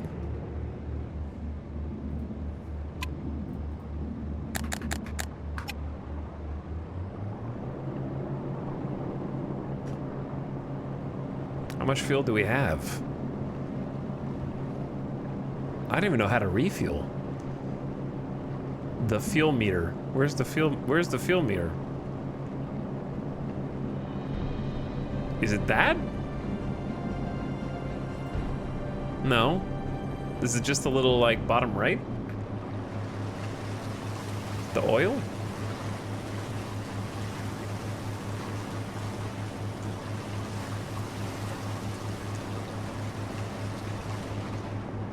It was on the fast travel screen and plummeting.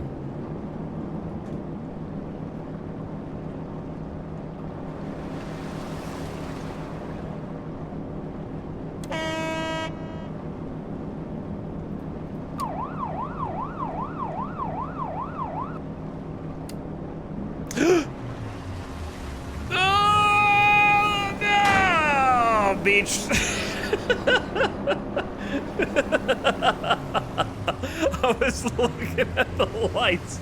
I was trying to find the lights, man. I need to do some repairs. I'm gonna start taking on water if I'm not careful here.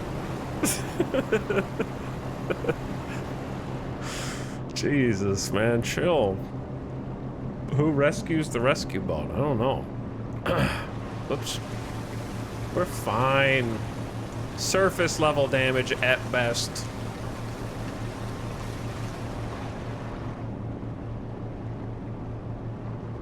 Who put that entire, like, stone structure there, dude?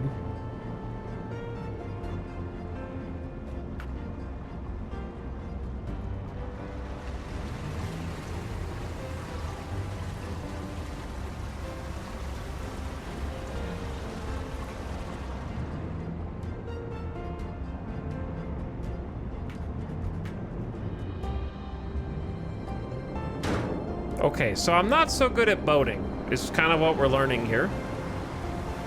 Not so good at the boats. Just give me a sec. This is just how I park, okay?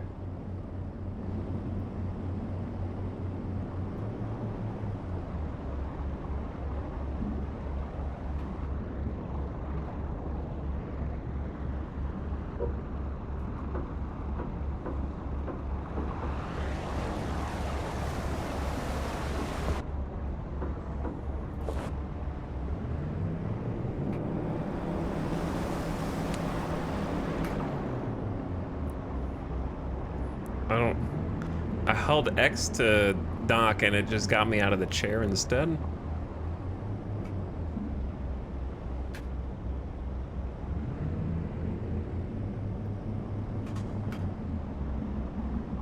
You know what? E should be get out of the chair and X should be cut engines. Doesn't X cut engines just make so much more sense?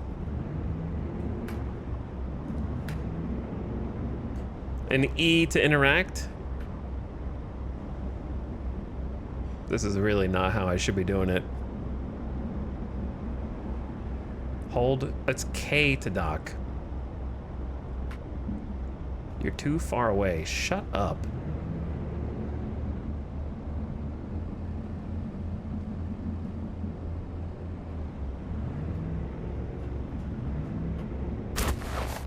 Like a glove.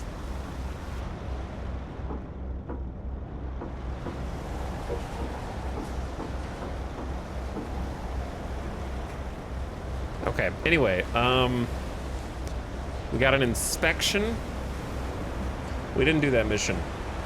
Your current ship does not meet the requirements. With this ship, you'll be shown the respect you deserve on the seas. Yeah, that's why I'm doing it. All right. Ship inspection. You'll get some respect. Freighters in the port need to be checked. That shouldn't take long. Okay, we're gonna... Why does it just start you out here instead of like cold starting the ship from docked position? And there needs to be more getting rolling. You know what I mean? Like you have to untie the things. That would be cool. Like you got to get it going. You got to get the ball rolling and everything. All right, there's gonna be an ad real quick. 3 minutes, mid-roll. Neobium, thank you for the 13 months. KJ subbed during the science segment. Thank you, KJ, for the 55-monther. Thanks for trying. And Neobium for 13 months. Hey, I'm gonna take a quick BRB. I'm gonna get a water and mute this. And I don't know what this has been doing in the background.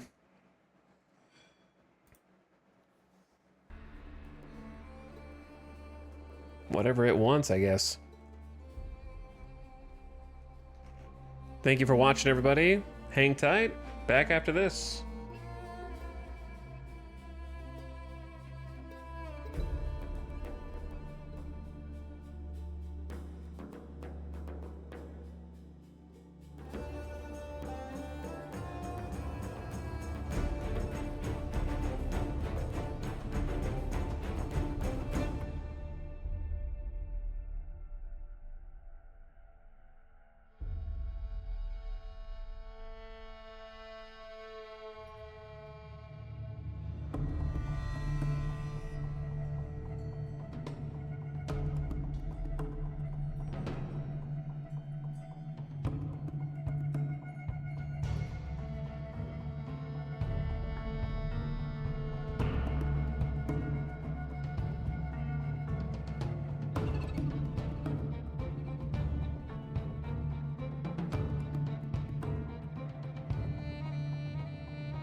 Where are we?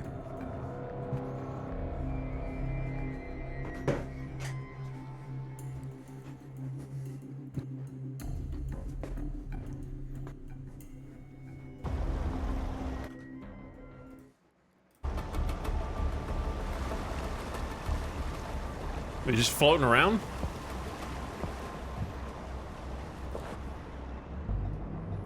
I like how,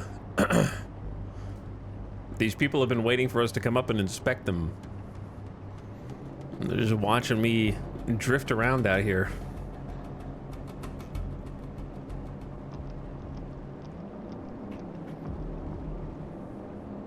So this one, the rudder kind of resets itself automatically, which is cool.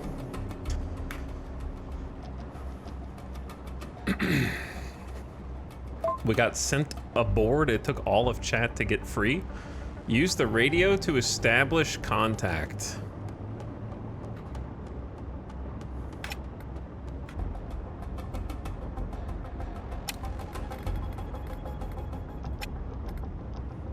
Hello? Sure. Come on up. Want a tour?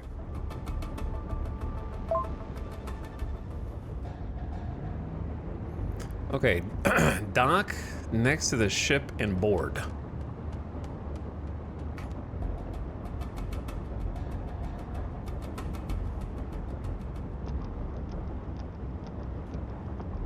Oh god. I overshot it slightly. Oh. Uh-oh.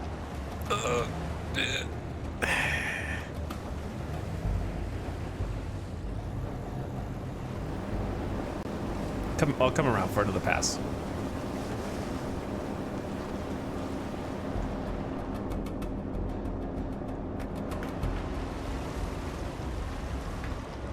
Yeah, just trying to make sure I get a good close look.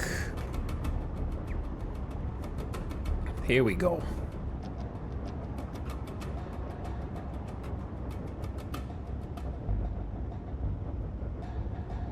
Anchor down? Where's the anchor? Wrong one. Okay. Anchor down. Dock next to the ship and board it. How do I board it? The safety Oh, you just boarded. also apply to this ship.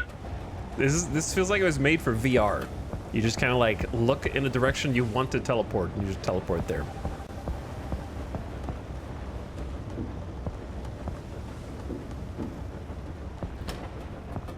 Excuse me, officer. I'm here to inspect your Make a note transponder. on the checklist. Any contraband on board?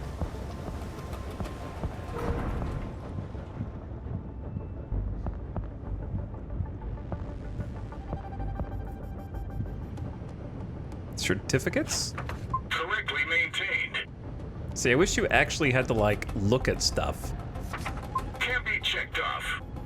instead of click the icons. Was not maintained correctly. So their boating license is expired. Logbooks don't check out.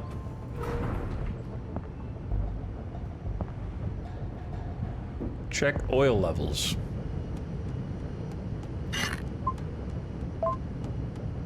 And talk to the captain. But yeah, I wish they actually had like the stuff on the ship that you have to look through the log books or compare it with something. Even when things are quiet, you must always be alert. What are you talking about, Graham? Whew. Lucky again. This ship can continue on its way. This would be great as a Papers, Please type of minigame. It would. It would. The bottom objective is unknown.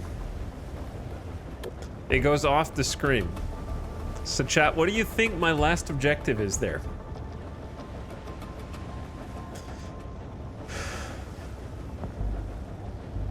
Guess. Maybe it's just go back?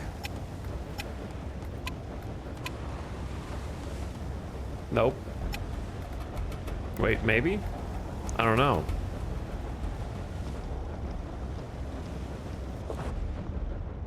Undock? All ships Done. inspected. Thank you for your support.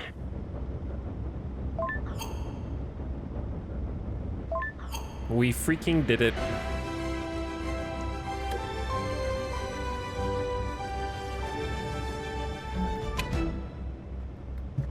The Siren Whisperer. What are you trying to say about me, man?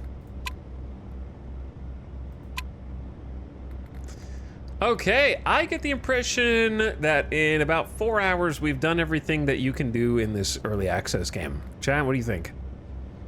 Is there something I don't know about? I think we're gonna have to find another thing to do for the rest of the stream tonight. Because it seems like it's pretty much grind to level 8 so you can get a ship that seems to do the same things that this ship does. Have we leveled up any of the ships? Yes. We have. It just makes it like more engine power, higher max speed, less fuel consumption. I also just bought a searchlight.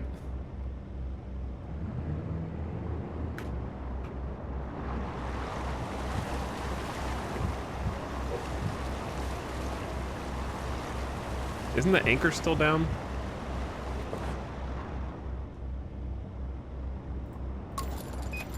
I don't know where the searchlight is. Is it on the back?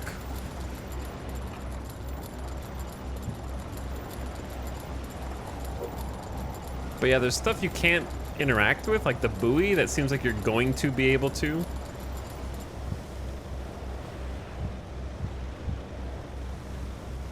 But currently cannot.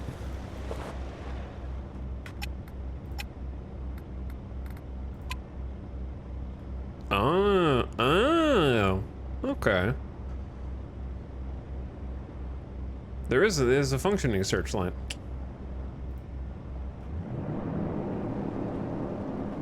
Uh-oh.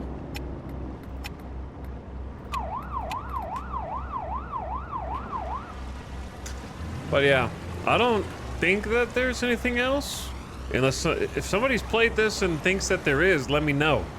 Because it feels like it's just going to be kind of more loading, unloading. Which is pretty basic.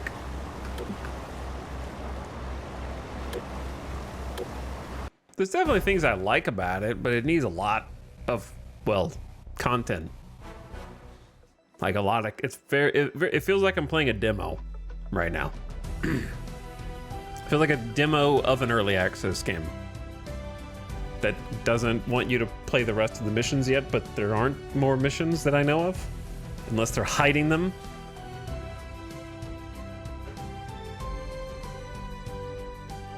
What's weird is it has elements of it that feel superficial, like the clicking on the yellow markers to complete a mission, but then it has stuff that's like clearly made by people who wanted to make a ship sim. Like I think the water mechanics feel decent while you're out there. The like way that you control the ships feels pretty good. The ships with like the 360-degree propellers do feel very different from the ships that have the more standard propellers. And the ship interiors and stuff are pretty detailed from like a visual perspective.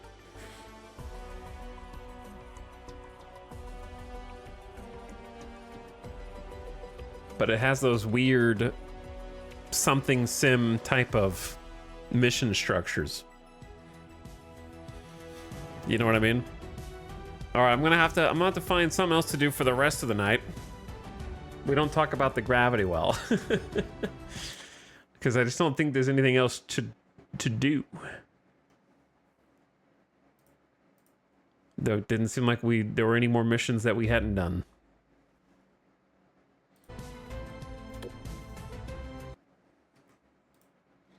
And I don't want to end the stream after 4.5 hours. That's not very long.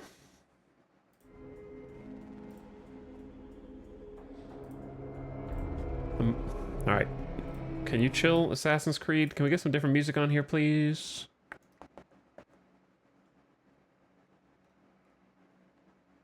How about...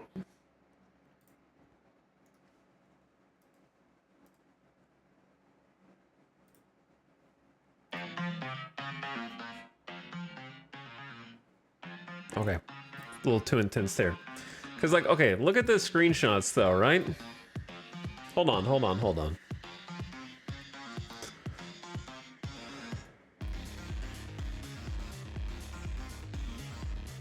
Where are all these ships?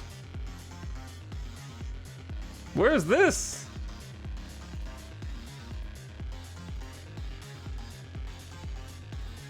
This ship is in the game.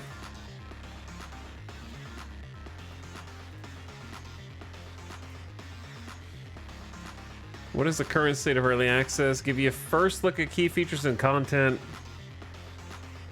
You can expect a variety of missions such as Coast Guard operations and cargo transport. I mean, those are the only 2 missions, yeah, and 1 firefighting mission.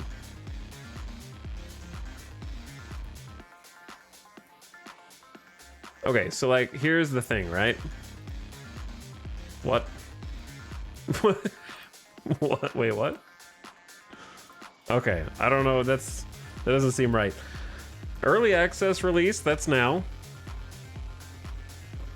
The Crescent Port Logistics and bulk update. 3 new ships, bulk cargo gameplay. That's what's not in.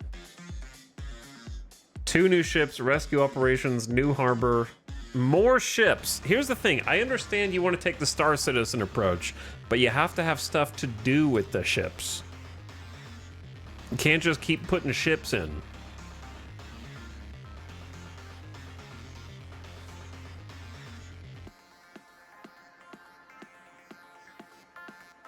Dude, the performance of this game being as low as it is, and also being Unreal Engine 5, very stereotypical Unreal Engine performance. Yeah, dynamic missions and a little bit more involved loading, unloading, and like ship starting up and turning off would actually be great, because like the bones are there for the ships look nice, and the water looks nice, and the handling feels like you're on water, and it's kind of difficult to control, but like in a fun way.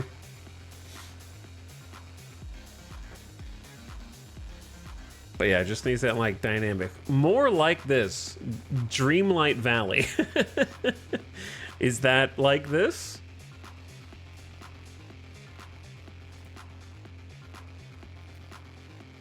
Train World 6, Motortown, behind the wheel.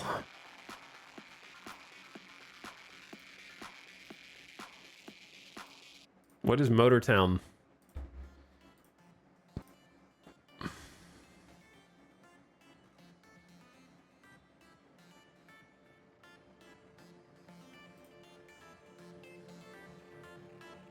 +50 cars, trucks, and trailers. Open world day-night cycle.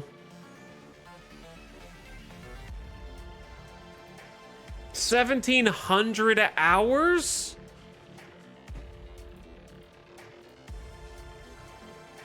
I find myself picking this over Assetto Corsa, Beam NG, and other top racing driving simulators due to the open world and large player count servers. It's better as a multiplayer server game. What? What do you do in the servers?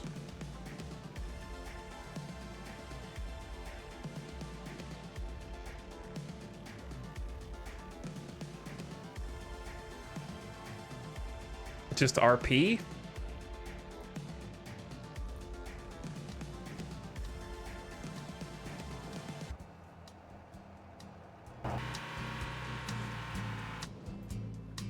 So like some guy's just gonna be standing on the side of the road in a multiplayer server, like I need you to take me on a taxi?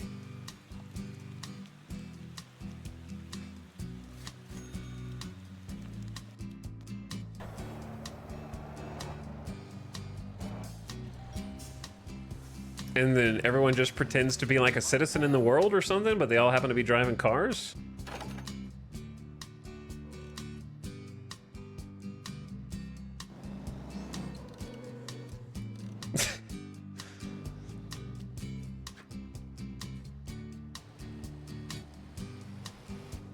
GTA, but without the T. I don't know, it kind of seems like they just stole a police car. So it is GTRP, because there's gonna be a criminal and somebody in a police car. And there's a hospital. It has the three main ingredients of GTRP.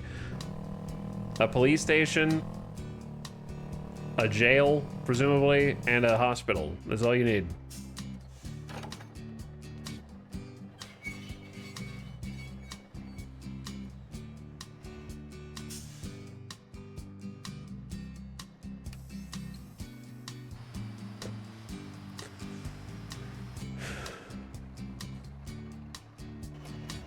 And your car can break down too?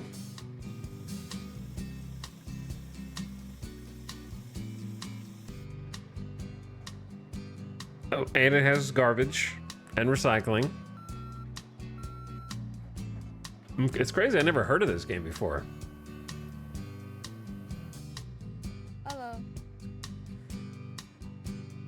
Really? When was this made?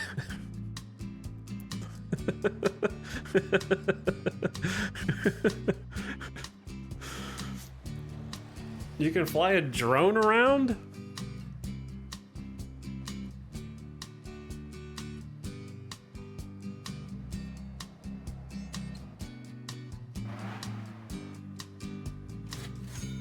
Buy property? What the hell?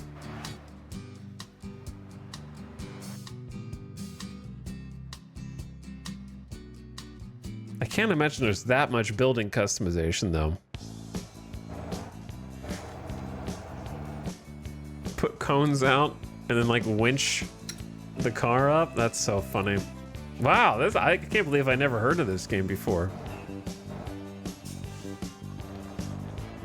So chat says this sucks single player?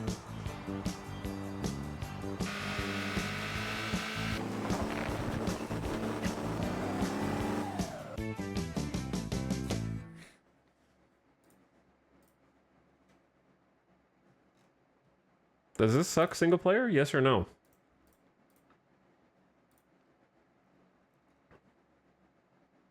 What do you do single player? It's cool solo too.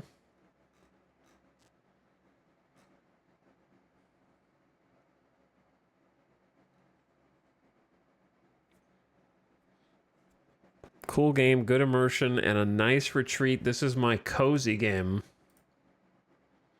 I normally wouldn't recommend or endorse games. Why are you such a hater? Who goes around saying, I don't normally recommend games, but this one I will? Okay. That's hater 3000.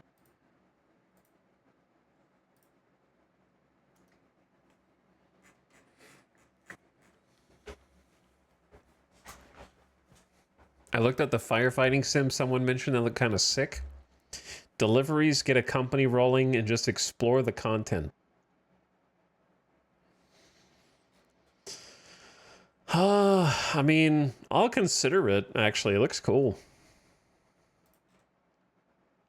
For once, games similar to this actually like showed something interesting instead of Inzoi.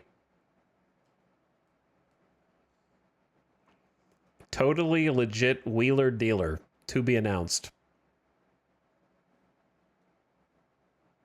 Pizza slice. Demo out now. Electronic store simulator. Are you guys even trying with thumbnails anymore? Are you even trying with thumbnails?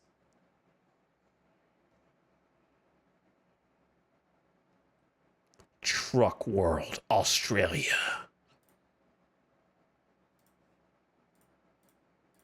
Trucking in Australia.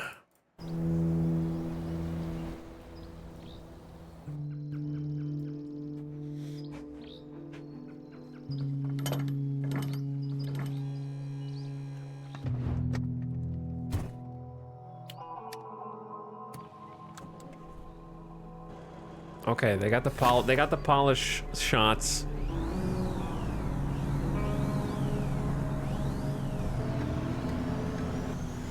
Why is it recorded in ultra wide? To try to make it look cinematic.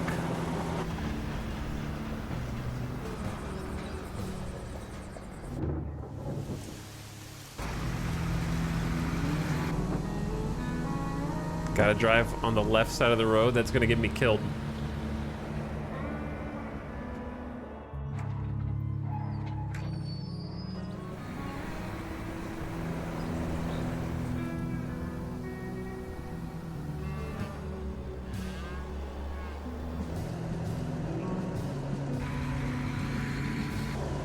Here's the thing.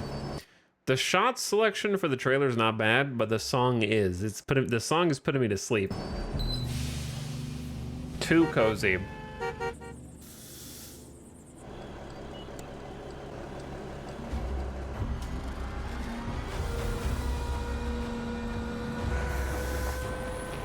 We going off-roading? Oh boy.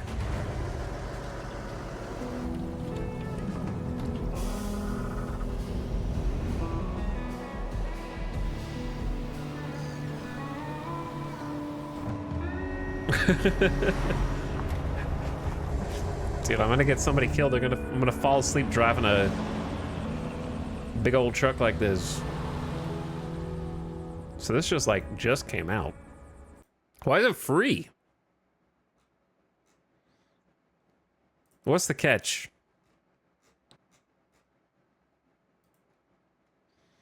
It feels worse than a mobile game. What? I did not get that from the trailer at all. I played Truckers of Europe 3 on my phone and it looks better and runs smoother. On my high-end PC, I get 100 FPS. The sound design doesn't help. The game needs improvements.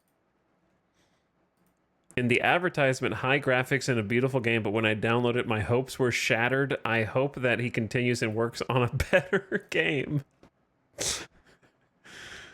I mean, it's telling that all of the reviews have like 1 hour. It was short. Took me 1 hour. Oh. The only thing I like about this is the graphics. That's all. It's impossible not to compare this to Truck Simulator. And the funny thing is these games have their advantages. Truck physics and everything else feels better in Truck Sim, but the surrounding world is better in this game. That's the paradox.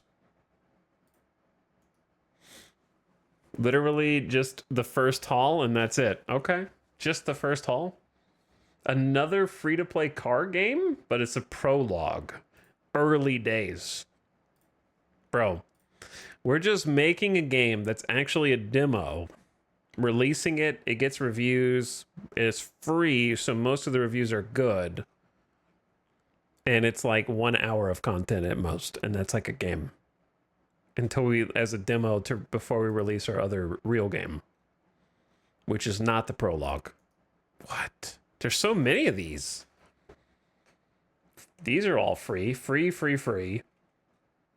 These are demos. Demo, demo, demo. 30 days on ship. SOS. Mixed reviews. I thought I was pretty abreast of all the games that came out, you know, but I don't know. I've never heard of this in my life. It's like a ship survival game.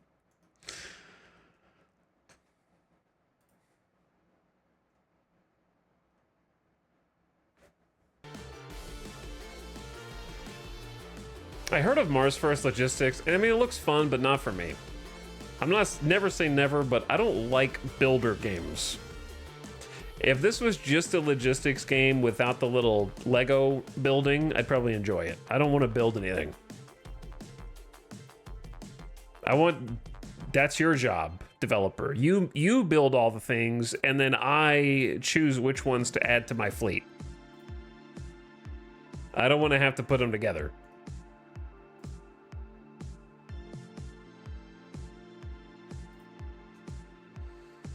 Same thing with Stormworks. Exactly. I can't. If I played Stormworks, it would be downloading other people's builds. I don't like the constructor parts of those games. This guy hates Lego. I like Lego because they have instructions. They tell you exactly what you're supposed to build. You just follow the instructions. I'm thinking about checking out Motortown.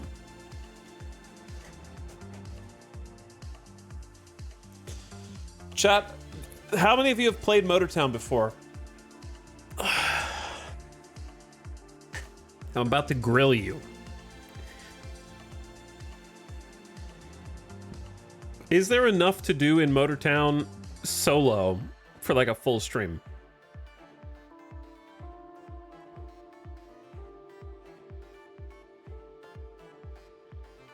I never heard of it before you showed it.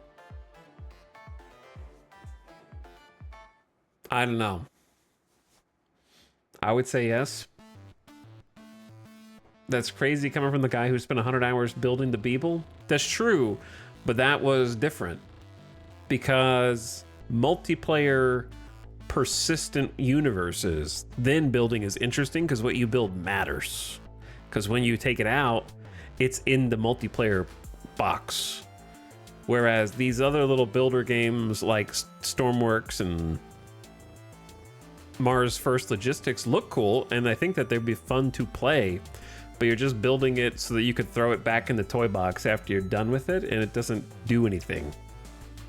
It's just there to be like a cool toy that accomplishes like one mission, and then you're done with it.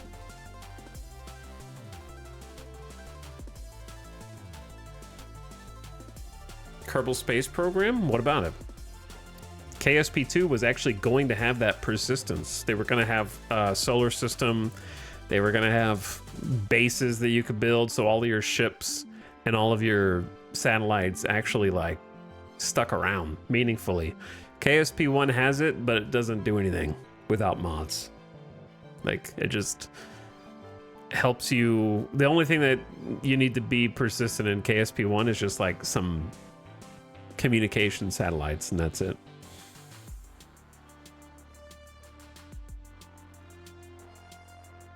But only one of you has played Motortown?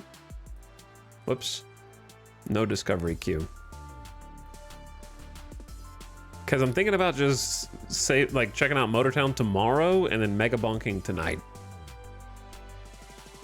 Instead of like dipping one toe in the water right now.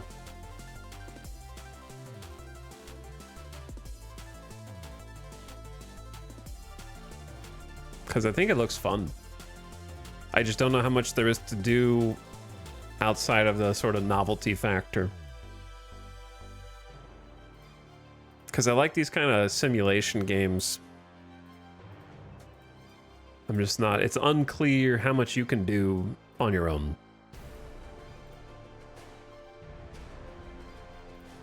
Because it looks cool.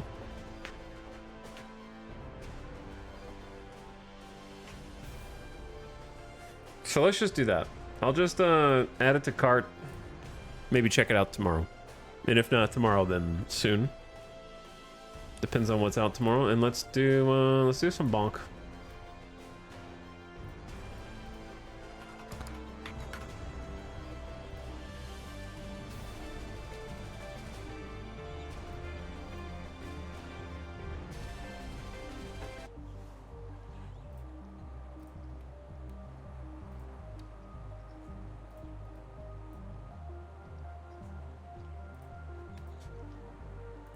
All right, tell me if the game category updated.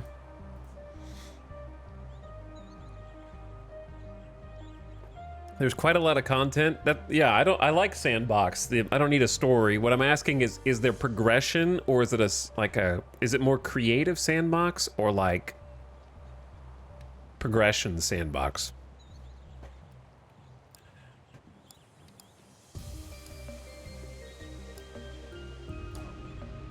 All right, let's do Tony McZoom, because I want to beat Desert.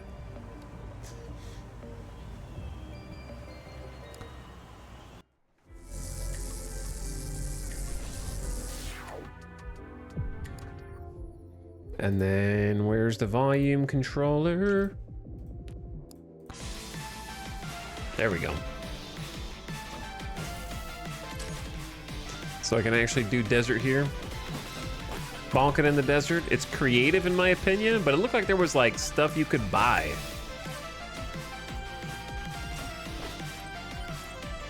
I don't know. I'm getting mixed signals from chat.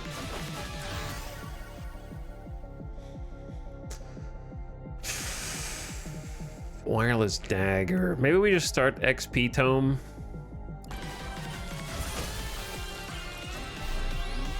Try and scale as fast as possible.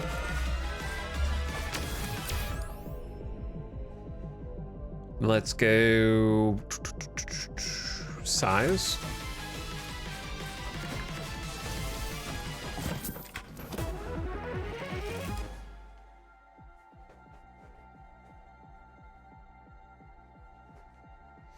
Just Googling around, it seems like there's XP and money, and you can buy new cars, parts, and build up your fleet of vehicles. Yeah, as long as you can, like, take a job, earn money, and then use the money to buy stuff, then it's pretty much all I need. Usually.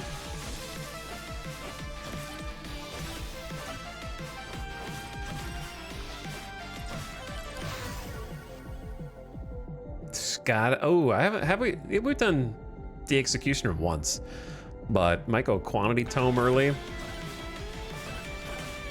Should be his second dagger. What's up, shady guy?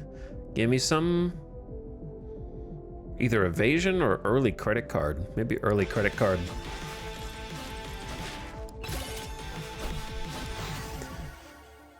Increase luck.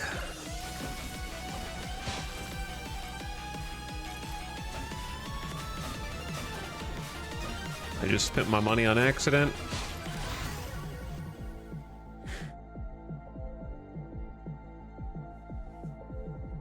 Looks like a neat game. It does look like a neat game. Neobium, thanks again for the 13 months.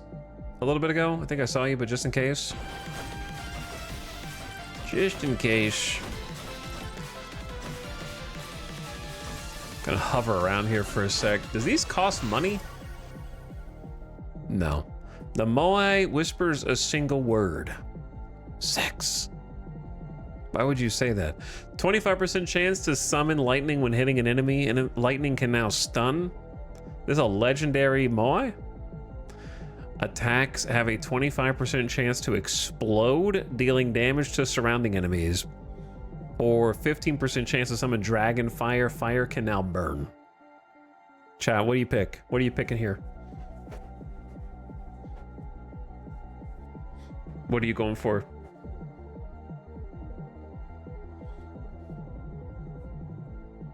Orb. Dragonfire's fun. Spicy meatball. 1. Lightning with knife. Lightning, lightning. All right. Chat says lightning. We go lightning.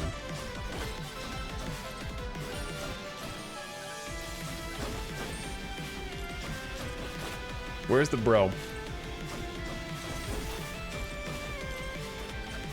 Where did bro go? I'm gonna take the little difficulty thing.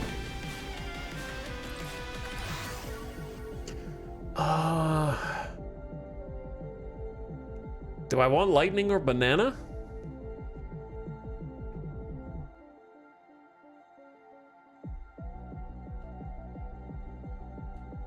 More just full lightning build. Yeah, I mean, lightning can stun enemies, so may as well do lightning staff to go with it. I've lost the shady dealer. He should be standing over here. This is a different dealer. I'm just idling in like one little zone.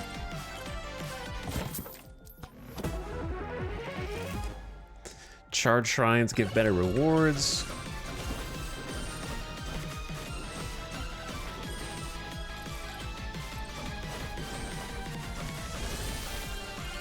They left? Can they leave?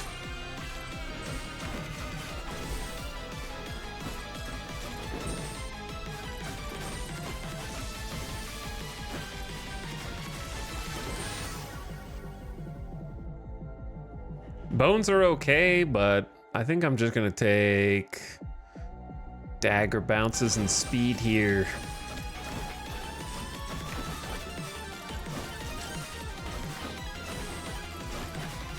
I've just gone in a big sweeping circle. I lost him.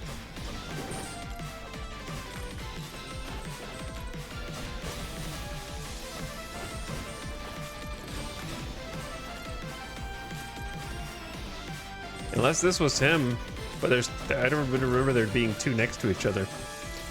This is a legendary one. Oh man, double lightning orb? Speed Boy. Upon taking damage below 50% max HP, slow down time and deal double damage. That like saved my bacon previously in that one run a few days ago. Ice Cube. Ice can now freeze. Do I still have an Ice Cube mission? Or did I complete it? I don't remember. Or I could just save up and get another lightning. I think I'm gonna go Speed Boy. Ice Crystal, chance to freeze.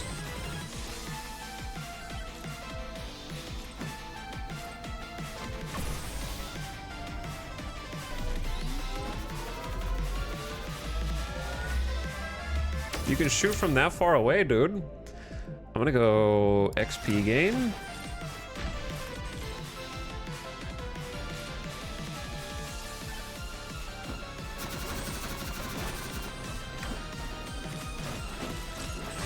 Ow. I need more weapons, man.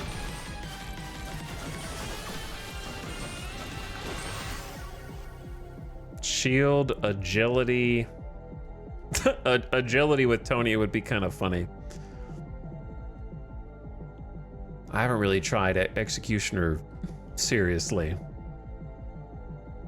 Dagger, lightning, and refresh? Lifesteal, thorns, or bow?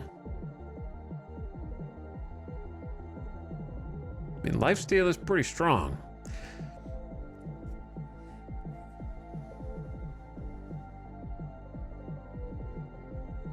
Chat, lifesteal or reroll? What do you say?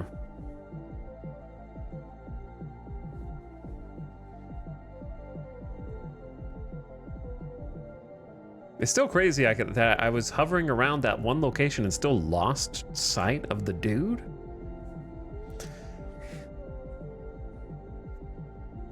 Lifesteal good? Lifesteal's pretty good. Sure, why not?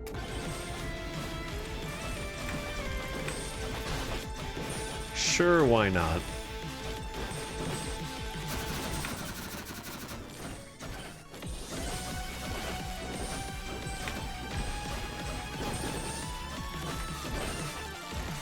But we're gonna need more of it.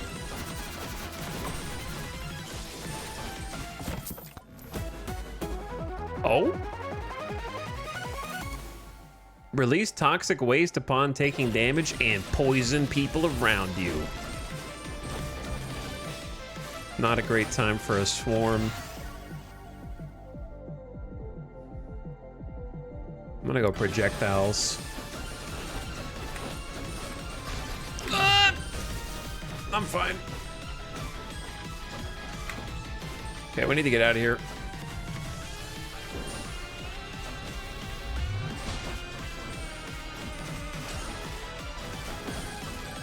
Found the boss.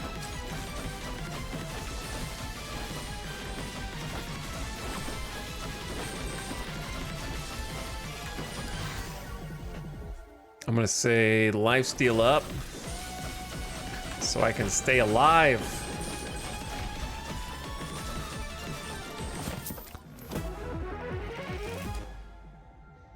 Bonus damage to healthy. I'm looking for like a magnet, maybe. Challenge, guys.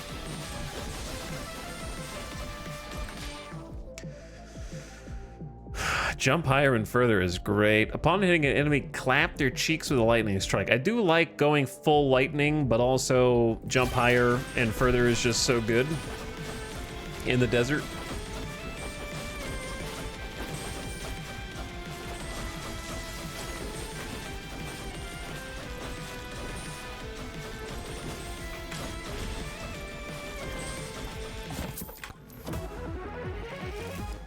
Evasion up. I like it.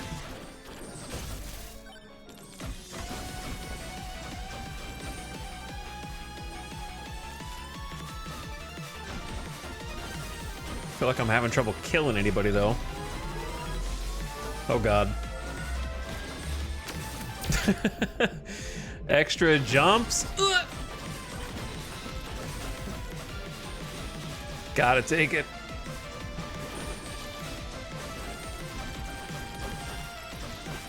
I think I've gotten a full circle here. I still haven't killed the regular boss, dude. Oops. Hit me with the crit.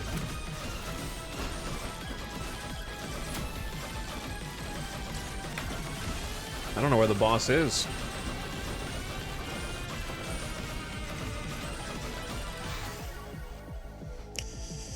Space Noodle, we tried that, it was bad. I'm gonna refresh.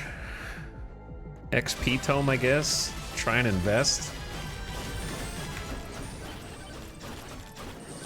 Okay, seriously, I need a magnet.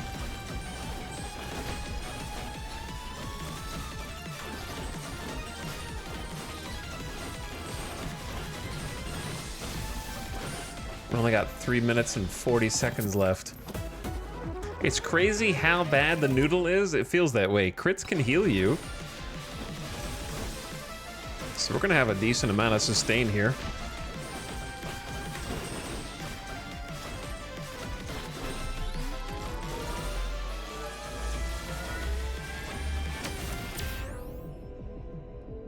Crit damage up. I don't have enough damage to actually get through the boss.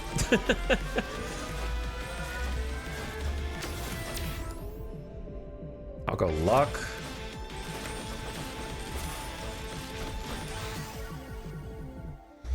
Chonkers. I'm gonna go dagger damage. Oh, these are terrible. It's gotta be the epic quantity tome, though.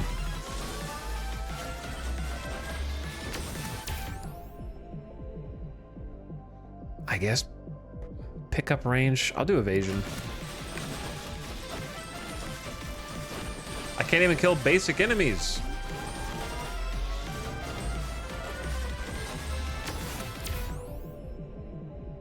XP gain again. Ow! All right, we're gonna skip that one. Banish Noodle? That's actually not a bad idea in general. Am I dead? Maybe. I'm dead. Get good. I need to skill up. I gotta be able to take out the scorpion faster.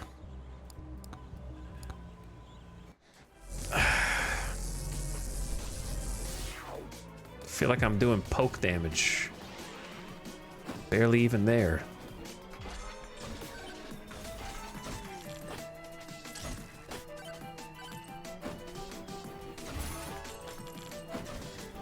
And not having a single magnet was killing me too, because there was just XP all over the place. Let's go crit chance.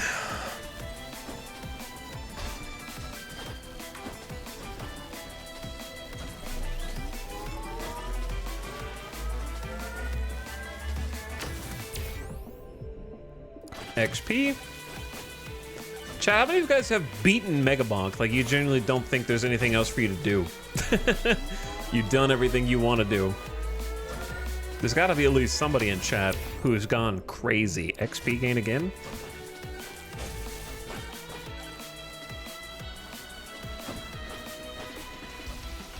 I need to open chest too. Nopers, nopers. Extra jump all day.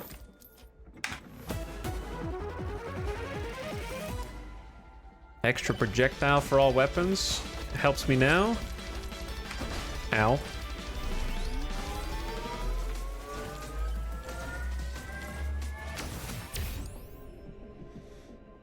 I guess crit damage is good. Let's try and pick up some XP. You know what? I just want to be greedy. Luck Tome. We never really got to do it before. And we may never, but we'll see.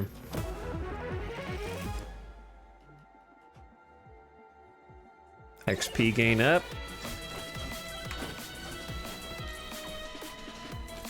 Remember running around on this map with someone who doesn't have a skateboard?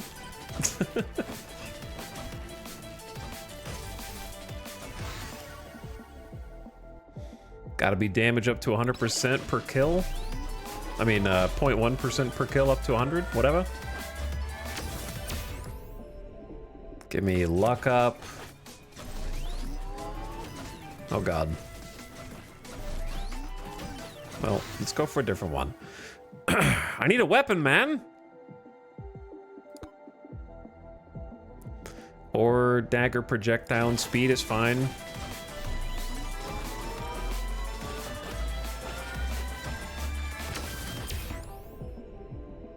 Another extra jump. Kill 15k enemies as Tony. Done. Objective complete. I have no way to heal, so I need to be chill.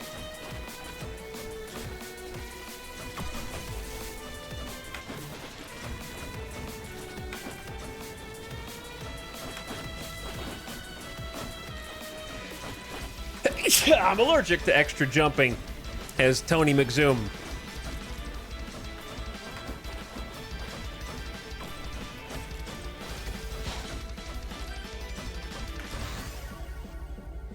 How about... I don't think Thorns is going to help evasion up. I tried this map with Mega Chat. I gave up 5 minutes in. Yeah, I hate this map. I'm just trying to beat it out of spite. We have crit. We have luck.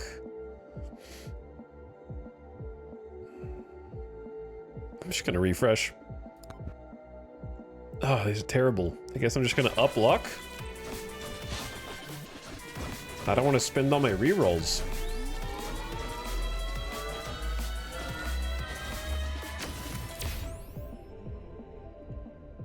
Gold gain, I guess. Scorpion's about to be here, man. 10% damage.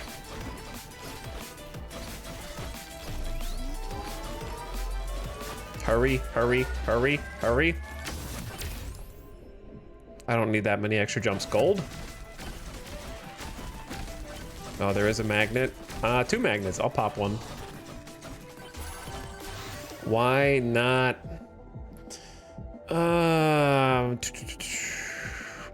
Dagger bounces.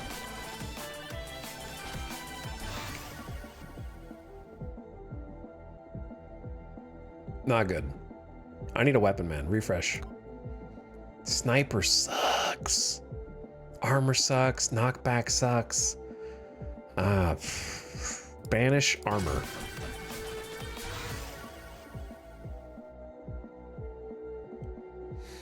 Dagger.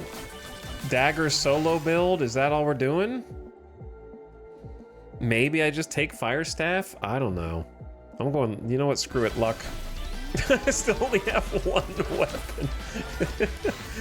Am I too picky? Luck up again. XP gain up.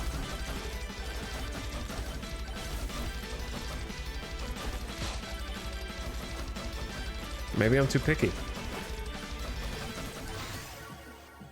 Revolver, probably.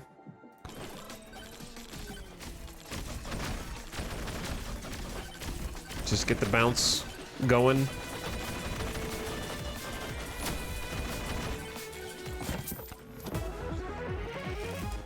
Cheese! Little poison. Little damage. Okay. So what is Tony's perk? What is his passive perk? I don't even remember. Bonus damage to elites. Do I even know where the boss portal is?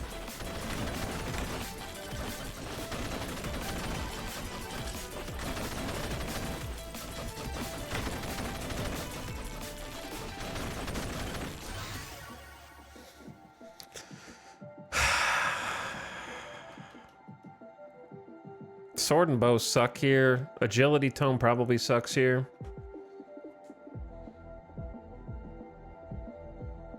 We got what? Crit and luck. The final refresh. Frostwalker's not bad. Though benefits from size that we do not have.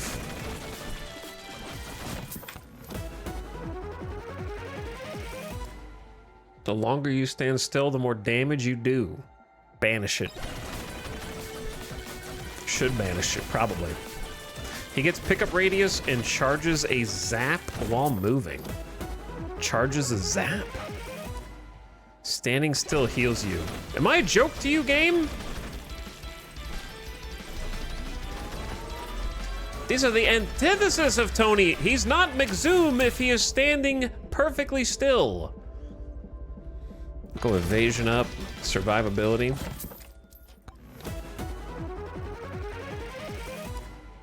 Earn money by moving. That plays into our personality a little more. Is standing still a noob trap? It depends on your build. Lifesteal's pretty strong, so if you get enough lifesteal and then enough damage. Yeah, it's better if you're melee, for sure.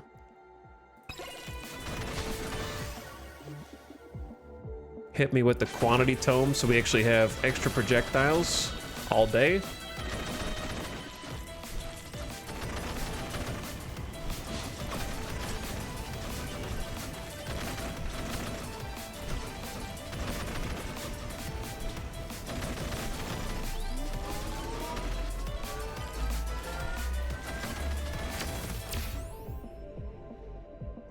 Crit damage, okay.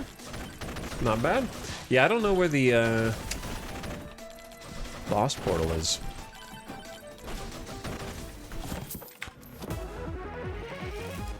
More cheese?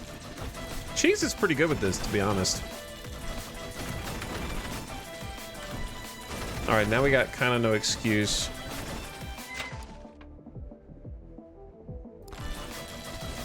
I got the speed boof. But now I can't see anything because of the sandstorm. Also, I need to snooze the ad. There's no reason to play right now.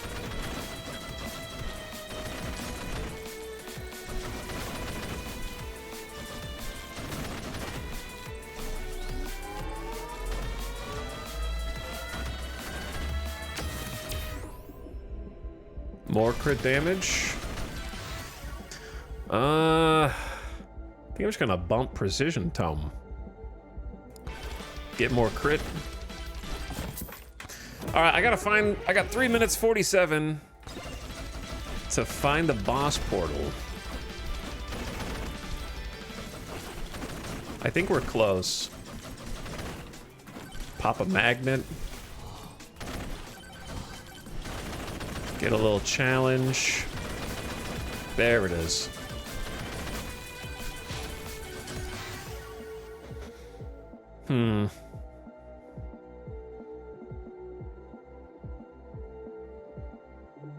I got crit, luck, and quantity. So it feels late to pick XP.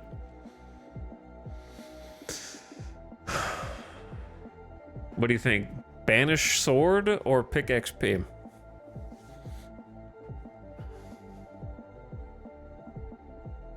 But yeah, pickup radius is nice to just get as a freebie. XP and luck seems like the ultimate greed that I'm never gonna get the cash in on. But I'll try.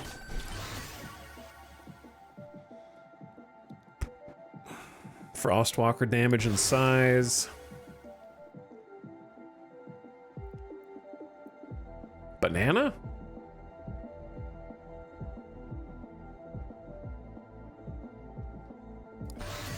Banana it is.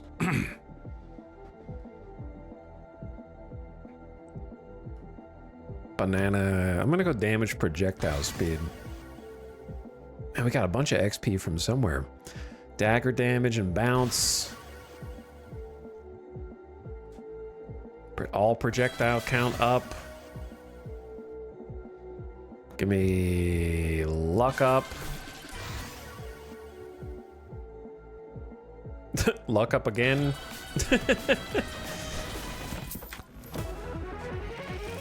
51% luck already. Revolver damage all day. And crit chance. XP up.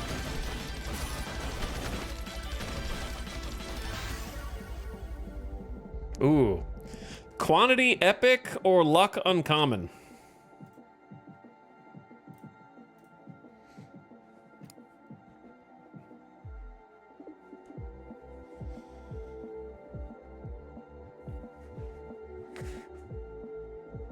Quantity. Okay, quantity. Into either revolve. I'm gonna go XP tome again.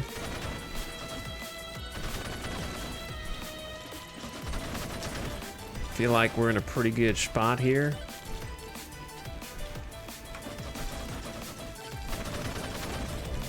Swarm incoming. Pick up the money power up and get cashola.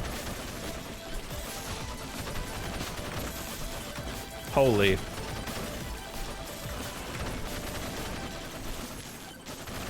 Getting paid. Dagger's fine, but I'm just gonna keep pumping luck.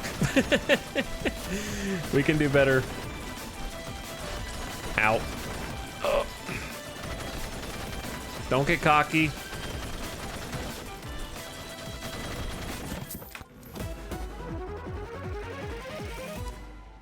Crits can heal. Ooh. Ooh, that's good.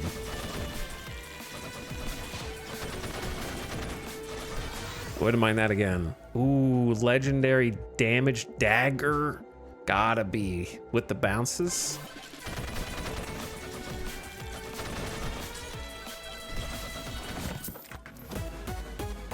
The luck. Attacks have a 25% chance to explode and deal 65% to enemies. Huge.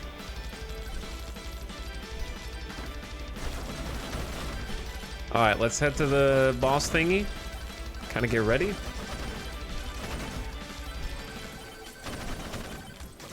Scorpion is back.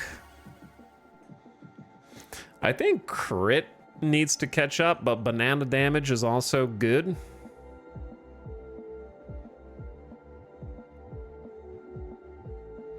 I'll go crit and feel guilty about it afterward.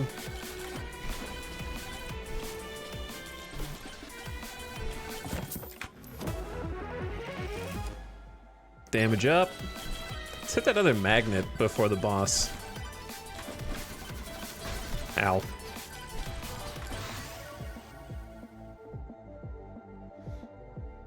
Projectile count's good and all, but like XP.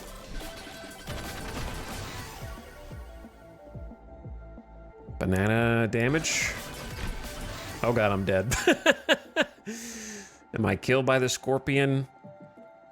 Definitely revolver, big damage. What is hitting me right now? It's just revolver bounce. You gotta get revolver bounce at least once. XP up. I think Frostwalker was a big mistake. I picked it because there wasn't anything else. XP.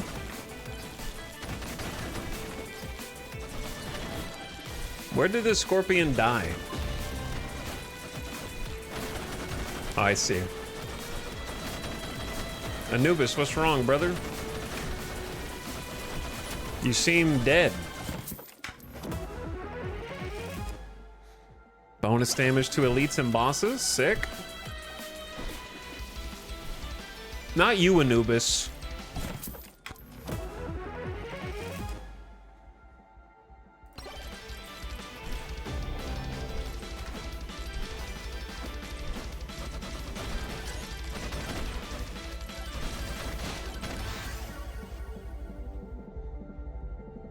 Hit me. XP.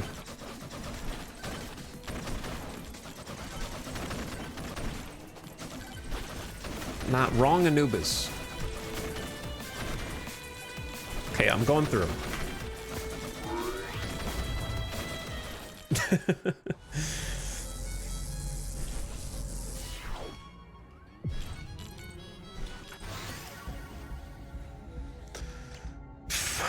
Ad is about to start, so I think since we just flipped over to a new area, I'm just gonna go ahead and run it, so it's done.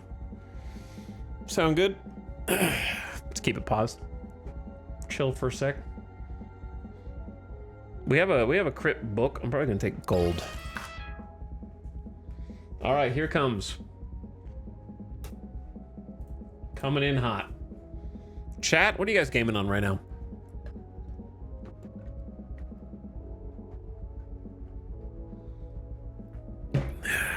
What are you playing Tuesday night?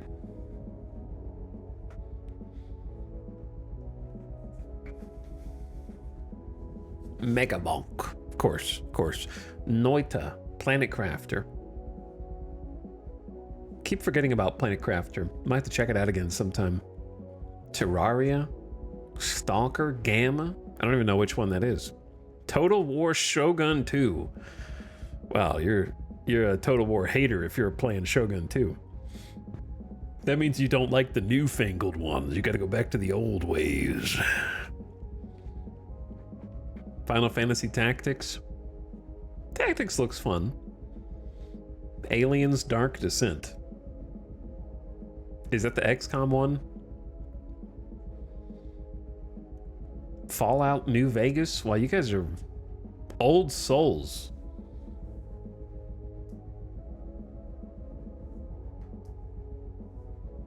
You guys are like, man, screw the newfangled video games. I only play the classics. Single player Tarkov.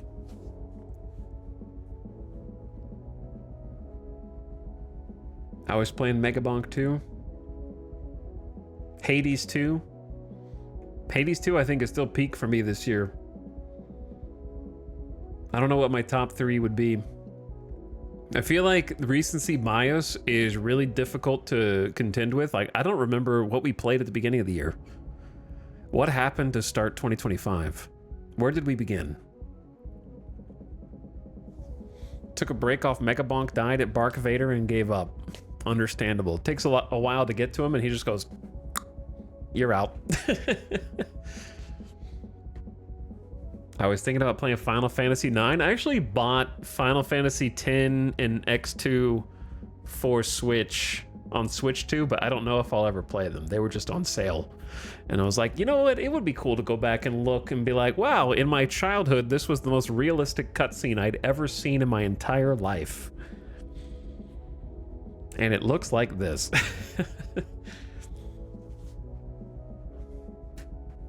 I remember playing Final Fantasy X as a kid and having literally no idea whatever the made-up sport was, the aqua ball, what's the name of their made-up sport? I remember getting to that section and having to read a guide to tell me what to do because I just could blitzball. I could not understand for the life of me how to play it through the tutorial. And having to use a guide to get through the blitzball segments. Welcome back from the ad. I wonder how I would fare as an adult.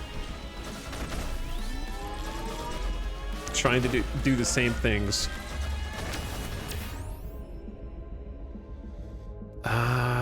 Damage to elites?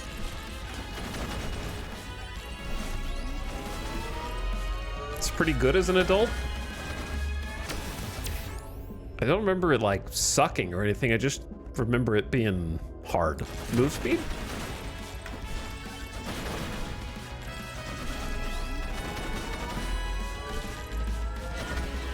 So many of these. Maybe a little knockback.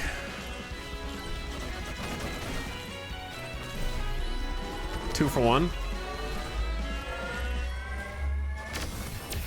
I didn't understand why the other team was so much better than me. Move speed into... Crit damage is actually probably better here. Because we're going to have a lot of ways to crit, but not a lot of ways to raise the damage of the crit. Big luck spaghetti mega crits. Excellent.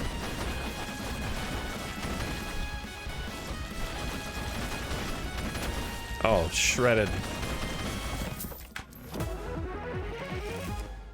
HP regen. Meh. Probably could have banished it, to be honest.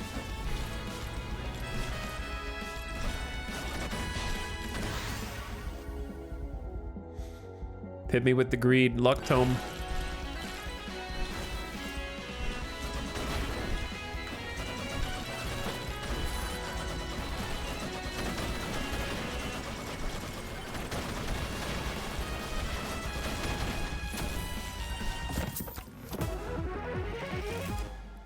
Borger. All right, stop. I gotta banish stuff. Stop taking everything. But don't you want to keep clicking? No, I gotta banana size. Start buffing your attack, your actual attacks.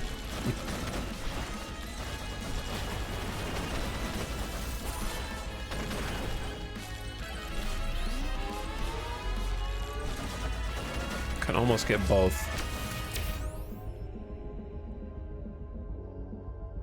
Size for everything, I guess.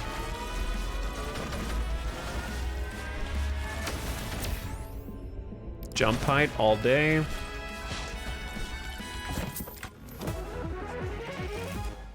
Attack speed up? Oh, yeah, more attack speed up would be fabulous. Oh, all right, we gotta go kill you.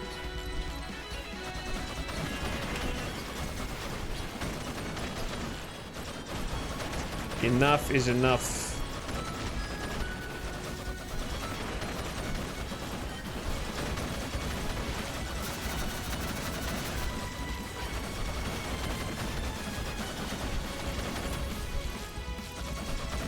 Honestly, not too shabby. Crits have a 50% to explode and damage nearby enemies. Okay, now we're really cooking. That'll help the crowds. Yeah, luck definitely paying off.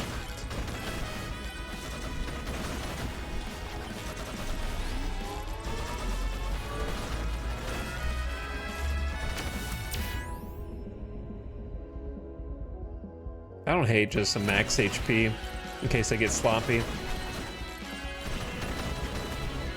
Swarm.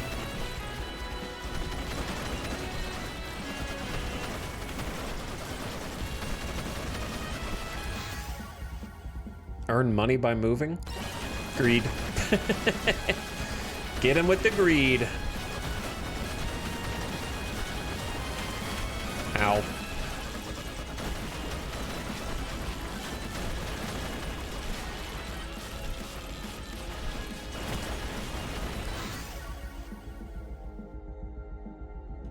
It's gotta be crit chance. Especially because they can turn into mega crits.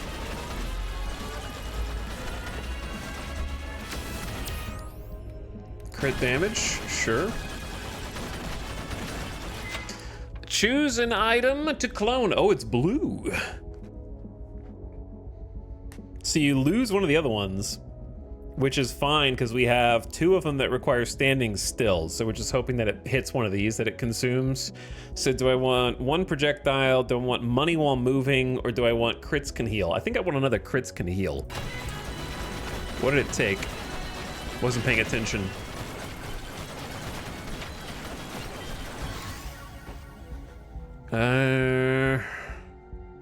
More XP.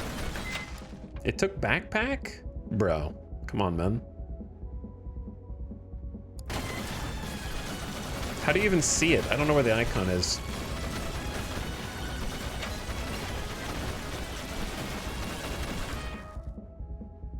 Where did it take that time? Took one of the standstill ones.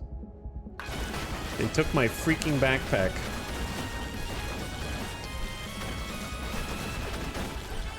Yeah, that one took idle juice. I need more projectiles, man. So now we have 2 moving, or we have 3 moving gets money. Which could be cracked. I need quantity tome. Probably a +1 projectile count to try and catch up. All right, here's boss. Hidden in the corner.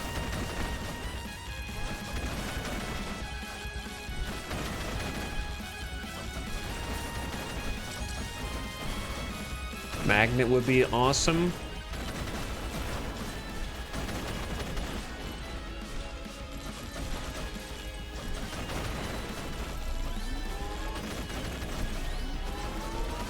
Not sure how useful banana is on this build, actually.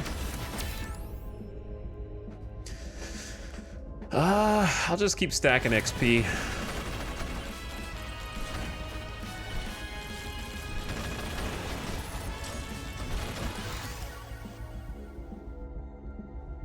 Crit chance.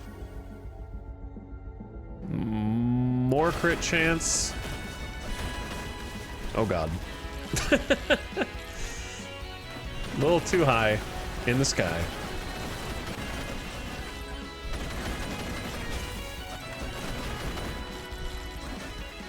There's a magnet. Lovely. Give me none of these. I guess dagger bounces, but it feels bad. Maybe I'll just do banana size. Because attack speed's already so much that the extra bounce isn't... Or we have so many projectiles that the bounce kind of doesn't matter? Damage matters. So that's damage. Revolver damage for sure.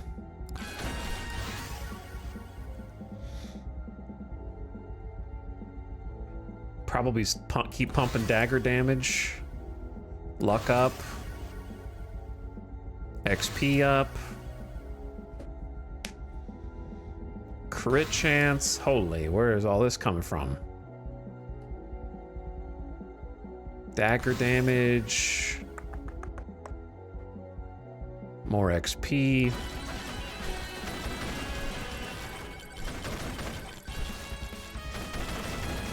Okay, we've done all we can. Let's go projectile speed on the bananas. Hello, Eddie was not enough. Thank you for subbing. Good evening. We started in one spot and now we're here. We started on a boat, now we're on a skateboard. This is a third crits can heal. I'll make my own lifesteal.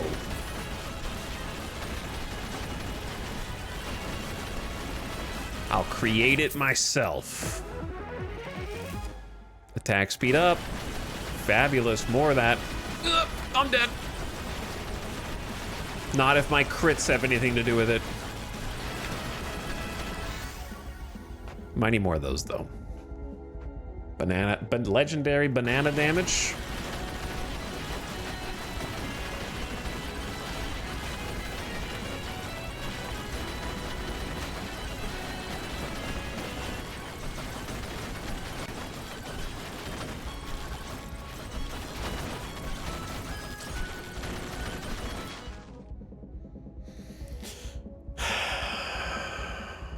These are all kind of whatever.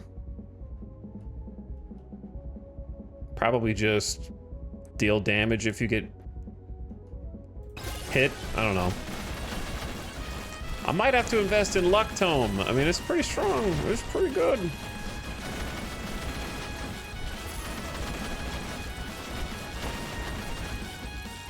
I don't know if I have enough survivability to make it through, but we'll see. Gun damage. More crit. We have a like 85 crit. Plus mega crit. More crit. Throw another 10% on there. Okay, Sand Golem, let's demo you. let's test you first. How much damage do you take?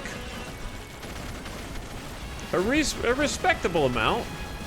We're not like melting you, but you're taking a good amount of damage while still defending against the horde simultaneously.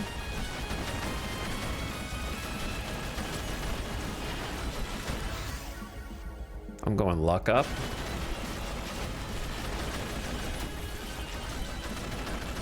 Pretty solid. What does size tome do? If the thing has a projectile, like bananas are larger, the bullets are larger, the daggers are larger, and the Frostwalker AoE is larger. So it's just the size of the thing.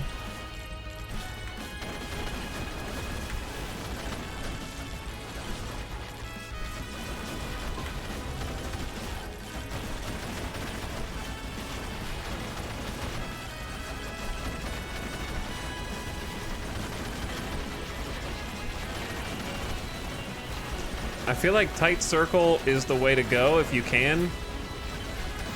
Uh-oh. Chat, the laser. I'm dead. Where do I hide? Where do I hide? Where do I hide? Give me proof.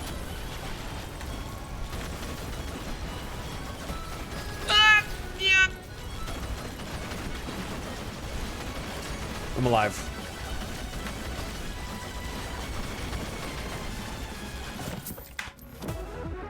Gotta break line of sight. Damage up. Chill, man.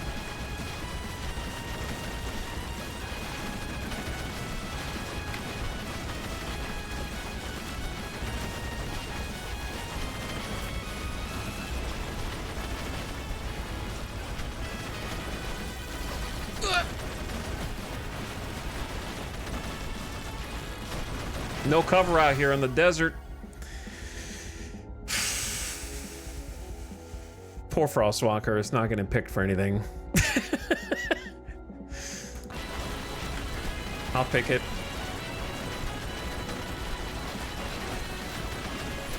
Got him. Got him. Deal more damage while airborne? Don't mind if I do. Don't mind if I do. I'm gonna say quantity up.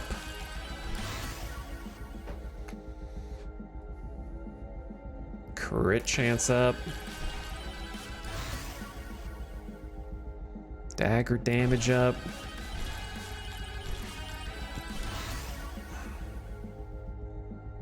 Projectile up again. Projectile up again. Luck up again. XP up again. Final Swarm. Maybe can make some money off of this.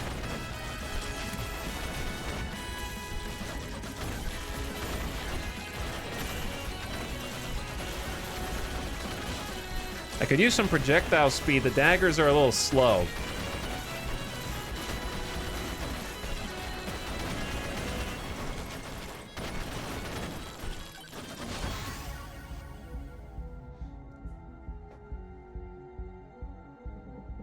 Banana damage. I know it feels bad, but gotta keep up in things that do damage to stay in the fight.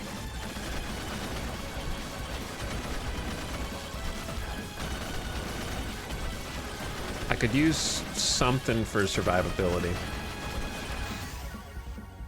Ooh, tough one. Maybe just gotta pick the legendary revolver.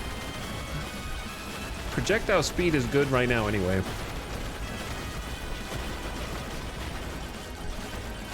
Okay, I'm getting out of here before the ghosties get serious.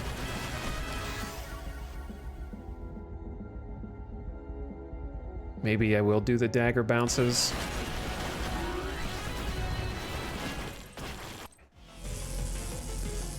Have I even ever made it to here? I don't think I've even ever made it to here.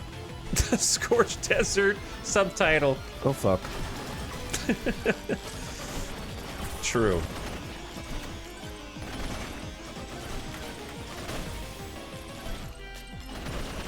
It's hilly up in here.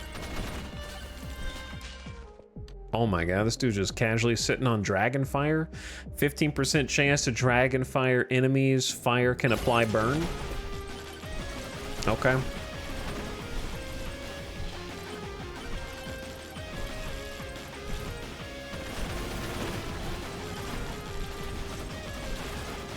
This seems like dog water for characters that aren't Tony or Calcium. Yeah, it is. That's why I'm trying to do it as Tony. I'm just like, can't beat him, join him.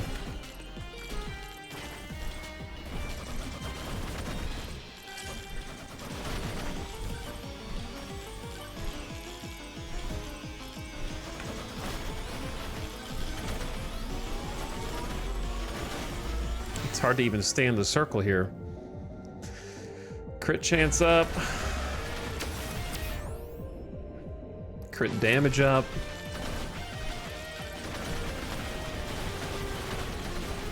Don't forget Monkey. Yeah, I mean, Monkey can bunny hop pretty fast. But it's still worse than these two, I think. Chance to freeze enemies on hit. It's not bad. It's either that or evasion. I think I need survivability. So for that reason, I'm going evasion. Chance to just not get hit.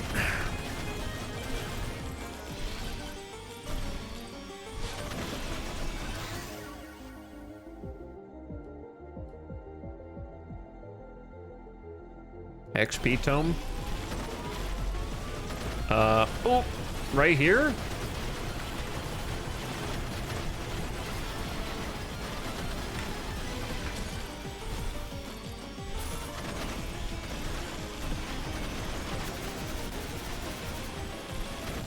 It's hard to stay airborne just because of the awkward sloping terrain.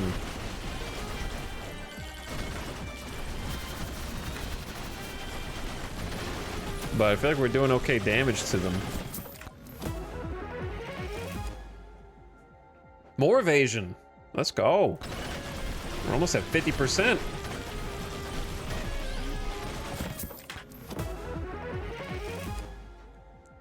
It's a little late for possibly free chests, I'm afraid.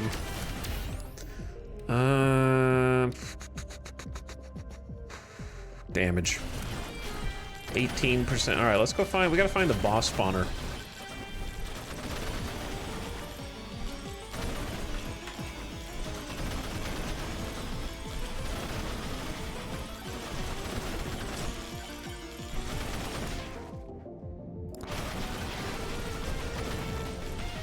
Not gonna be good for the swarm, I'm afraid.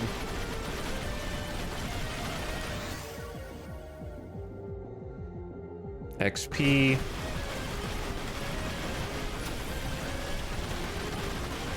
Holy.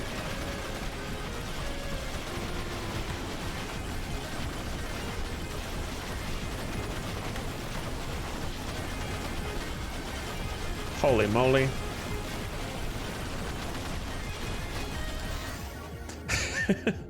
I want the rare XP, but this revolver damage is too juiced.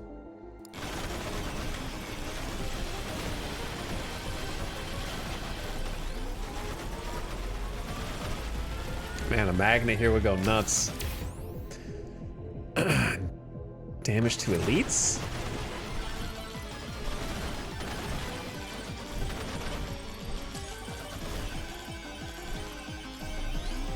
Alright, I need to go. Where's the boss? Projectile speed is actually looking good.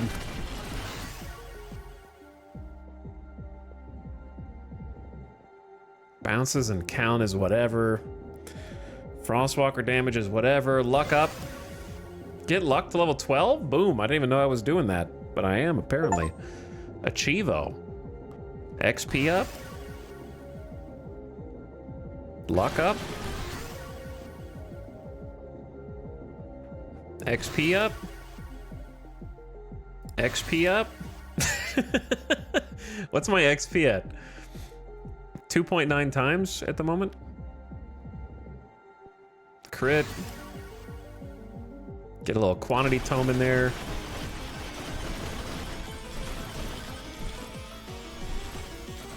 This is the most I've had XP and luck leveled, to be honest. Level 80? Projectile speed, but I think jump height would have been good also. Plus 20% damage for minus 5 HP, that's pretty good. Or boost movement speed upon taking damage as a panic to get away. I'll go for the beer. Just pump the damage. Revolver extra bounce plus crit damage is pretty solid.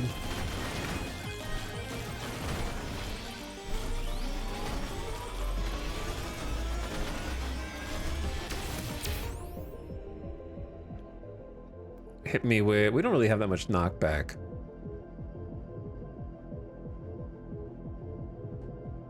A little bit of knockback could be good.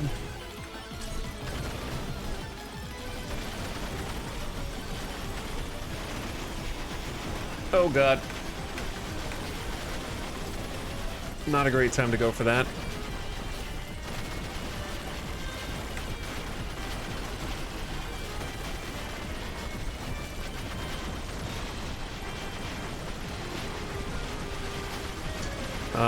Kind of stuck here for a minute.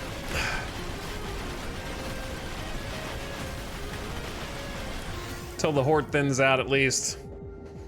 Projectiles for everyone.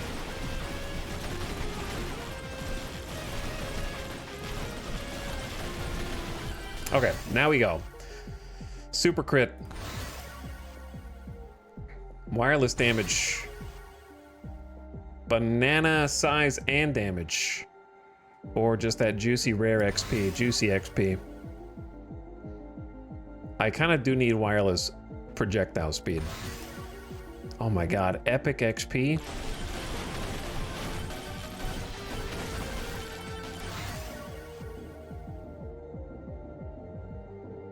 More projectile speed, fast.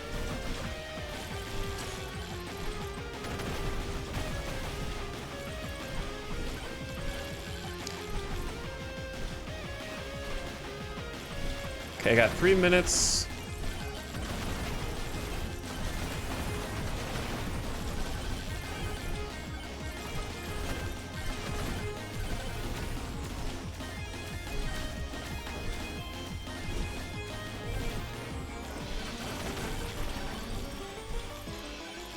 Two and a half minutes. Panic. Revolver damage. Banana damage. That double revolver crit damage is crazy. Chad, are you pointing at your screen to where the boss portal is? Are you pointing at your screen? I see it. We're good.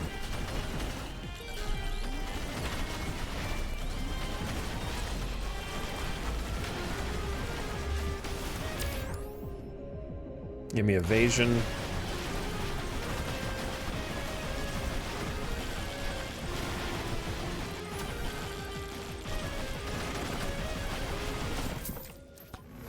It's right there. You found it. Chat, you found it. Lightning on hitting an enemy. You guys freaking found it, dude. The problem with the Firewalker is it looks like things I'm supposed to avoid. You know what I'm saying? How about quantity? It feels like something I'm supposed to dodge.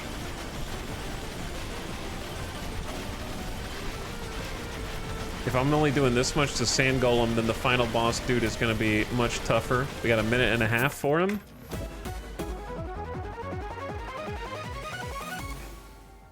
Blood magic and heal yourself every 8 seconds. Oh, wait. I forgot. I always forget. Well, it's okay. I should have stayed there for an extra minute and a half. This happens every time. At least I get to see Juga Anubis. I'm dead. Yep.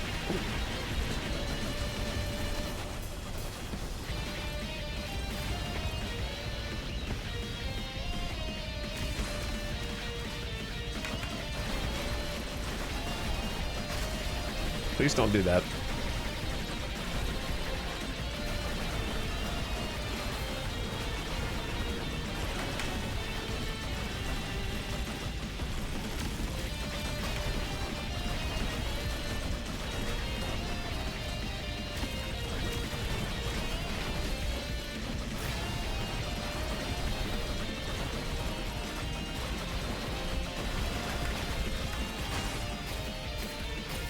I got zapped. Uh-oh. I might die. Yeah. Oh, okay. Hello? Does he have a clone?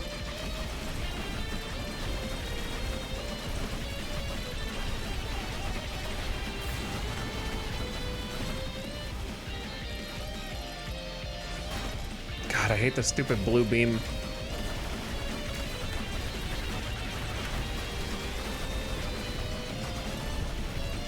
When does he phase? Oh, he just phased.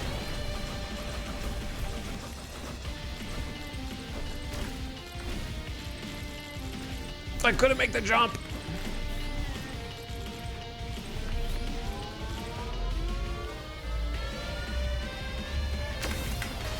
Ah, I'm not dead. I chose the worst time to move. I didn't even know he was shooting the red beam from across the map, and it just tracked me the second that I moved, bro. GG. I tried. I think I could have had him. I just wasn't looking at him. That's one of those deaths that it reminds me of playing Hades and dying to a dumb boss mechanic, and it's like you have to die to it once, and then you will be like, I'll never die to that again. Because if you go back to him, you will just simply watch like a hawk to make sure that there's not like a red beam. Bad timing with the red orbs. Yeah, the reason that I moved away is because I was hiding from the blue beam, and then the two red orbs like sought me. They're anti-camping orbs. So I moved away from them, and at that exact second, the fucking beam just comes down.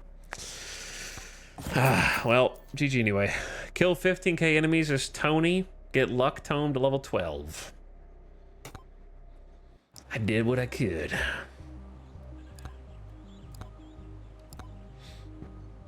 I got $70. So, this weapon is memey but funny. This weapon is good. Not sure. This weapon could be good. This one sucks. Got the dice. Throw a dice that deals 1 to 6 damage. Rolling a 6 increases crit chance.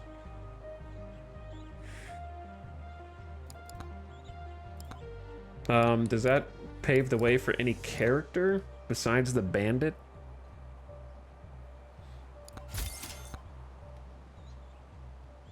Do you have the toggle thing? No, because min-maxing my run sounds boring. I think that it was a mistake to even include this.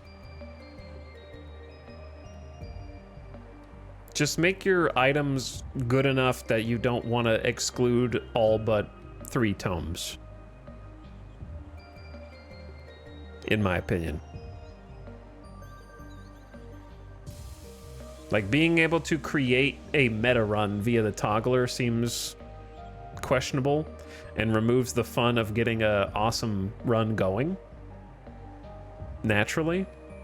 It distills the dopamine too fine, in my opinion. It's like having a toggle to turn off items that you don't like in your runs is the same thing as giving the rat in the cage the button that drops the drugs. You know what I mean? Like, you never give that to the rat in the cage because it will burn out all their senses. There's got to be like a throttle somewhere. It's like semi-redundant with banish. Yeah, the banish item already exists. It's infinite banishes without the drawback of losing a roll or an item. Toggle is just for items you unlocked. Schnoodly, I want you to get on the same page as everyone else. I want you to catch up to the rest of the class.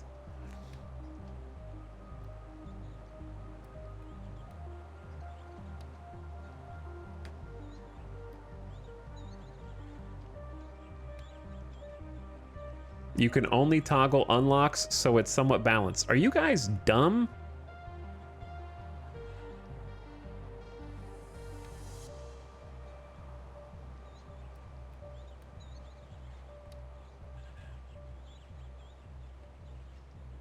I don't even know what to say to you, man. I'm not even trying to, like, I guess I am just trying to be mean. We know! The principle of it is that you unlock stuff you don't actually want, so you then turn it off. It's the same as just making a new save and not unlocking certain things. Isaac players do that a lot. Yeah, it's stupid. It's not in the spirit of a roguelite or a roguelike. It's just turning on cheat codes so that you get better runs. That's it. That's the whole point of a roguelike, is that it's randomized. If you unrandomize it, then you're just getting a desired output.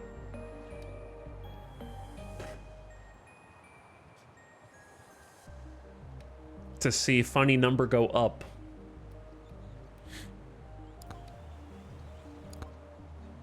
Also, desert sucks.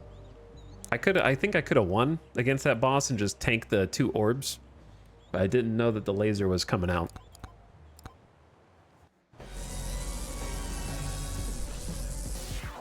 Like, I don't want to have to play one of 3 characters just to beat desert.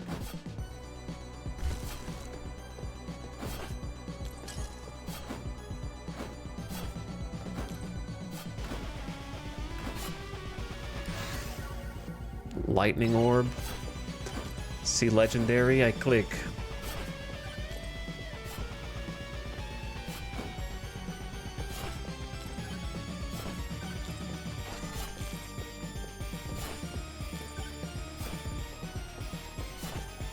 Tough guy.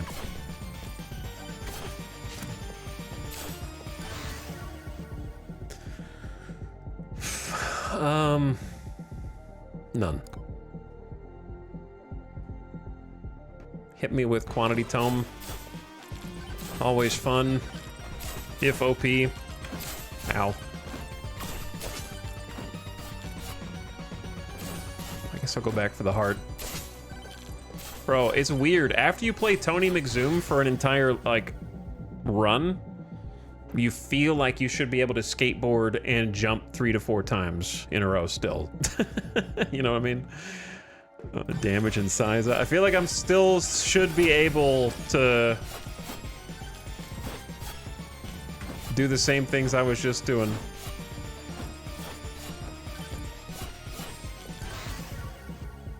Oh, dice. I want to try it out.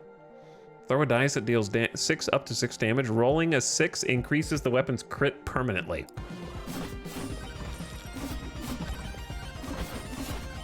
I'll never know what I rolled, though. Except for right now. Hello, Kai Elf. What's up?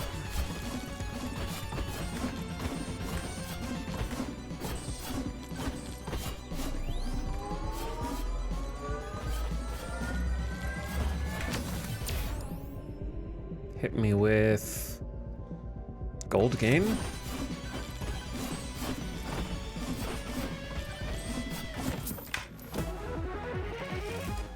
Attack speed, love it. Let's open some chests. Crit chance up, okay. Let's get a little challenge guy in there.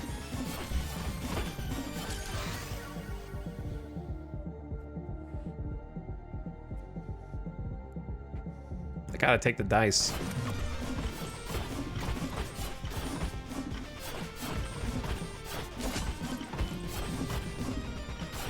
You're doing great, buddy. Doing so great.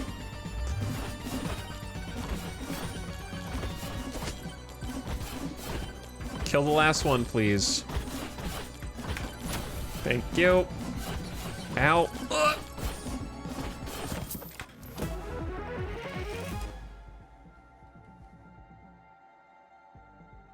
You know what? Screw Rich. I'm banishing that.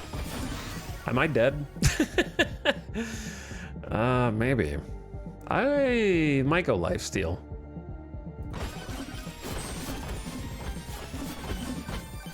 I'm good. I like the Bandit and the Executioner too. This is my first time. I just unlocked it. So I'm just now checking it out.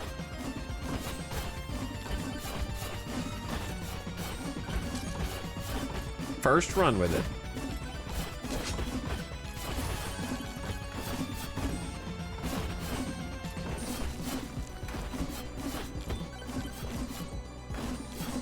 I'm gonna need something more if I want to beat the first little boss.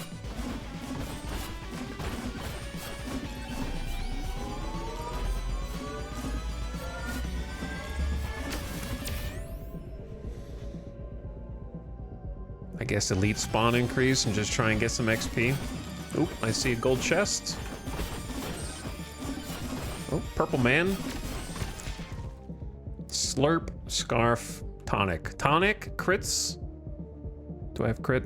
No, I have quantity and I have bloody. Crit wouldn't be bad though. 50% chance to explode.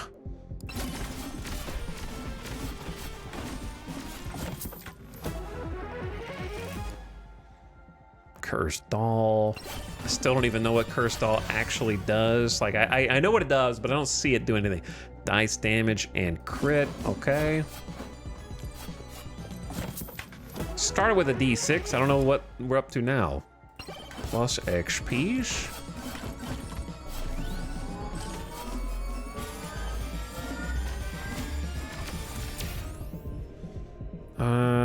Damage to elites. Oh, okay.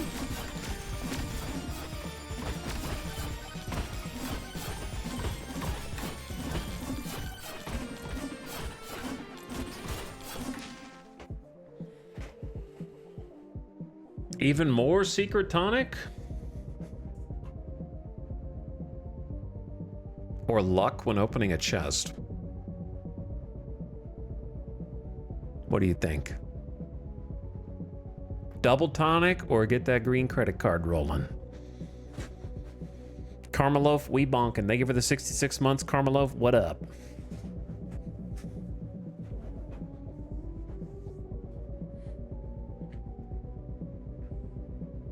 I'd wait for Soul? I don't think I'm gonna come back to this corner. But maybe. Actually, I guess I could stay here. Is 100%? Yeah, sure. All right, you talked me into it, one person.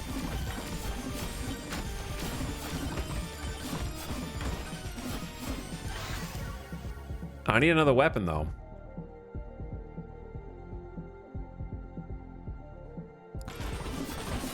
But a little extra lifesteal never hurt anybody.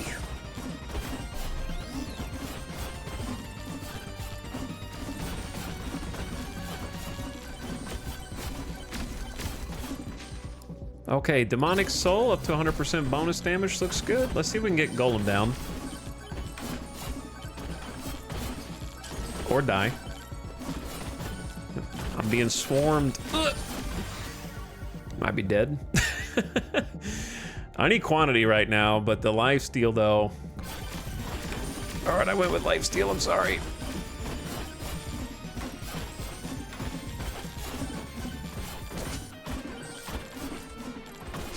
I can't escape this hell.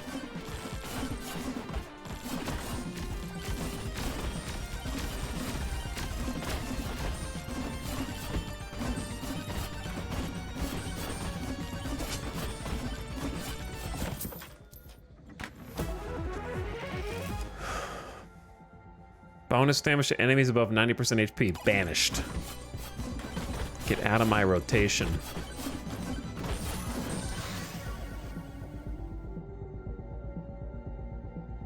All these suck. Refresh. Yeah, I guess dice. Big dice damage increase. And it's got a lot of natural crit chance. Executioner does too, I think. So I don't even need crit tome.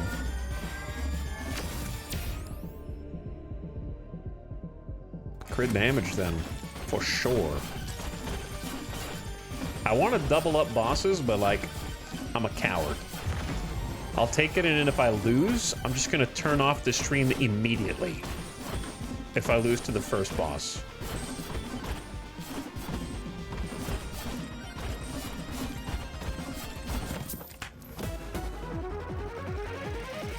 That would never happen. Boost move speed?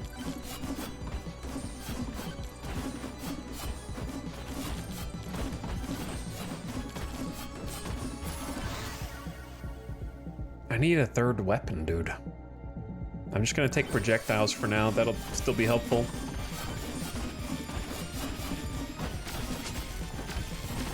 Ugh.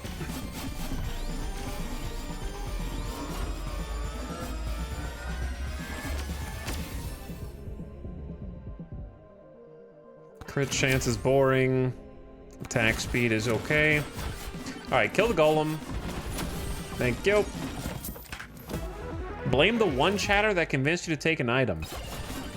I mean, it's implied that it's chat's fault, always.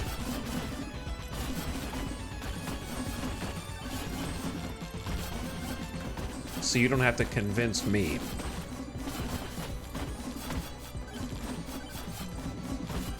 Whose chest is that? Aura? Or Chaos Axes? Are we feeling Chaos Axe build? Because Executioner's pretty close range.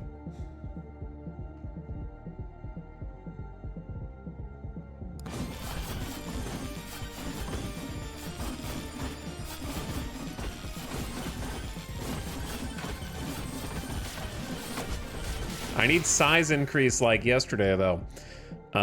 Size and duration. Ugh.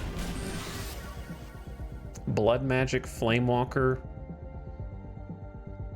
Let's go Flamewalker and look for Size Tome.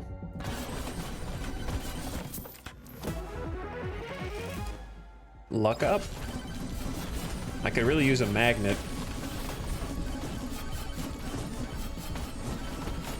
Okay, we need to go up. I did not do a good job of roaming.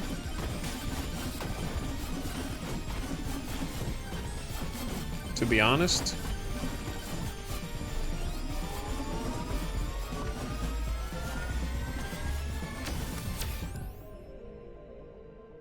Little evasion. I got stuck in a couple spots.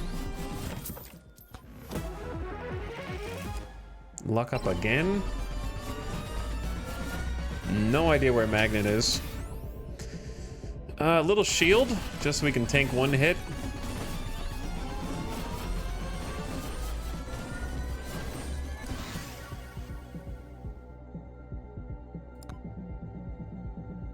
Quantity it is. Plus, I don't know, the jump heights. I'm gonna go size, actually.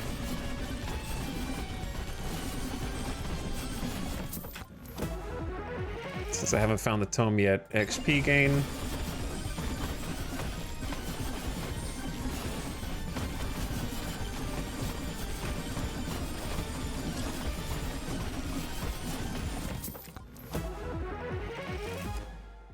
Does duration do anything for it? For Executioner? I don't know. I wouldn't think so. Attack speed would be pretty cracked here, though. Flamewalker's probably a bait pick, but I can't help it. I am easily baited.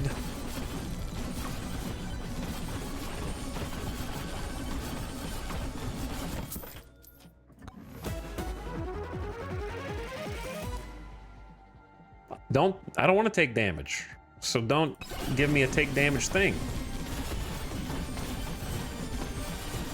Move speed would actually be phenomenal as well. I got room for 2 tomes. 20% damage, lose 5% life. Okay, I like it, I like it. I kind of need Executioner damage. Axe duration is good, but yeah, let's get the Executioner damage, because that's what's going to kill bosses for me. I could take Agility Tome.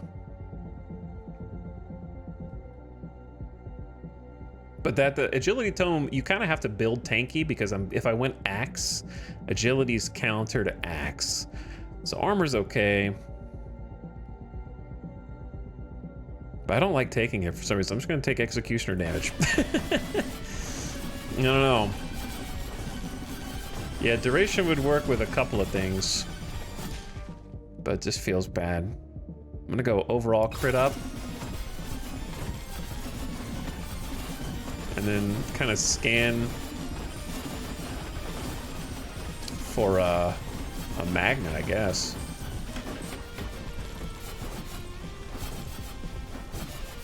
I don't think we've seen one. I need to go back. We don't have time for this.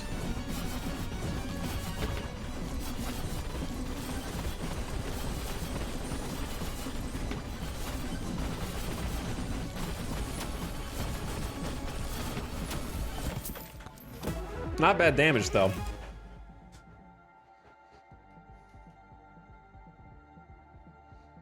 Interactable ghosties is whatever.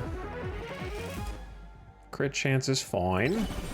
Alright, we gotta go summon the actual boss.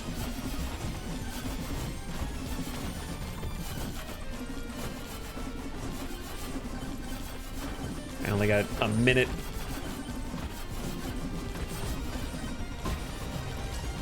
And if I die to Lil Barks, then I die to Lil Barks. Yep.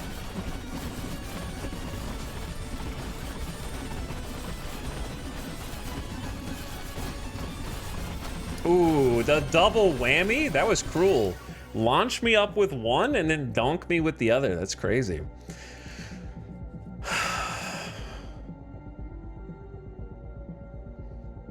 feel like we can get more projectiles from anywhere.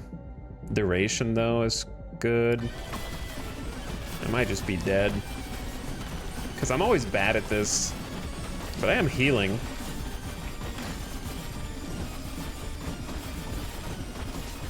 Almost got one. Move speed buff. Hiding in the corner. Armor, thorns, or regen? Is this an armor pick or a I feel like it's a refresh, to be honest. There's size. Nice job getting the size. Attack speed up is also good.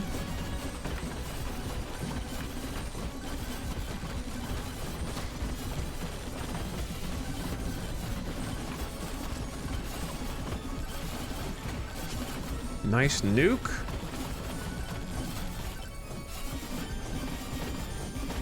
Honestly, we're doing decent damage. I just am very squishy. And cooldown tome. Okay. All right, we got the build. I don't know if it'll turn into anything, but we got it. And then probably want just more projectiles right now? Or do I want Flamewalker size and duration? Sure, let's go Flamewalker. Plus, that's gonna magnet all the stuff to us. This is gonna be good. I'm gonna say... chat, axe or dice for this one. I know it's not that important, but I'm gonna ask you anyway. I like axe because it has two things, size and damage, but dice will never get that. So I'm gonna say axe because two things. Bonkin. We are Bonkin Arch. What up? Oh my god, they really want me to take axe. Damage and projectile count, or just attack speed up. They're all good. I'll take the legendary. Dice do have a size thing, but I don't know what it does. I'm gonna go...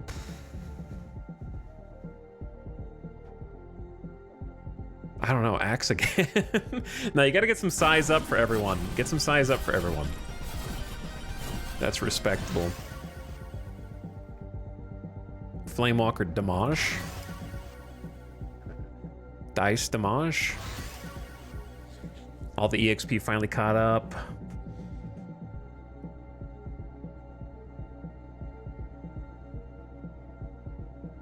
Size for everyone. Attack speed for everyone. Executioner damage. Okay, we're starting to look better. We're starting to look better. Size equal attack size. I don't know. I define it with this word. Do you see how the fire circles behind me are getting larger? The axes are getting larger. The executioner's stab is getting larger. Yeah, it's just like how big the attack is. Oh, gold chest over there.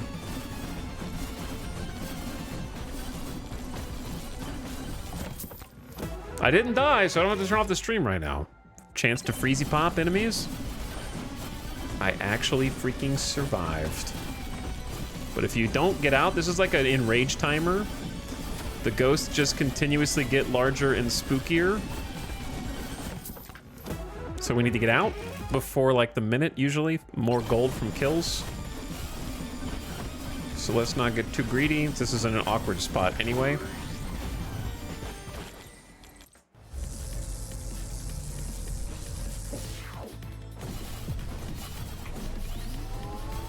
Honestly, it's kind of looking like it's taking shape. It's looking like it's taking shape right now. I'm just gonna pump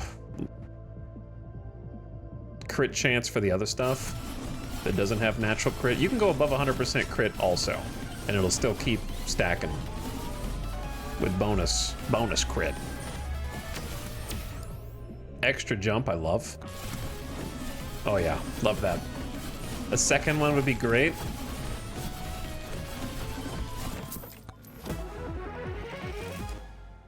More.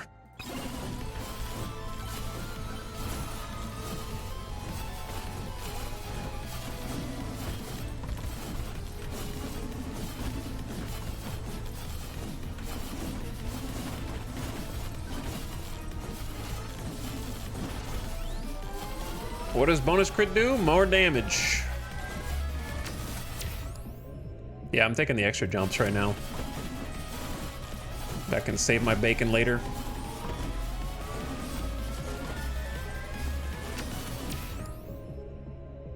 I'll go cautiously. I don't really feel like pumping difficulty. I'm not that much of a god gamer. Gold.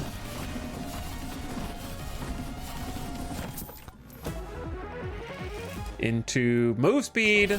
Oh my god, so good. More. Because we need to go and find the boss spawner before the timer starts running low.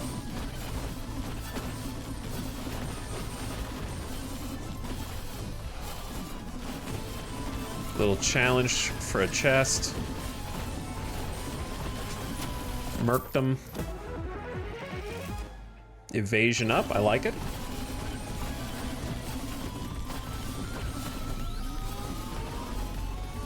My crits can crit. More move speed. Oops, I didn't mean to pick that. It kind of fell into my lap.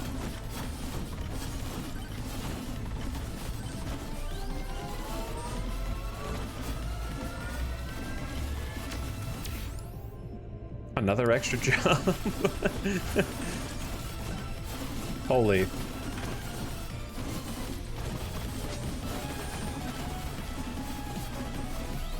Mobility increased. What's up, Chunky?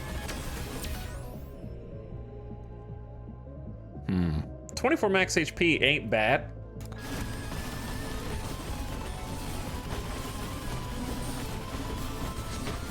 Oop. I can't even see the circles on the ground underneath the fire.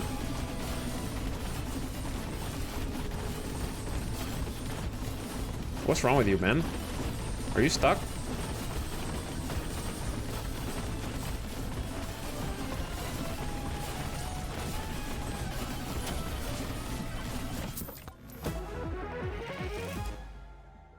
Chance to open chest for free? Nah.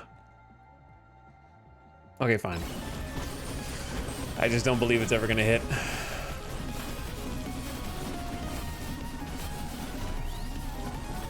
If I were a boss spawner, give me 8% size.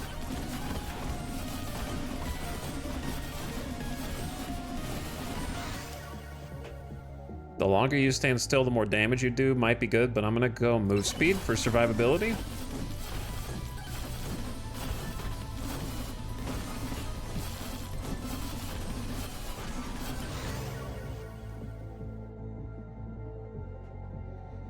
Give me dice damage. We still do some damage via dice. If you take damage, I don't want the if you take damage ones. I already have one. But fine, I might get enough lifesteal eventually that it matters. Alright, there's the boss.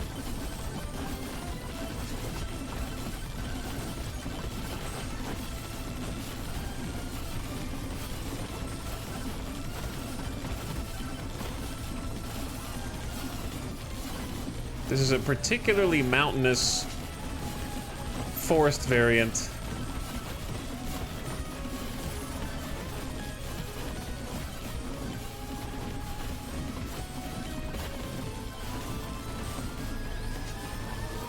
Magnet would be amazing. Haven't really been leveling up. Gold gain. Open a chest. Evasion up. I like it.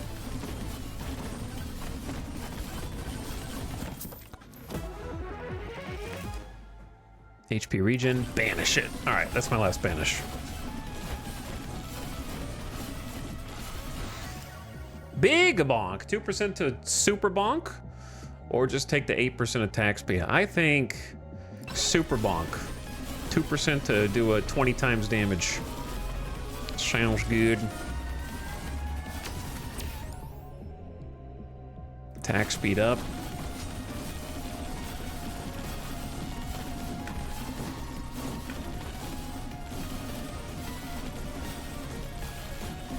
All right, we're gonna hit this corner. We're gonna slide back and move toward boss.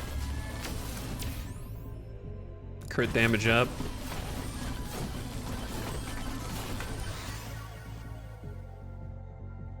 Lifesteal wouldn't be bad if we get a little overwhelmed, but I think axe damage and size just feels better.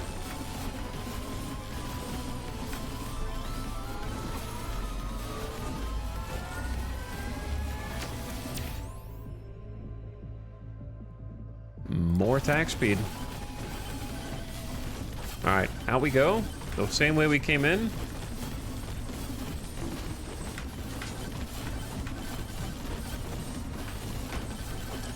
Oh, I see the magnet.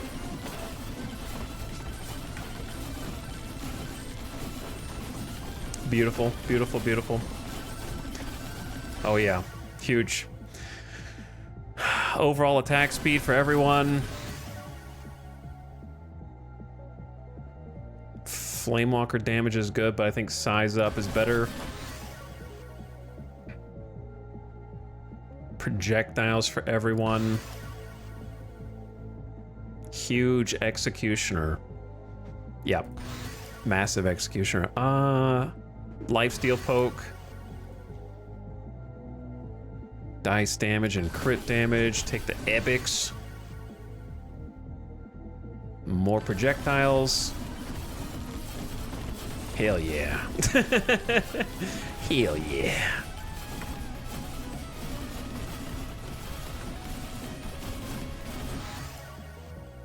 Standing still heals you. That might actually be something we end up doing in the future. All right, let's work our way up to the boss area.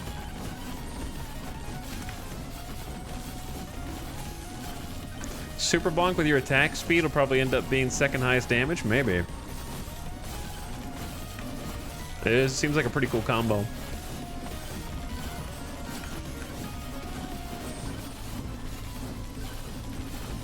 Gonna hit the little difficulty greed shrine. Someone asked what greed shrine does. It increases difficulty by 5%, which makes either more or harder or both enemies spawn. The more difficulty that you add.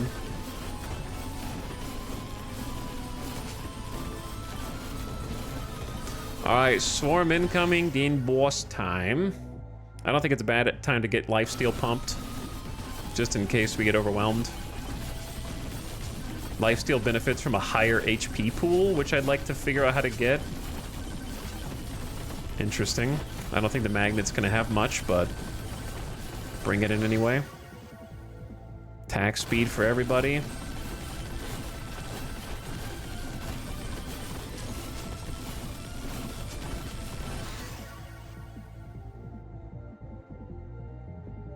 Either more lifesteal. I think projectile count. Is there an axe on me?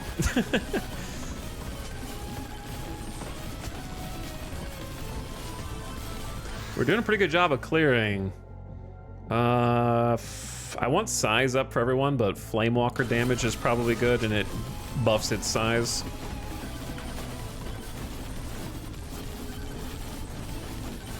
I don't know. Maybe that was bait.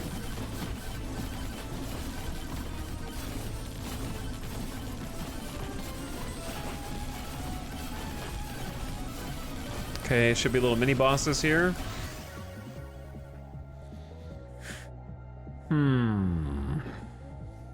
Maybe just executioner size. Feels bad to pick quantity tome, but this doesn't seem that good. But I'll go for it. Huge executioner. It's like a giant beam.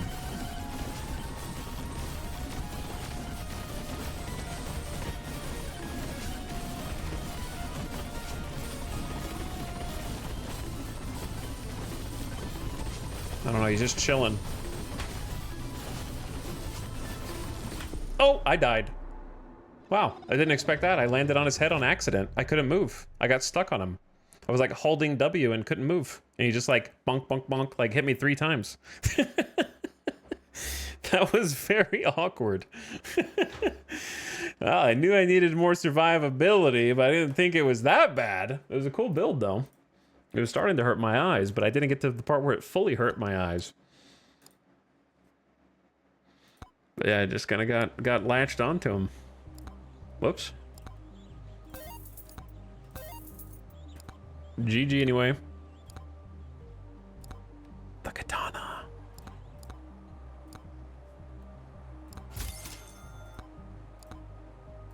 And that unlocks the ninja. Beaten by stuck boss. Yeah, Mario killing doesn't work, unfortunately.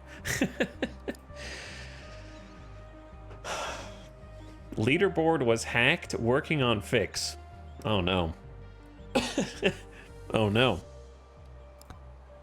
I'm still number 1. Read 'em and weep. None of my friends have beat my high score. All right, chat. I'm gonna call it there. Let's just call it there and come back tomorrow. GG. Megabonk's fun. I just don't feel like doing a full super session of it. I enjoy it, but I've also kind of got my fill in some ways.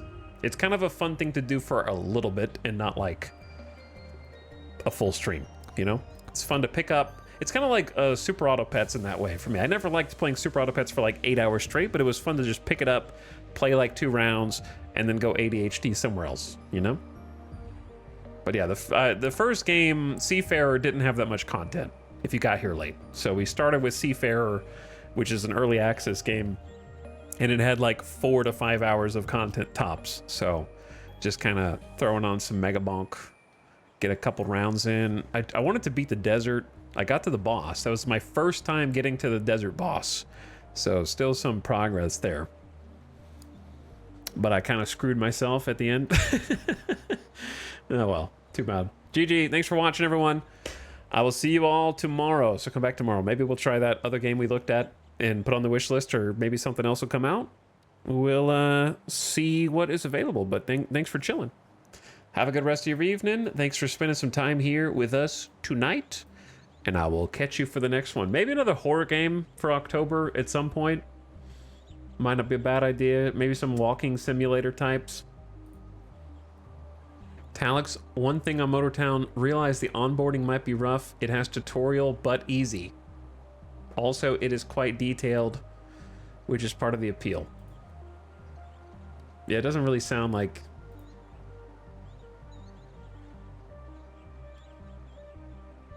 bad things. I don't really...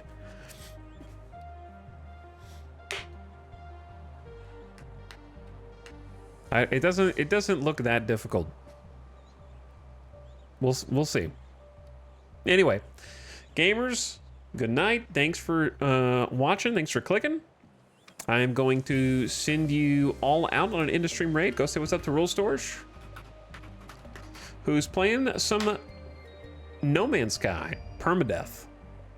Sweaty permadeath No Man's Sky. But go give Rule Stores some love. Say hi. And if you like what you see, toss a follow. I'll catch you guys again for another stream tomorrow. I've still got like a 5% chance of playing like Final Fantasy Tactics. It's a low chance, but it's not zero. But I'm gonna take a look around at what else is coming out. Find some other things. I was just hoping Seafarer was gonna have like 6 or 7 hours of stuff to do. Variety streaming's tough. Because you got like just trying to find something else to do each day is tough for me. I like to just get focused. I like hyper focus. So more stuff to get hyper focused on comes out this month though, which I'm very excited about, especially toward the end of the month. Because I imagine we're going to devote a bunch of time to Farthest Frontier, which 1.0's this month, end of the month. And one or two other things I can't remember are supposed to come out also. So some nice things in the horizon that I'm very much looking forward to. You'll have to trust me on the other things I can't remember. I swear I looked at it and put some stuff on my wish list that's coming out, but I need to look again. All right. Good night. I'll see you over there on Real Stores channel. Bye. Thank you for watching. Good night.